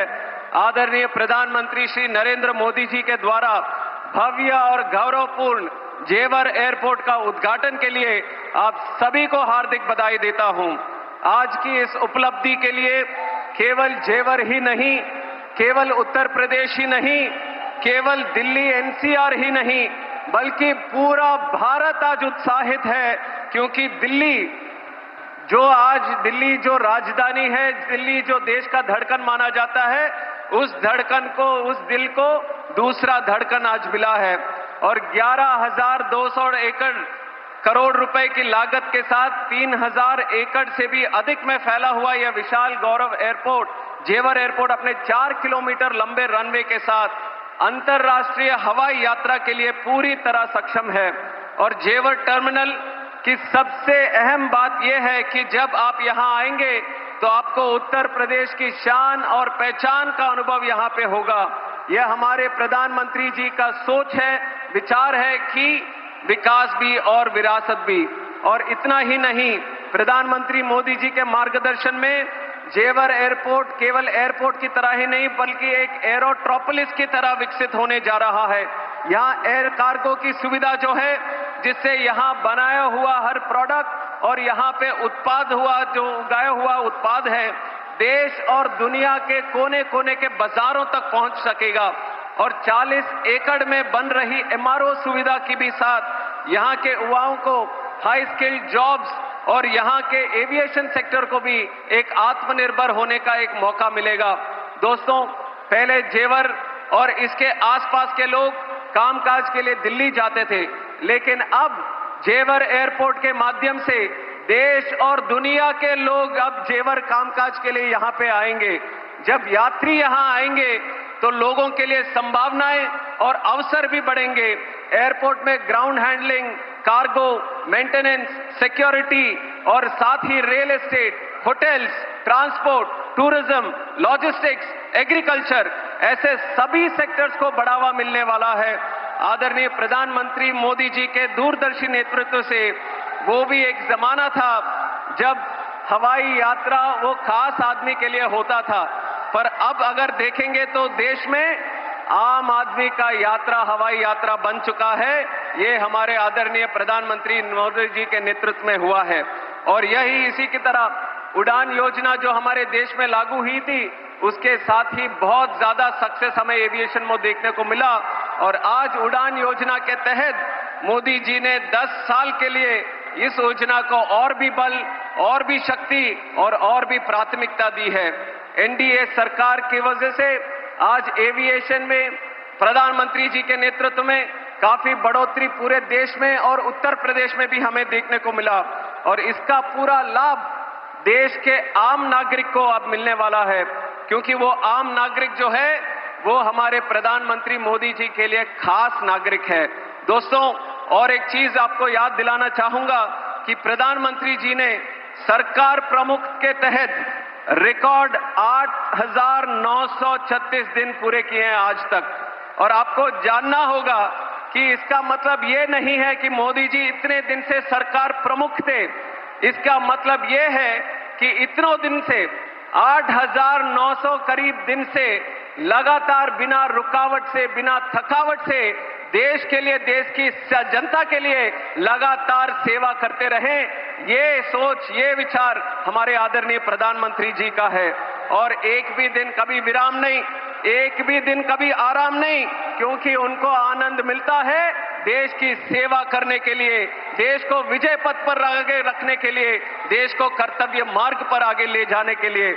और कुछ दिन में काम के बाद ये हम सबको अगर देखेंगे तो कभी न कभी ऐसा लगता है कभी विराम कर ले, पर हमारे आदरणीय प्रधानमंत्री जी से हम सबको प्रेरणा लेना होगा, जिनके लिए दिन और रात एक ही संकल्प है, भारत का विजय, आत्मनिर्भर भारत, स्वच्छ भारत, डिजिटल भारत, उड़ान भारत और विकसित भारत। उनके हर काम, हर कल्पना, हर कदम भारत से जुड़ा होता है। उनकी सोच किसी प्रांत, किसी जाति या किसी वर्ग के लिए सीमित नहीं है। वो करते हैं काम हमारे भारत के लिए। उनकी ताकत भारत है, उनकी शक्ति भारत है और उनका परिवार भारत है। ये हम सबको याद रखना पड़ेगा। और मेरे लिए भी गौरव की बात है, सौभाग्य की बात है, नागर उड्डयन मंत्रालय जैसे महत्वपूर्ण विभाग में अपने योगदान देने का एक अवसर आदरणीय प्रधानमंत्री जी के आशीर्वाद से मुझे मिला। और मैं कहना चाहूंगा, जेवर एयरपोर्ट प्रोजेक्ट में राज्य सरकार का भी विशेष समर्थन मिला। आदरणीय मुख्यमंत्री श्री योगी आदित्यनाथ जी के नेतृत्व में उत्तर प्रदेश अब उड्डयन प्रदेश बन रहा है, उत्तम प्रदेश भी बन रहा है। यहाँ पे क्राइम को घटाया, कॉमर्स को बढ़ाया, कंफ्यूजन को खत्म किया, कनेक्टिविटी को बढ़ाया, करप्शन को हटाया और कॉन्फिडेंस को यहाँ पे बढ़ाया। एनडीए की डबल इंजन सरकार में उत्तर प्रदेश और काफी आगे जाने की संभावना के साथ आगे बढ़ रहा है। राम मंदिर की स्थापना से लेकर कानून व्यवस्था को सशक्त करने तक आज उत्तर प्रदेश का यह नया स्वरूप पूरे देश को ही प्रेरित कर रहा है। अंत में एक विशेष बात मैं कहना चाहूंगा, दिल्ली एयरपोर्ट पर बढ़ते हुए ट्रैफिक के कारण एक दूसरे एयरपोर्ट की आवश्यकता थी और उस आवश्यकता को पूरा करने के लिए मैं जेवर वासियों को, खास करके यहाँ पे युवाओं को, यहाँ पे किसानों को पूरे देश की तरफ से आप सबको मैं धन्यवाद देना चाहता हूं और यहाँ पे इस पे काम करे हुए सभी कर्मचारियों को, सभी लेबर को और खास करके ज्यूरिक एयरपोर्ट की टीम को और यहाँ पे काम किया हुआ टाटा प्रोजेक्ट्स उनके टीम को भी मैं बधाई देता हूं। ये पूरे देश के लिए ही एक ऐतिहासिक प्रोजेक्ट है। आपको वो दिन भी याद रहेंगे जब जेवर की बात होती थी, देश में कभी होती थी तो क्राइम की बात करते थे, पर कल से आप देखेंगे जब जेवर की बात करेंगे, निवेश की बात करेंगे, डेवलपमेंट की बात करेंगे, रोजगार की बात करेंगे, प्रोग्रेस की बात करेंगे। ये सपना सच करके दिखाया है हमारे आदरणीय प्रधानमंत्री नरेंद्र मोदी जी ने। आइए हम सब साथ पर उनका संकल्प जो है विकसित भारत 2047 को पूरा करने में हर आदमी को, हर युवा व्यक्ति को साथ में मिलकर चलना होगा। पूरे विश्व को दिखाना होगा भारत की ताकत क्या है। उसके लिए मैं फिर से आप सबको स्वागत करता हूं और इस ऐतिहासिक अवसर पर आप सबको बधाई देते हुए मैं विराम लेता हूं। जय श्री राम, जय हिंद, जय भारत।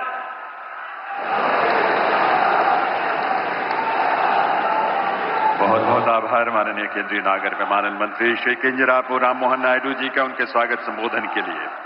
देवियों सज्जनों, अंत्योदय से सर्वोदय तक का संकल्प साकार करने वाले और गांव से शहर तक के विकास के नित नए प्रतिमान स्थापित करने वाले उत्तर प्रदेश के माननीय मुख्यमंत्री श्री योगी आदित्यनाथ जी से मैं विनम्र अनुरोध करूंगा इस ऐतिहासिक अवसर पर अपने संबोधन के लिए पधारें।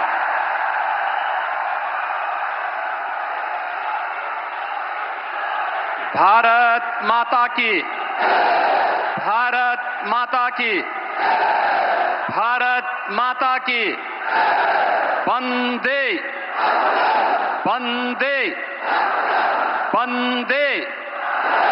नमः पार्वती पतिये हर हर।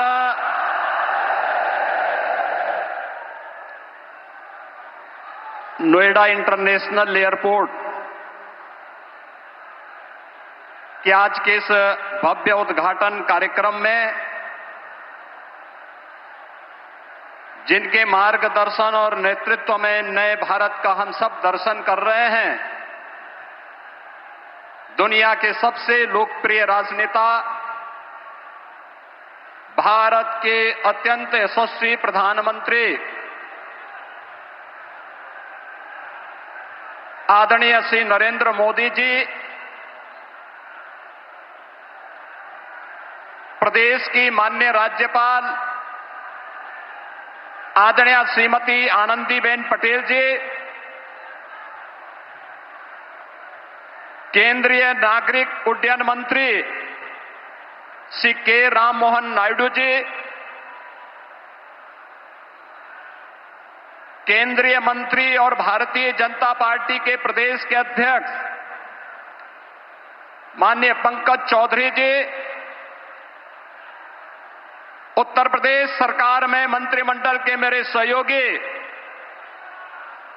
उप मुख्यमंत्री श्री केशव प्रसाद मौर्य जी, श्री ब्रजेश पाठक जी, श्री नंद गोपाल गुप्ता नंदी जी, श्री ब्रजेश सिंह जी, माननीय सांसद डॉक्टर महेश शर्मा जी, माननीय सांसद सुरेंद्र सिंह नागर जी, माननीय विधायकगण श्री धीरेन्द्र सिंह जी, पंकज सिंह जी, तेजपाल नागर जी, सभी माननीय जनप्रतिनिधिगण, भारी संख्या में आज के इस कार्यक्रम का साक्षी बन रहे सभी उपस्थित बहन और भाइयों, मैं सबसे पहले आदरणीय प्रधानमंत्री जी का इस भव्य और गरिमामयी समारोह में उत्तर प्रदेश की 25 करोड़ जनता की ओर से नोएडा इंटरनेशनल एयरपोर्ट के माध्यम से उत्तर प्रदेश की उड़ान को एक नई ऊंचाई प्रदान करने के लिए हृदय से स्वागत करता हूं, अभिनंदन करता हूं। बहनों और भाइयों, आज का अवसर आदरणीय प्रधानमंत्री जी के प्रति आभार व्यक्त करने और उनके प्रति कृतज्ञता ज्ञापित करने का भी एक अवसर हम सबके सामने है। आपने देखा होगा कल ही रामनवमी के पावन अवसर पर पूरे देश के अंदर उत्सव और उत्साह का माहौल था।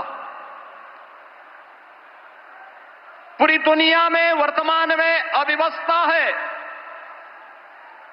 अराजकता का सा माहौल है, संशय की सी स्थिति है और पूरी दुनिया के अंदर पेट्रोलियम उत्पादों के दाम आसमान छूते हुए दिखाई दे रहे हैं।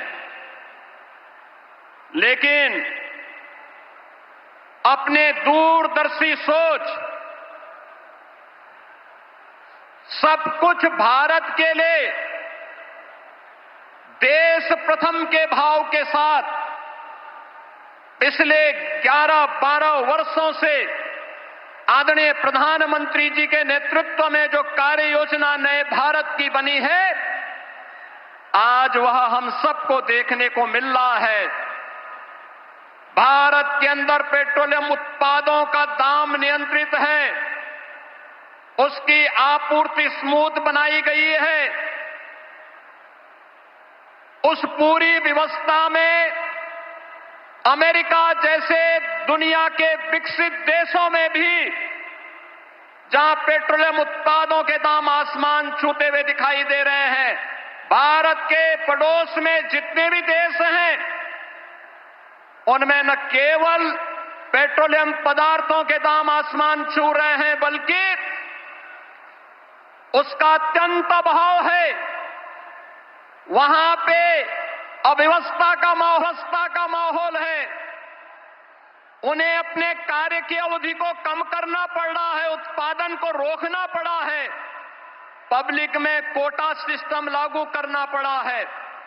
लेकिन भारत के अंदर निर्बाध रूप से पेट्रोलियम उत्पादों की आपूर्ति बनाए रखना, दाम को नियंत्रित करना और कल का ऐतिहासिक फैसला भी जिसमें पेट्रोलियम उत्पादों पर एक्साइज ड्यूटी को आपने कम करने का जो ऐतिहासिक निर्णय एक बार फिर से लिया है, मैं इसके लिए 25 करोड़ उत्तर प्रदेश वासियों के ओर से आपका हृदय से आभार व्यक्त करते हुए कृतज्ञता ज्ञापित करता हूं। विकास की नई ऊंचाइयों के साथ जनता को राहत भी हो, यह निर्णय उसी श्रृंखला का हिस्सा है। मान्यवर, आपने पिछले 11-12 वर्षों में नए भारत को प्रत्येक क्षेत्र में जो विकसित भारत की दिशा में अग्रसर करने के लिए कदम बढ़ाए हैं, आज वह हमें हर एक सेक्टर में देखने को मिल रहे हैं। ये नोएडा इंटरनेशनल एयरपोर्ट इसी श्रृंखला का हिस्सा है। आज आपके कर कमलों से इस नव निर्माण की इस नई इकाई का लोकार्पण होने जा रहा है और यह नवसृजन उत्तर प्रदेश को ग्लोबल एविएशन के मैप पर एक नए सिरे से प्रस्तुत करने का कार्य कर रहा है। बहन और भाइयों, आदरणीय प्रधानमंत्री जी का विजन है।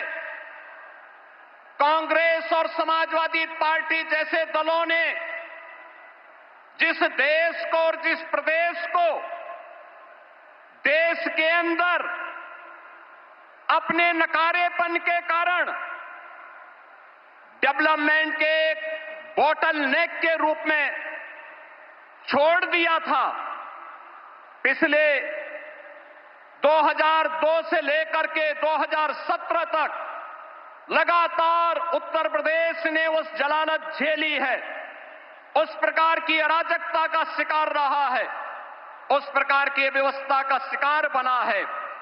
लेकिन आदरणीय प्रधानमंत्री जी के मार्गदर्शन में पिछले 12 वर्षों के अंदर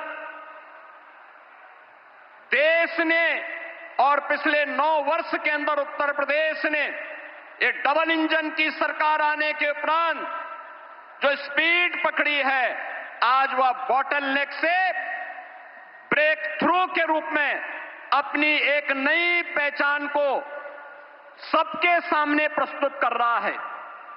मान्यवर, आपने इस एयरपोर्ट का आधार शिलान्यास 25 नवंबर 2021 को किया था और आज आपके कर कमलों से इस एयरपोर्ट के प्रथम फेज का उद्घाटन का कार्यक्रम भी हो रहा है। ये डबल इंजन की स्पीड यही है और यही स्पीड जो आपने हमेशा कहा है, वह स्पीड वही है कि जिसका आधारशिला रखो, जिसका शिलान्यास रखो, उसका उद्घाटन भी करो और जिसका शिलान्यास आपने रखा था, आज आप ही ने उसका उद्घाटन का कार्यक्रम भी आपके कर कमलों से होने जा रहा है। मान्यवर, आपके मार्गदर्शन में नया भारत का यह नया उत्तर प्रदेश आज अपनी पहचान में एक नई उद्घोष कर रहा है और वह उद्घोष है कि जब संकल्प मजबूत हो, साहस अडिग हो, आत्मविश्वास अटल हो, तो कोई भी लक्ष्य दूर नहीं रह सकता है। और जेवर का यह नोएडा इंटरनेशनल एयरपोर्ट उसी संकल्प को सिद्धि में बदलने की परिणति का एक परिणाम है। यह न केवल इसका रनवे उत्तर प्रदेश की अर्थव्यवस्था को नई ऊंचाई तक ले जाने का आधार बनेगा, बल्कि यह एयरपोर्ट उत्तर प्रदेश के उज्जवल भविष्य का लॉन्च पैड भी बनेगा, जो उत्तर भारत के निवेश, व्यापार और औद्योगिक विकास को नई ऊंचाई तक पहुंचाते हुए व्यापक रोजगार का सृजन भी करेगा। जेवर एयरपोर्ट उत्तर प्रदेश को ग्लोबल कनेक्टिविटी का एक केंद्र बनाते हुए यमुना एक्सप्रेसवे और भविष्य में Delhi Mumbai expressway, eastern peripheral way, Ganga expressway, RRTS, Delhi Varanasi high speed rail line जैसे नेटवर्क को जोड़ते हुए प्रदेश को स्केल स्पीड के साथ विकास की एक नई ऊंचाई तक ले जाने का कार्य भी करेगा। नोएडा एयरपोर्ट परियोजना के माध्यम से लाखों नौजवानों के लिए रोजगार प्रत्यक्ष और अप्रत्यक्ष रूप से सृजित होंगे। यमुना एक्सप्रेसवे नोएडा, ग्रेटर नोएडा में व्यापक निवेश की संभावनाओं ने अभी से प्रस्ताव देने प्रारंभ कर दिए हैं। अभी पिछले दिनों ही आपने इसी एयरपोर्ट के पास सेमीकंडक्टर चिप बनाने की एक यूनिट की आधारशिला रखी थी। इसके साथ ही यहां पे अत्याधुनिक इलेक्ट्रॉनिक मैन्युफैक्चरिंग क्लस्टर के निर्माण की प्रक्रिया को भी आगे बढ़ाया जा रहा है। Apparel park, medical device park, toy park, MSME park, handicraft park और अन्य तमाम प्रकार के ऐसी सुविधाएं यहां विकसित कर रही है, जिसमें यहां पर निवेश के साथ साथ रोजगार के व्यापक संभावनाएं भी विकसित हो रही हैं। डाटा सेंटर से संबंधित यूनिट भी यहां पे स्थापित हो रही हैं। आने वाले दिनों में अत्याधुनिक फिनटेक सिटी के निर्माण का कार्य और पूरे एनसीआर में इस नोएडा इंटरनेशनल एयरपोर्ट के आने के साथ ही यहां पर निवेश के लिए एक सकारात्मक वातावरण का सृजन भी हो रहा है। मान्यवर, seamless, smart and sustainable airport, aviation fuel form, in flight kitchen facility, MRO के साथ ही आधुनिक डिजिटल और ऊर्जा संरक्षण पर केंद्रित ईज ऑफ जर्नी की संकल्पना को आपके मार्गदर्शन में आज यह एयरपोर्ट साकार करने की दिशा में आगे बढ़ रहा है। Dedicated multi modal cargo hub का निर्माण होने से अब उत्तर प्रदेश लैंडलॉक्ड की लिमिटेशन से बाहर निकलकर एक लैंडमार्क ग्रोथ के साथ ग्लोबल मार्केट तक अपनी पहुंच को आसान बनाने में सफल होगा। उत्तर प्रदेश के अंदर जो पोटेंशियल था, उस पोटेंशियल को आज इस नोएडा इंटरनेशनल एयरपोर्ट और इसके साथ जुड़ रही ये तमाम प्रकार की सुविधाएं एक नई ऊंचाई तक पहुंचाने में निर्णायक भूमिका का निर्वहन करेगा। मान्यवर, आपने हमेशा से हम सबको एक मार्गदर्शन दिया है कि जो भी करना है, बड़ा करना है, बड़ा सोचना है और बड़ा बनने की दिशा में उसे अग्रसर करना है। ये इंटरनेशनल एयरपोर्ट जिसके निर्माण की दिशा में ज्यूरिख इंटरनेशनल एयरपोर्ट ने अपनी भूमिका का निर्वहन किया, लेकिन यहां के अन्नदाता किसानों के प्रति भी हम आभार व्यक्त करते हैं, जिन्होंने यहां पर इंटरनेशनल एयरपोर्ट के निर्माण की दिशा में, जहां पर पहले तमाम प्रकार के आंदोलन चलते थे, उनके साथ डायलॉग बनाने के साथ ही जब उन किसानों को समयबद्ध मुआवजा और पुनर्वास के कार्यक्रम के साथ जोड़ा गया, तो आज 13,000 एकड़ लैंड नोएडा इंटरनेशनल एयरपोर्ट के लिए यहां के अन्नदाता किसानों ने यहां पर उपलब्ध करवाने में भी अपना योगदान किया है। और इसके लिए मैं यहां के अन्नदाता किसानों को विशेष रूप से हृदय से धन्यवाद दूंगा कि जिन्होंने इस पूरी प्रक्रिया में अपना सकारात्मक योगदान दिया और यहां के जनप्रतिनिधियों के साथ मिलकर के विकास के इस कार्यक्रम को आगे बढ़ाया है।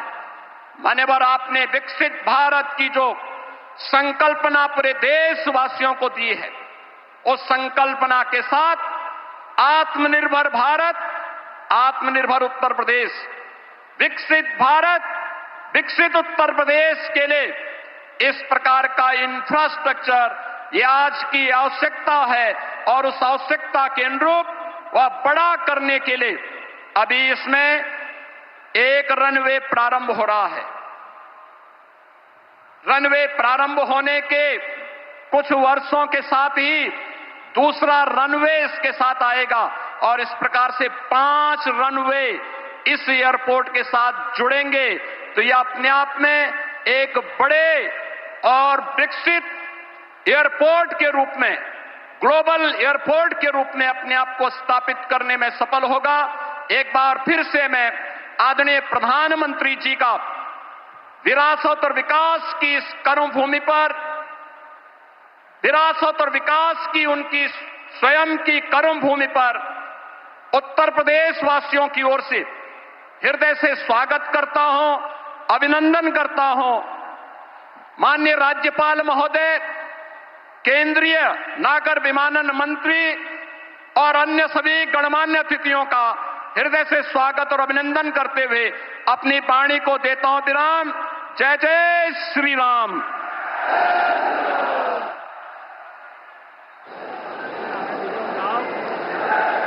बहुत बहुत आभार माननीय मुख्यमंत्री श्री योगी आदित्यनाथ जी का। देवियों सज्जनों, आज यहां माननीय प्रधानमंत्री जी के करकमलों से नोएडा अंतर्राष्ट्रीय हवाई अड्डे के पहले चरण के लोकार्पण के साथ साथ इस एयरपोर्ट के कार्गो टर्मिनल का भी लोकार्पण होना है और साथ ही 40 एकड़ क्षेत्र में बनने वाले एमआरओ यानी मेंटेनेंस, रिपेयर और ओवरहॉल सुविधा का भी शिलान्यास माननीय प्रधानमंत्री महोदय के करकमलों से यहां होगा। मैं निवेदन करूंगा माननीय प्रधानमंत्री श्री नरेंद्र मोदी जी से, वे रिमोट का बटन दबाकर नोएडा अंतर्राष्ट्रीय हवाई अड्डे के पहले चरण और कार्गो टर्मिनल का लोकार्पण और एमआरओ सुविधा का शिलान्यास करने की कृपा करें।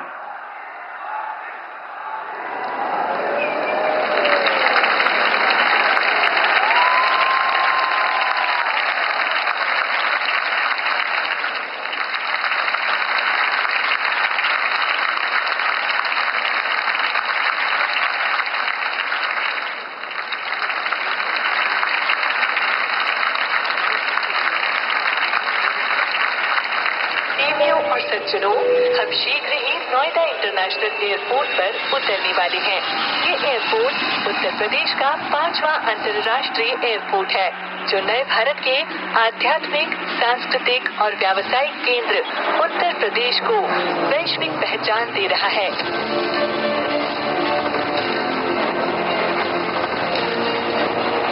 यशस्वी प्रधानमंत्री श्री नरेंद्र मोदी जी के मार्गदर्शन एवं माननीय मुख्यमंत्री योगी आदित्यनाथ जी के निरंतर प्रयासों से नए भारत का नया उत्तर प्रदेश आकार ले रहा है। नोएडा इंटरनेशनल एयरपोर्ट का स्वप्न आज मूर्त रूप ले चुका है। एक्सप्रेसवे प्रदेश, सर्वाधिक मेट्रो संचालित प्रदेश, सर्वप्रथम रैपिड रेल संचालित करने वाले प्रदेश के साथ साथ पहले इनलैंड वाटरवे वाला यूपी आज नोएडा इंटरनेशनल एयरपोर्ट के साथ अब सर्वाधिक अंतर्राष्ट्रीय और घरेलू एयरपोर्ट्स का गौरवशाली प्रदेश है। यशस्वी प्रधानमंत्री जी के विकसित भारत, विकसित उत्तर प्रदेश के विजन का स्वर्णिम जेवर। नोएडा इंटरनेशनल एयरपोर्ट उत्तरी भारत का लॉजिस्टिक गेटवे बनेगा। ये इस पूरे क्षेत्र को नेशनल गतिशक्ति मास्टर प्लान का एक सशक्त प्रतिबिंब बनाएगा। इस एयरपोर्ट की क्षमता प्रतिवर्ष 1 करोड़ 20 लाख से अधिक यात्री वहन करने की है। चतुर्थ चरण तक प्रतिवर्ष 7 करोड़ तक यात्री नोएडा इंटरनेशनल एयरपोर्ट से लाभान्वित होंगे। नोएडा इंटरनेशनल एयरपोर्ट का टर्मिनल 1 1,37,000 वर्ग मीटर में है। इस एयरपोर्ट पर 48 check in counter, 20 self baggage drop एवं 9 सिक्योरिटी चेक लेन यात्रियों के लिए सफर को आसान बनाएंगे। अंतर्राष्ट्रीय यात्रियों के लिए फास्ट ट्रैक व्यवस्था के साथ आगमन एवं प्रस्थान पर 9 immigration counter Noida international airport के अनुभव को खास बनाने वाला है। इस एयरपोर्ट पर प्रति घंटा 30 एयरक्राफ्ट टेक ऑफ एवं लैंडिंग कर सकेंगे, जो इसकी विराट क्षमता को दर्शाता है। नोएडा इंटरनेशनल एयरपोर्ट भारत की सबसे बड़ी ग्रीनफील्ड एयरपोर्ट परियोजनाओं में से एक है। सड़क, रेल, मेट्रो और क्षेत्रीय परिवहन प्रणालियों के बीच निर्बाध एकीकरण वाला मल्टी मॉडल ट्रांजिट सिस्टम इस एयरपोर्ट की विशेषता है। नोएडा इंटरनेशनल एयरपोर्ट का 2,50,000 से अधिक मीट्रिक टन की वार्षिक क्षमता वाले मल्टी मॉडल कार्गो हब को भविष्य में लगभग 18 लाख मीट्रिक टन तक बढ़ाए जाने की योजना है। राष्ट्रीय राजधानी क्षेत्र के लिए प्रमुख अंतर्राष्ट्रीय प्रवेश द्वार के रूप में ये एयरपोर्ट उद्यमियों, व्यापारियों एवं निर्यातकों के लिए असीमित संभावनाओं का माध्यम बनेगा। आदरणीय प्रधानमंत्री जी के मार्गदर्शन में, उनकी विजनरी लीडरशिप में ये जेवर न केवल उत्तर प्रदेश का बल्कि भारत का भी जेवर बनकर के उभर रहा है। एयरपोर्ट के इंटीरियर में विरासत और समावेशी विकास की छटा है। प्रदेश की पारंपरिक एवं हवेलियों की थीम पर आधारित साज सज्जा है। वाराणसी एवं हरिद्वार के गंगा घाट की अनुभूति वाला मल्टी लेवल टर्मिनल डिजाइन है। विभिन्न राज्यों के हैंडीक्राफ्ट्स एवं टेक्सटाइल से सौंदर्यीकरण इस एयरपोर्ट की भव्यता को विशेष आयाम दे रहे हैं। नोएडा इंटरनेशनल एयरपोर्ट उत्तर भारत का कार्गो गेटवे होने के साथ ही पर्यटन, उद्योग एवं निर्यात को डबल इंजन की रफ्तार से गति देगा, अर्थव्यवस्था को प्रगति देगा, नए भारत के नए उत्तर प्रदेश को समृद्धि देगा। आज यह गौरव का क्षण है जब प्रधानमंत्री श्री नरेंद्र मोदी जी के कर कमलों से नोएडा इंटरनेशनल एयरपोर्ट का उद्घाटन संपन्न हो रहा है। आकाश की ऊंचाई, स्पष्ट संदेश, विकसित भारत, विकसित उत्तर प्रदेश। आप सभी को हृदय से बहुत बहुत बधाई देवियों सज्जनों। ये एयरपोर्ट आत्मविश्वास से भरे नए भारत की उभरती हुई तस्वीर है, जो आज देश में विकास की गति और शक्ति को व्यक्त करती है। देवियों सज्जनों, ये वो भारत है जो आपदा को भी अवसर में बदल देने की क्षमता रखता है। ये आकांक्षी भारत है, ये समृद्ध, सशक्त और सुरक्षित भारत है। और ये सब संभव हो सका है माननीय प्रधानमंत्री श्री नरेंद्र मोदी जी के दूरदर्शी और युगांतरकारी नेतृत्व की बदौलत। आइए आप सबकी करतल ध्वनि के साथ, सम्मान और कृतज्ञता से भरी करतल ध्वनि के साथ निवेदन करें माननीय प्रधानमंत्री श्री नरेंद्र मोदी जी से उनके संबोधन के लिए, उनके उद्बोधन के लिए।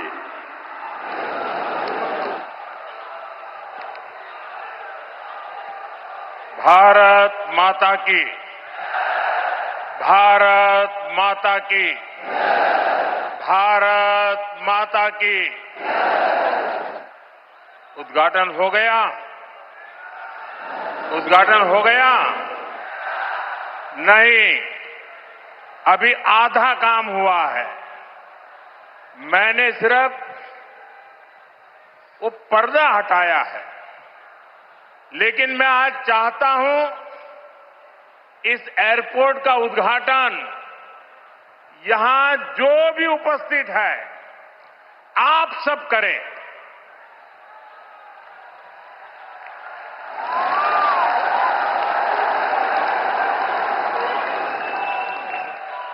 और इसलिए आप अपना मोबाइल फोन निकालिए, अपने मोबाइल फोन का फ्लैश लाइट कीजिए और आप इसका उद्घाटन कर रहे हैं। आप दिया जला करके यहां उपस्थित हर व्यक्ति आज इस एयरपोर्ट का उद्घाटन कर रहा है। ये आपकी अमानत है, ये आपका भविष्य है, ये आपका पुरुषार्थ है और इसलिए उसका उद्घाटन भी आपके हाथों से हो रहा है। आप अपने भारत माता की जय बोल करके हाथ ऊपर करके फ्लैश लाइट पूरी तरह से दिखाइए। भारत माता की, भारत माता की, भारत माता की। बहुत बहुत धन्यवाद। अब उद्घाटन हो गया।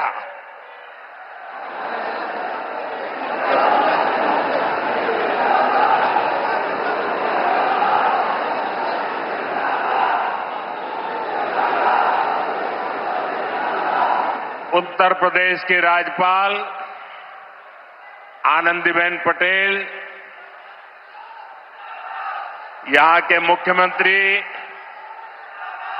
योगी आदित्यनाथ जी, उप मुख्यमंत्री केशव प्रसाद मौर्य, ब्रजेश पाठक,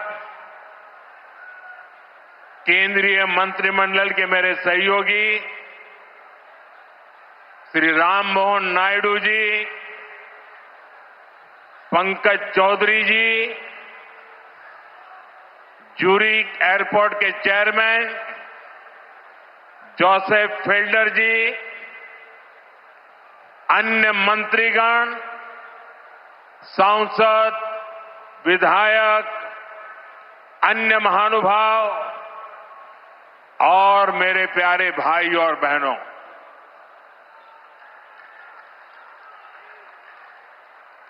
मैं देख रहा हूं आज जहां भी मेरी नजर पड़ रही है सारे युवा मुझे नजर आ रहे हैं।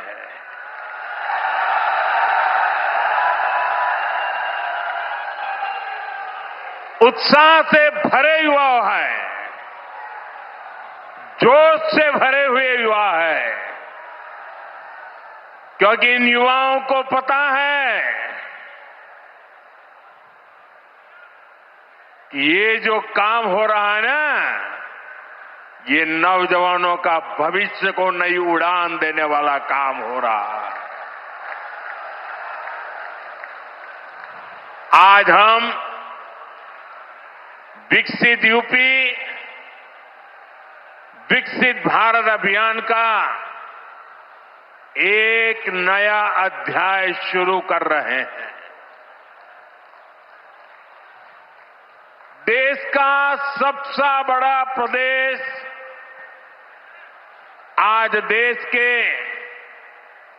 सबसे अधिक इंटरनेशनल एयरपोर्ट्स वाले राज्यों में से एक हो गया है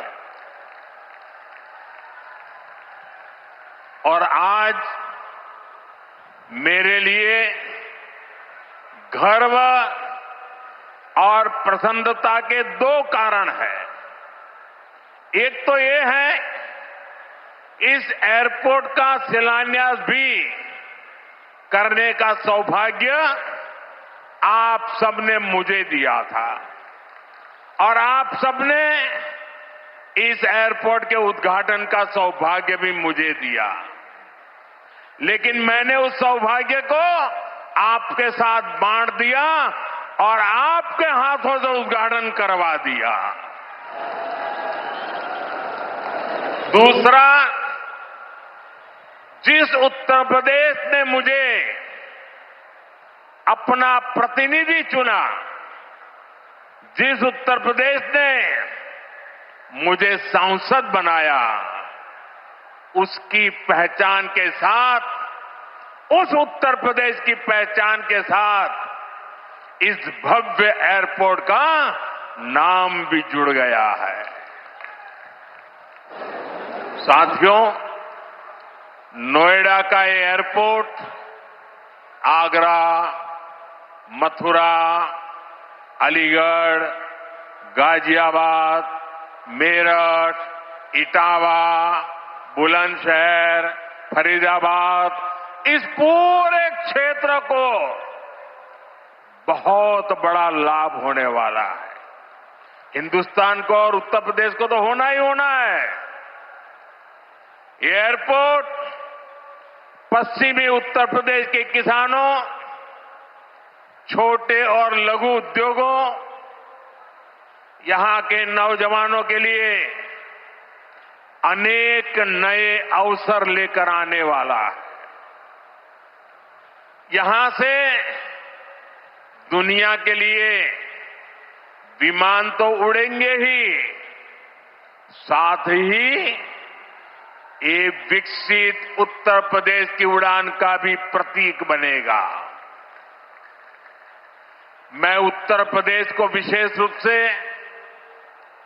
पश्चिम उत्तर प्रदेश की जनता को इस भव्य एयरपोर्ट के लिए बहुत बहुत बधाई देता हूं। साथियों, आज का ये कार्यक्रम भारत के नए मिजाज का प्रतीक है।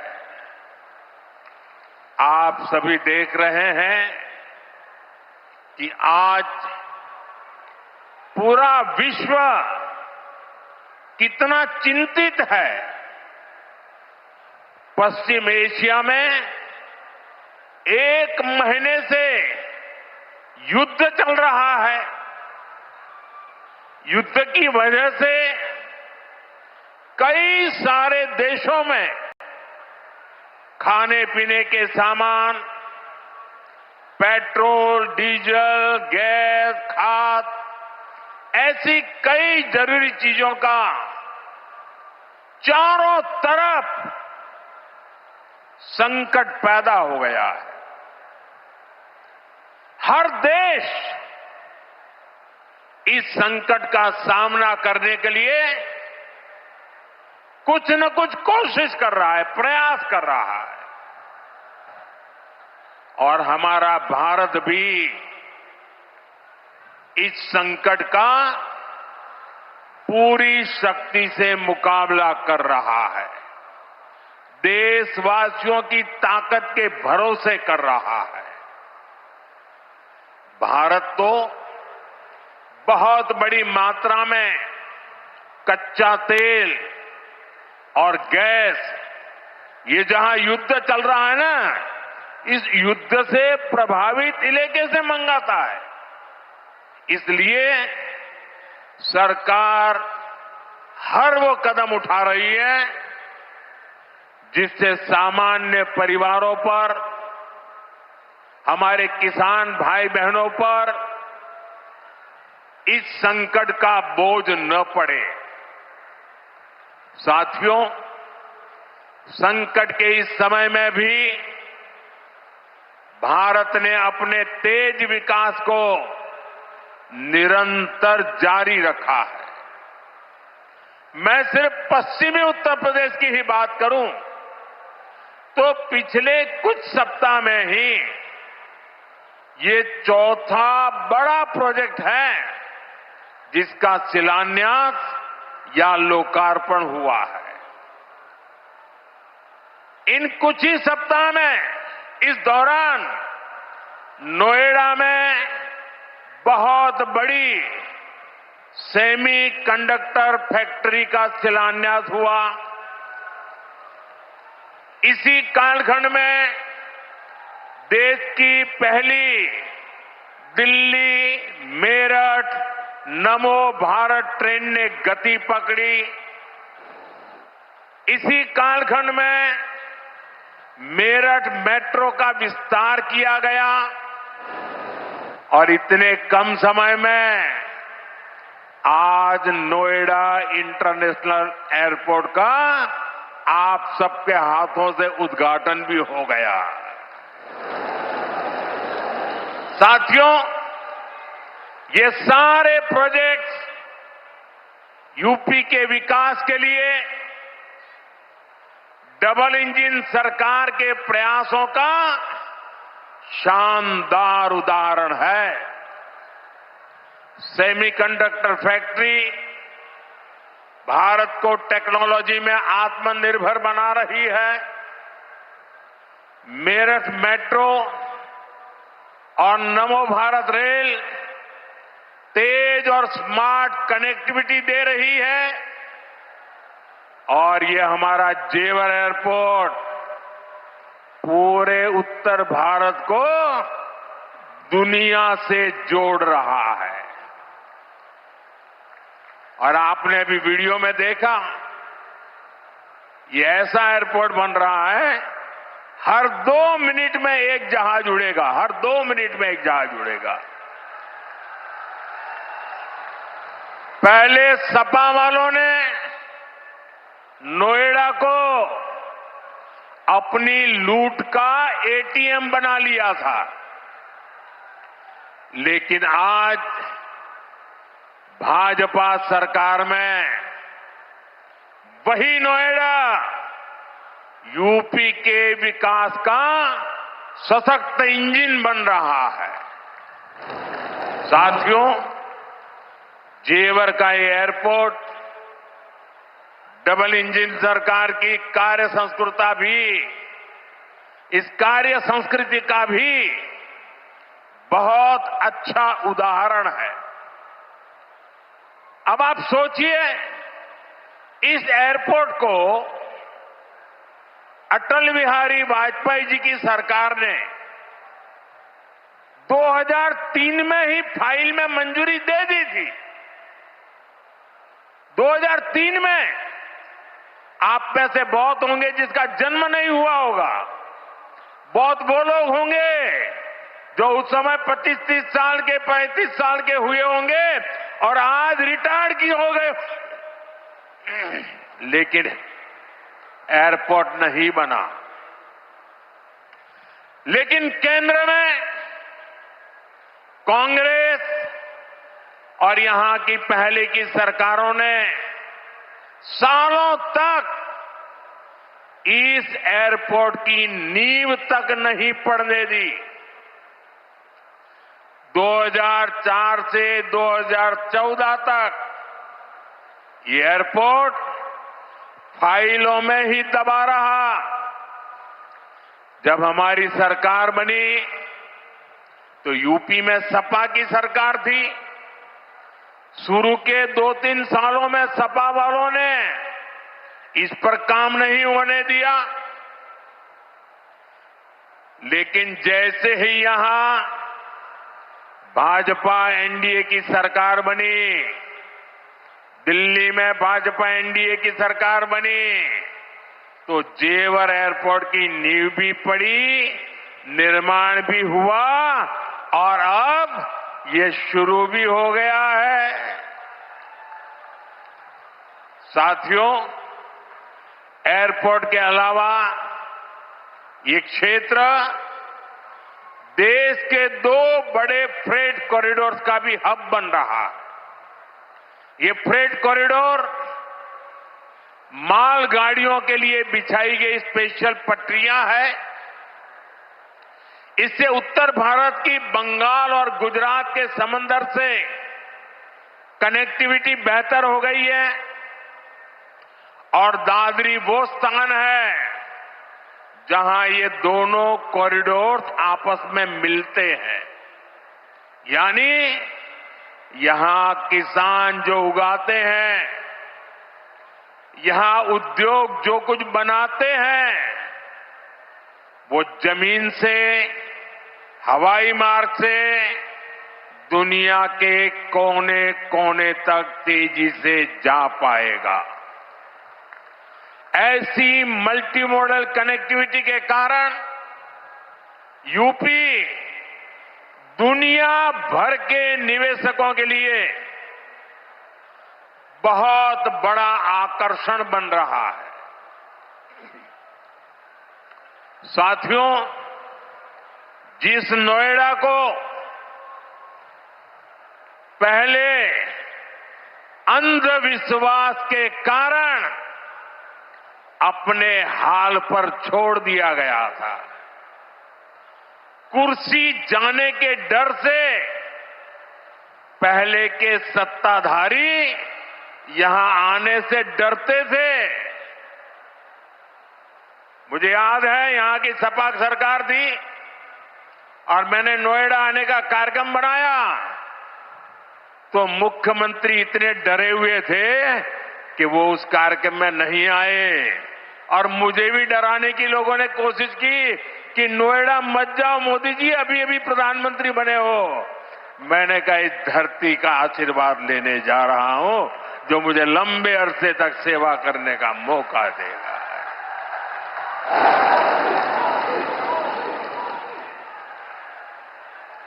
अब वही इलाका पूरी दुनिया का स्वागत करने के लिए तैयार है। ये पूरा क्षेत्र आत्मनिर्भर भारत के संकल्प को सशक्त कर रहा है। साथियों, इस क्षेत्र की अर्थव्यवस्था में खेती किसानी का बहुत महत्व है। मैं आज उन मेरे किसान भाई बहनों का विशेष रूप से आभार व्यक्त करता हूं जिन्होंने इस प्रोजेक्ट को साकार करने के लिए अपनी जमीनें दी है। उन किसानों के लिए जोरदार तालियां बजाइए दोस्तों। मेरे किसान भाई बहनों के लिए जोरदार ताली बजाइए।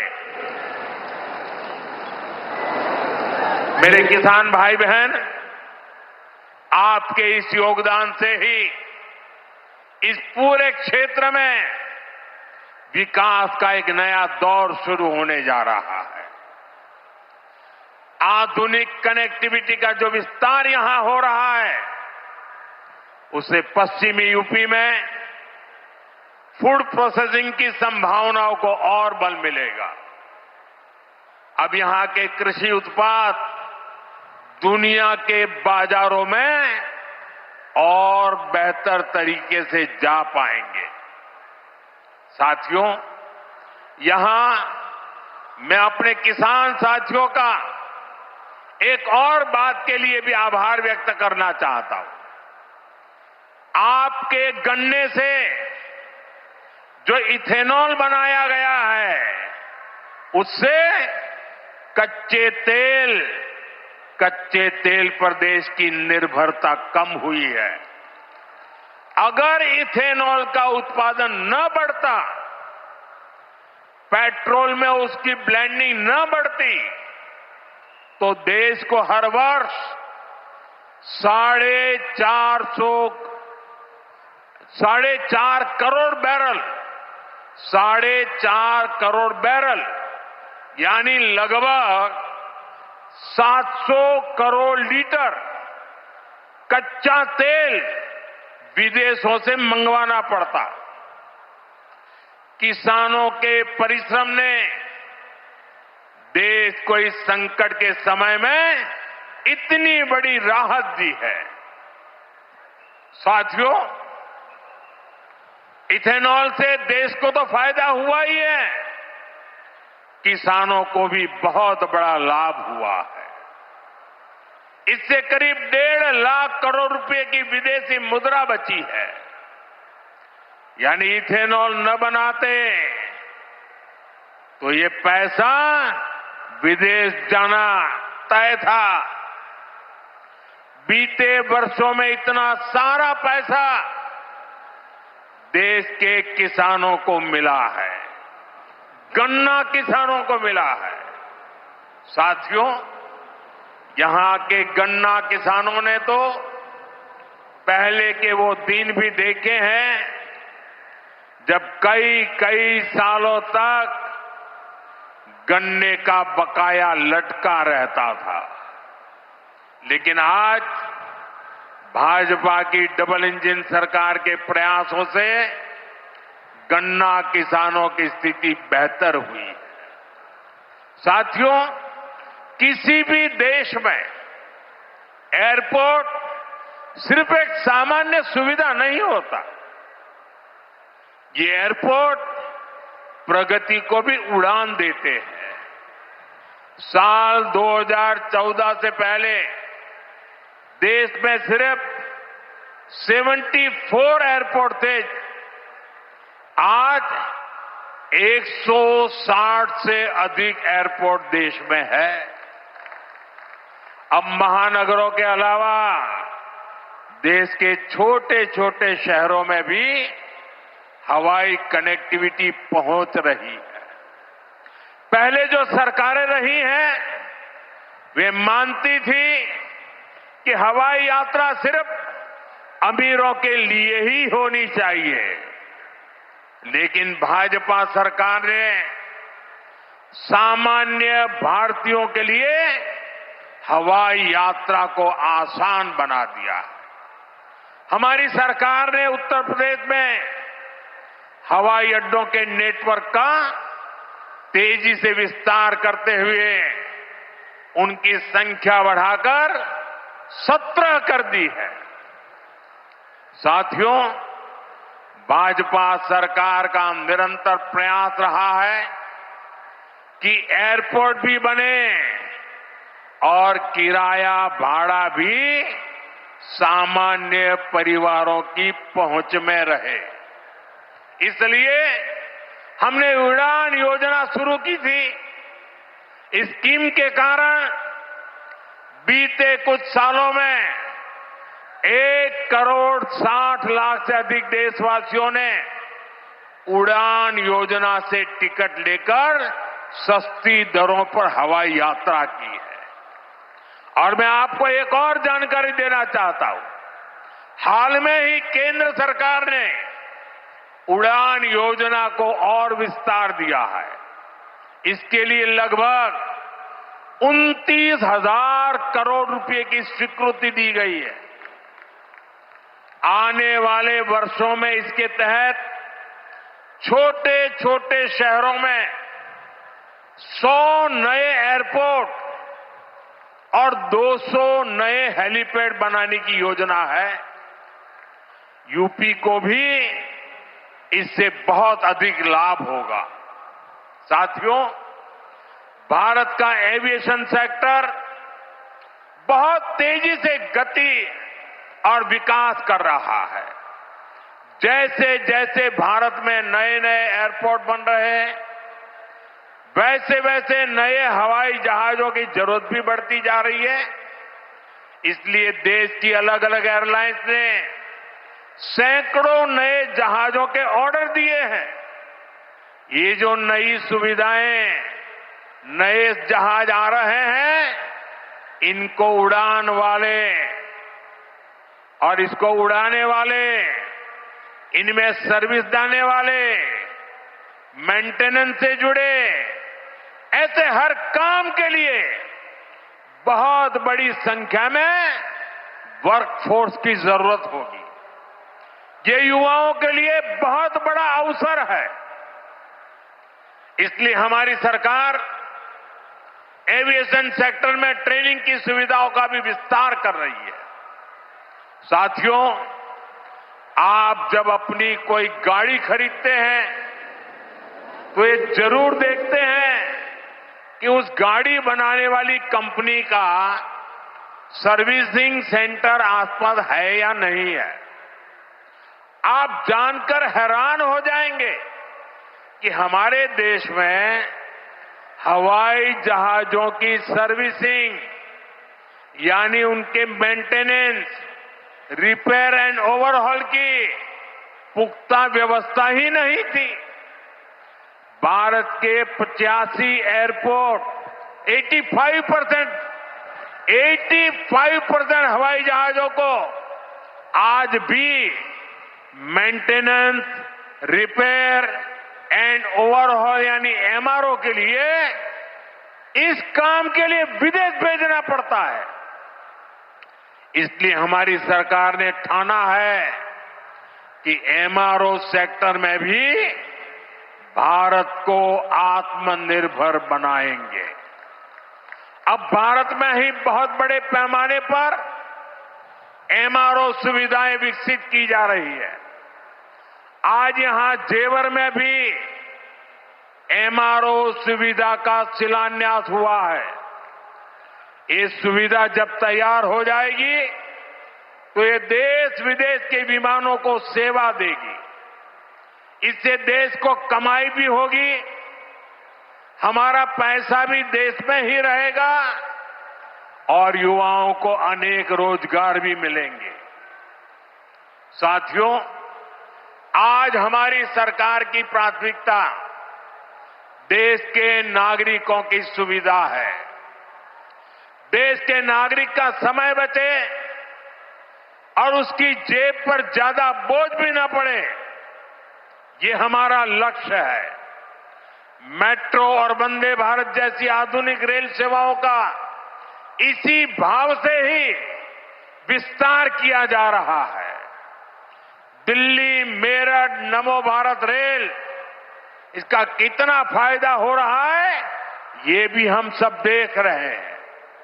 अभी तक नमो भारत 2.5 करोड़ से अधिक लोग सफर कर चुके हैं। दिल्ली मेरठ के जिस सफर में पहले घंटों लग जाते थे, अब वो सफर मिनटों में ही पूरा हो रहा है। साथियों, विकसित भारत के विकसित आधुनिक इंफ्रास्ट्रक्चर पर हमारी सरकार अभूतपूर्व निवेश कर रही है। बीते 11 वर्षों में इंफ्रास्ट्रक्चर का बजट 6 गुना से अधिक बढ़ाया गया है। इन वर्षों में 17 लाख करोड़ रुपए हाईवे और एक्सप्रेसवे पर खर्च किए गए। 1 लाख किलोमीटर से अधिक के हाईवे का निर्माण किया गया है। 2014 तक रेलवे में सिर्फ 20,000 किलोमीटर रूट का बिजलीकरण हुआ था, जबकि 2014 के बाद से 40,000 किलोमीटर से ज्यादा रेलवे ट्रैक का बिजलीकरण किया गया है। आज ब्रॉडगेज नेटवर्क का लगभग 100% बिजलीकरण हो चुका है। आज कश्मीर घाटी हो या नॉर्थ ईस्ट की राजधानियां, ये पहली बार रेल नेटवर्क से जुड़ रही है। पोर्ट यानी बंदरगाहों की क्षमता बीते दशक में 2 गुने से अधिक हुई है। देश में नदी जलमार्गों की संख्या भी लगातार बढ़ रही है। विकसित भारत के निर्माण के लिए जरूरी हर क्षेत्र में भारत तेजी से काम कर रहा है। साथियों, विकसित भारत बनाने के लिए सबका प्रयास बहुत जरूरी है। ये आवश्यक है कि 140 करोड़ देशवासी कड़े से कड़ा परिश्रम करें और वैश्विक संकटों का एकजुट होकर सामना करें। अभी जो युद्ध चल रहा है, इससे पैदा हुए संकटों का सामना कैसे करना है, इसके बारे में मैंने संसद में भी विस्तार से बताया है। मेरी कल देश के सभी मुख्यमंत्रियों से भी लंबी चर्चा हुई है और बड़ी सकारात्मक चर्चा हुई है। मैं आज आप सभी जनता जनार्दन से फिर कहूंगा, मैं देशवासियों से फिर से कहूंगा, हमें शांत मन से, धैर्य के साथ, एकजुटता के साथ, मिलजुल करके इस संकट का सामना करना है। ये पूरे विश्व में परेशानी पैदा करने वाला संकट है। हमें अपने देश की सबसे ज्यादा चिंता करने है और यही हम भारतीयों की सबसे बड़ी ताकत है। मैं यूपी के, देश के सभी राजनीतिक दलों से भी आग्रहपूर्वक कहना चाहता हूं, विनती पूर्वक कहना चाहता हूं, इस प्रकार के संकट में ऐसी बातें करने से बचें जो देश के लिए नुकसानदायक है, जो भारतीयों के हक में है, जो भारत के हित में है, वही भारत सरकार की नीति और रणनीति है।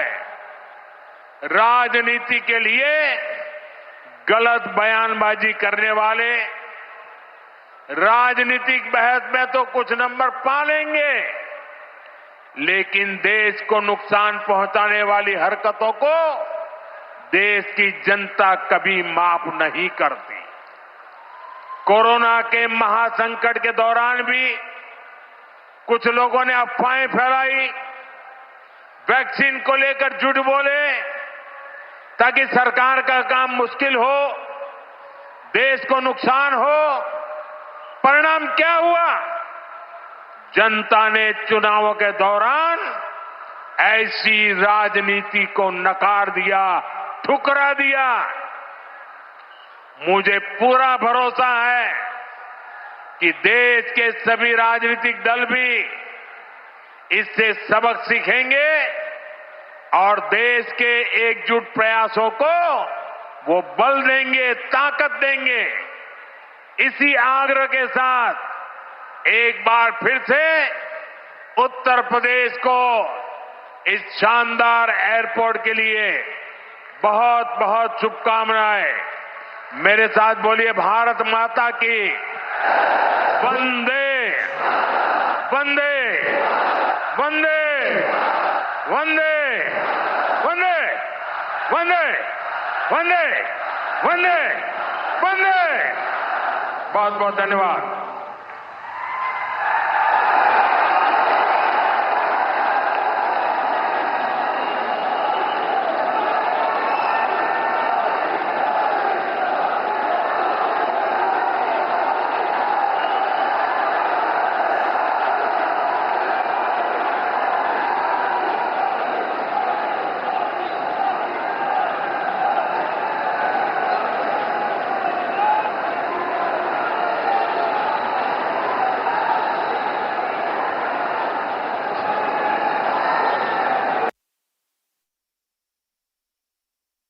Minister Narendra Modi, in fact, addressing the people who have gathered there to see the inauguration of the Noida International Airport in Jewar, Uttar Pradesh.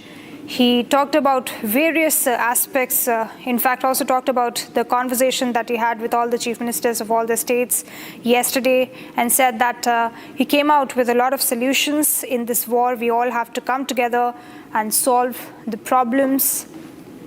He also said that India is working towards every single thing that will lead India towards Viksit Bharat. All right, we were taking a short break. Coming up, Prime Minister Narendra Modi inaugurates Jewar International Airport in Uttar Pradesh.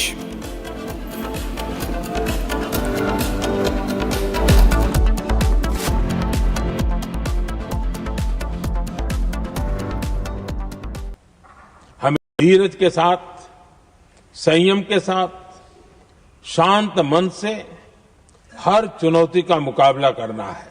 इसलिए मैं देशवासियों से भी कहूंगा कि हमें हर चुनौती के लिए तैयार रहना ही होगा।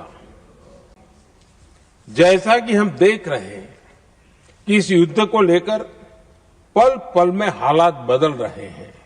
आदरणीय सभापति जी, ये संकट अलग प्रकार का है और इसके समाधान भी अलग प्रकार से ही तय किए जा रहे हैं।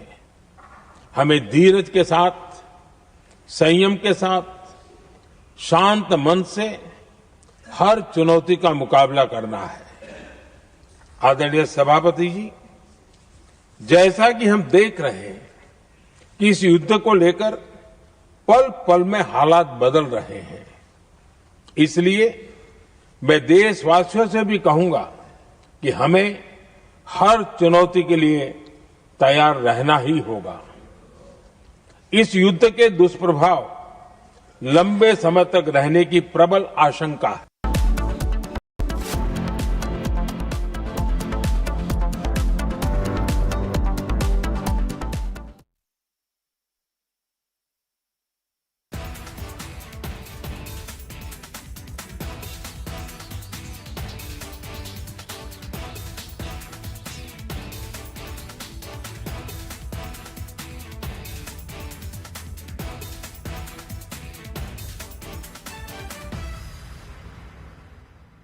रानी, इस घर में कुछ है जो टूटता नहीं।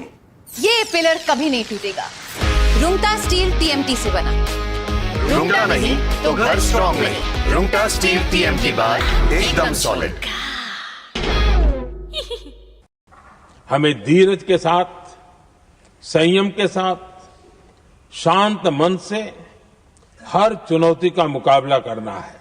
इसलिए मैं देशवासियों से भी कहूंगा कि हमें हर चुनौती के लिए तैयार रहना ही होगा। जैसा कि हम देख रहे हैं कि इस युद्ध को लेकर पल पल में हालात बदल रहे हैं।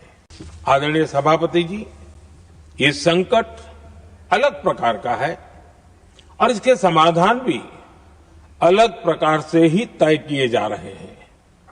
हमें धीरज के साथ, संयम के साथ, शांत मन से हर चुनौती का मुकाबला करना है। आदरणीय सभापति जी, जैसा कि हम देख रहे हैं कि इस युद्ध को लेकर पल पल में हालात बदल रहे हैं। All right, viewers, we are getting a big breaking news, a massive admission from US President Donald Trump, where he admits that world's largest aircraft carrier was hit from 17 different angles. They hit us, he said, but it is in sharp contrast to what earlier Pentagon in fact said. Pentagon had earlier claimed that a laundry fire in fact put USS Gerald Ford out of action. So contradictory statements coming out in fact from Pentagon, and now Donald Trump saying that in fact Iranian regime is the one who in fact dealt a huge blow to the aircraft carrier. We're talking about world's largest aircraft carrier, USS Gerald Ford. So big admission by Donald Trump, and in fact clearing the air. But remember, it is in sharp contrast to what Pentagon has said. Pentagon earlier said that it was a laundry fire that led in fact to the damage to the USS Gerald Ford. All right, let's listen into what Donald Trump said. We knew there was a problem when we noticed at 1 o'clock in the morning, every 32 seconds, another airplane, a very fast plane, was coming off the deck of an aircraft carrier. That's actually the biggest aircraft carrier in the world. And every 32 seconds, boom, boom, boom. And it was 1 o'clock in the morning, so we said, okay, I think we're in trouble. But they were ready for us, Johnny. And we were ready. He said we were ready. And then they hit us, and they came from 17 different angles. They were here, they were there. We ran for our lives. It was over. We knew there was a problem when we noticed at 1 o'clock in the morning, every 32 seconds, another airplane, a very fast plane, was coming off the deck of an aircraft carrier. That's actually the biggest aircraft carrier in the world. And every 32 seconds, boom, boom, boom. And it was 1 o'clock in the morning. So we said, okay, I think we're in trouble. But they were ready for us, Johnny. And we were ready. He said we were ready. And then they hit us, and they came from 17 different angles. They were here, they were there. We ran for our lives. It was over.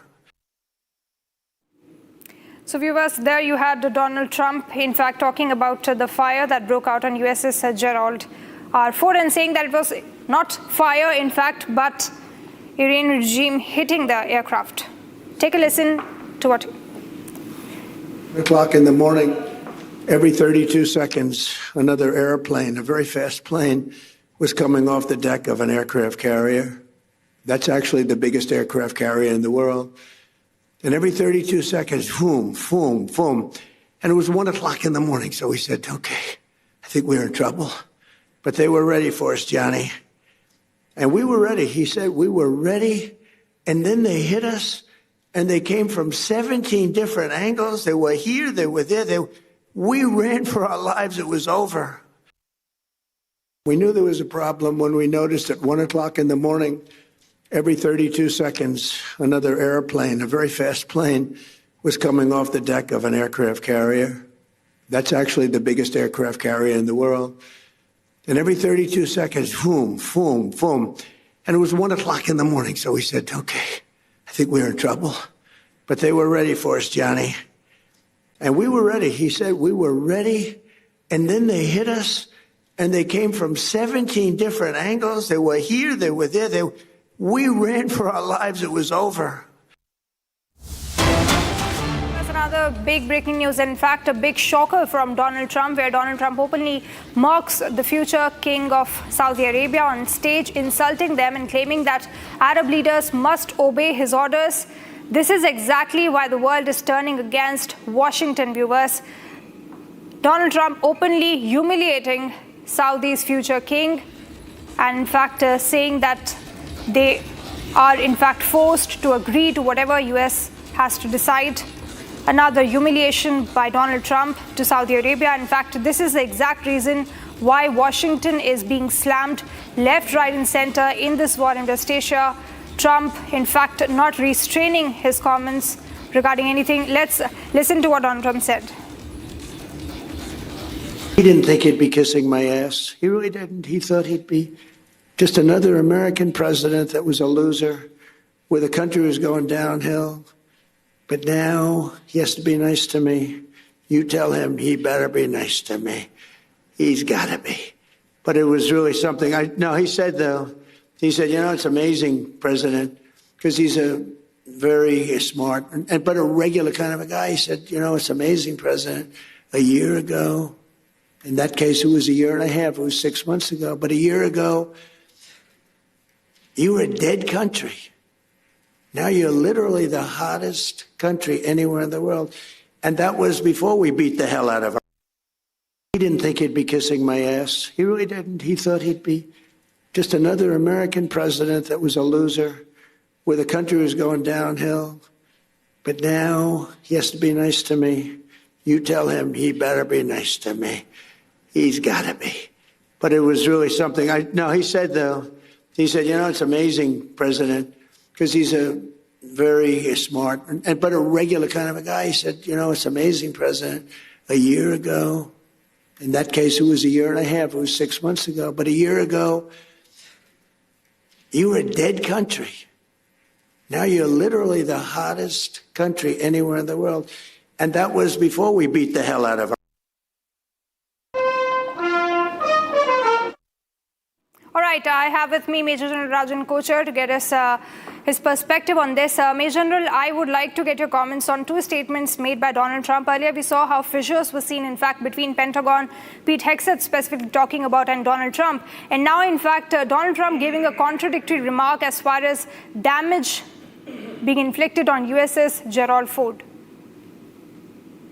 Thank you very much. I think that Donald Trump is in a state of shock right now, because I could see from this voice on your channel, I was listening to the audio of Donald Trump.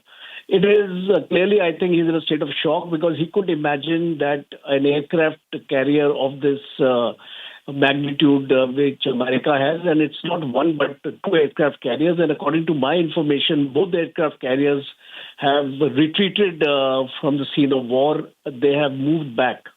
So you see, on one hand, Donald Trump is trying to say that he has won a victory against Iran, and he is trying to say that 92% of its missile inventory has been destroyed. And today there was a Pentagon report which says that only 1/3 of the inventory of the missile have been destroyed, and Iran still has capability of 2/3.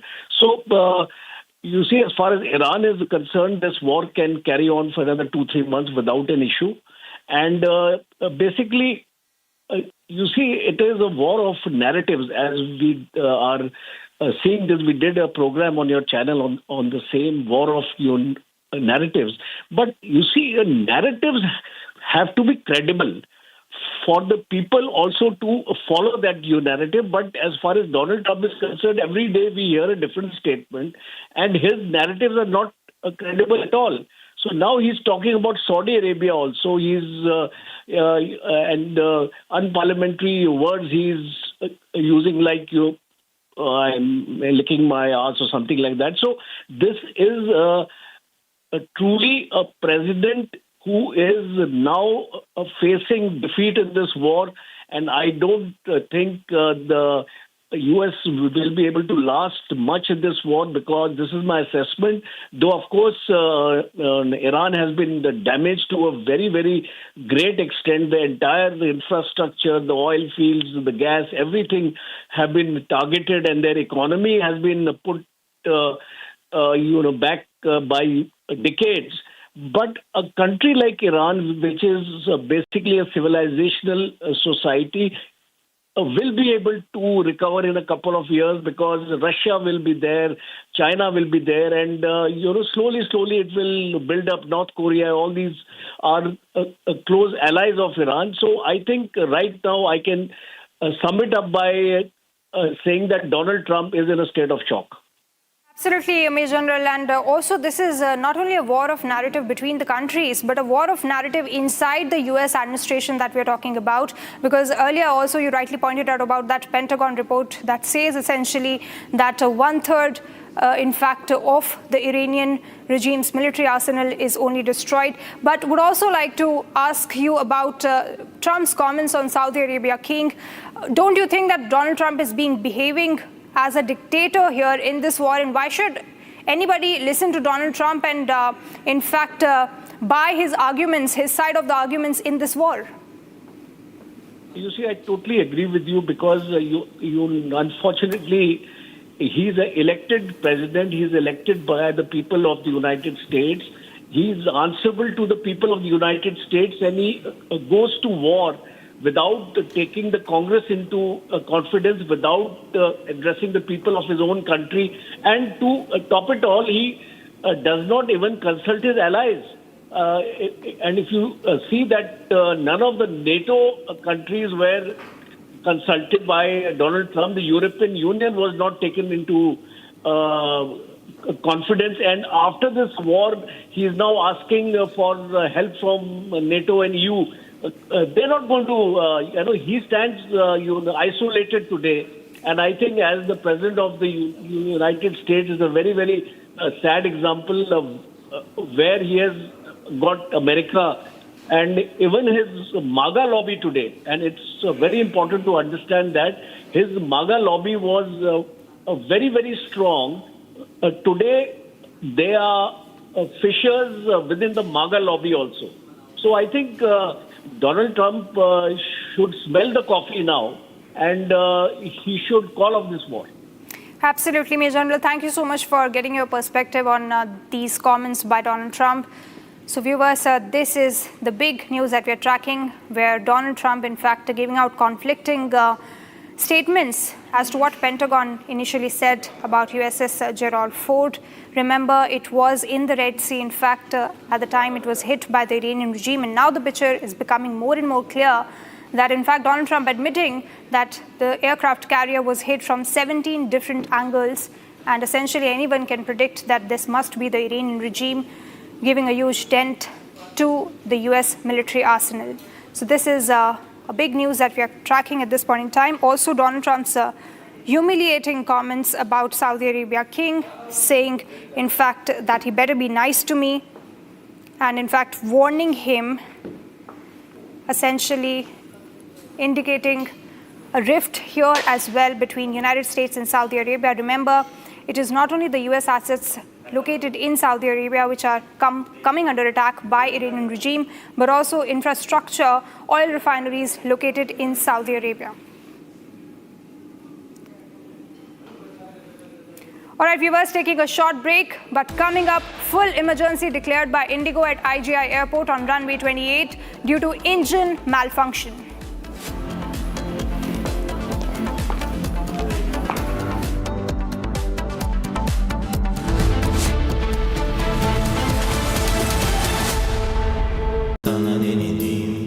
Amity has been ranked among the top universities globally for producing the most employable graduates by the Times Higher Education UK.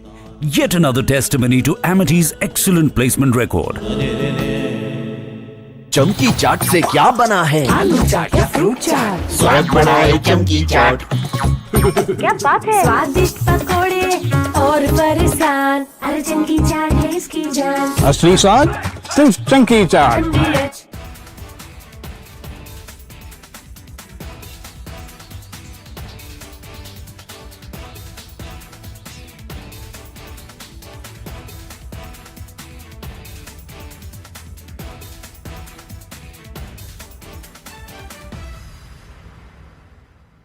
थोड़े में ज्यादा स्वाद, यही तो है इसकी खास बात। वाओ मामा, क्या स्वाद है? अरे मेरे राजा, मसाला। हमें धीरज के साथ, संयम के साथ, शांत मन से हर चुनौती का मुकाबला करना है। इसलिए मैं देशवासियों से भी कहूंगा कि हमें हर चुनौती के लिए तैयार रहना ही होगा। जैसा कि हम देख रहे हैं कि इस युद्ध को लेकर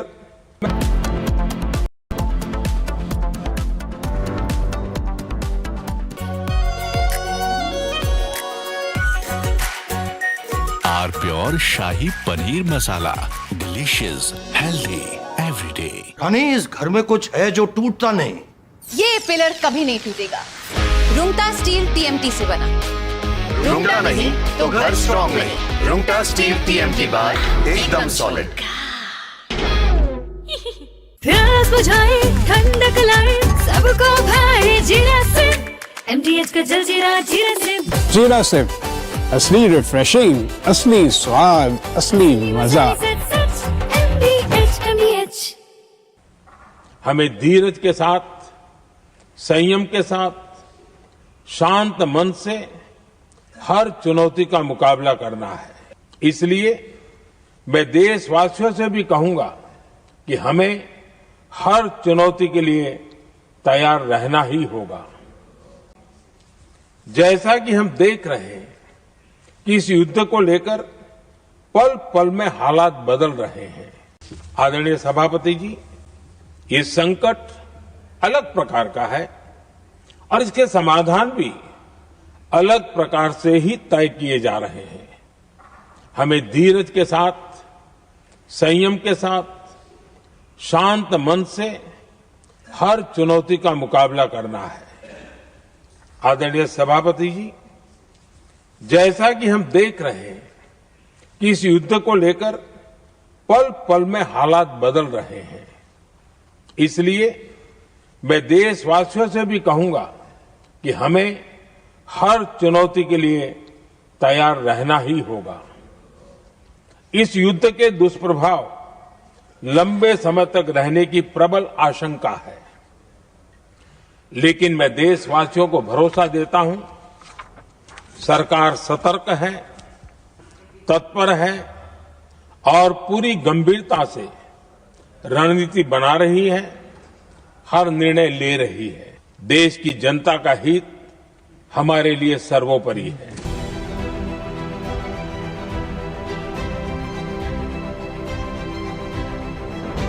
These talks go well and you reach a ceasefire agreement with Iran.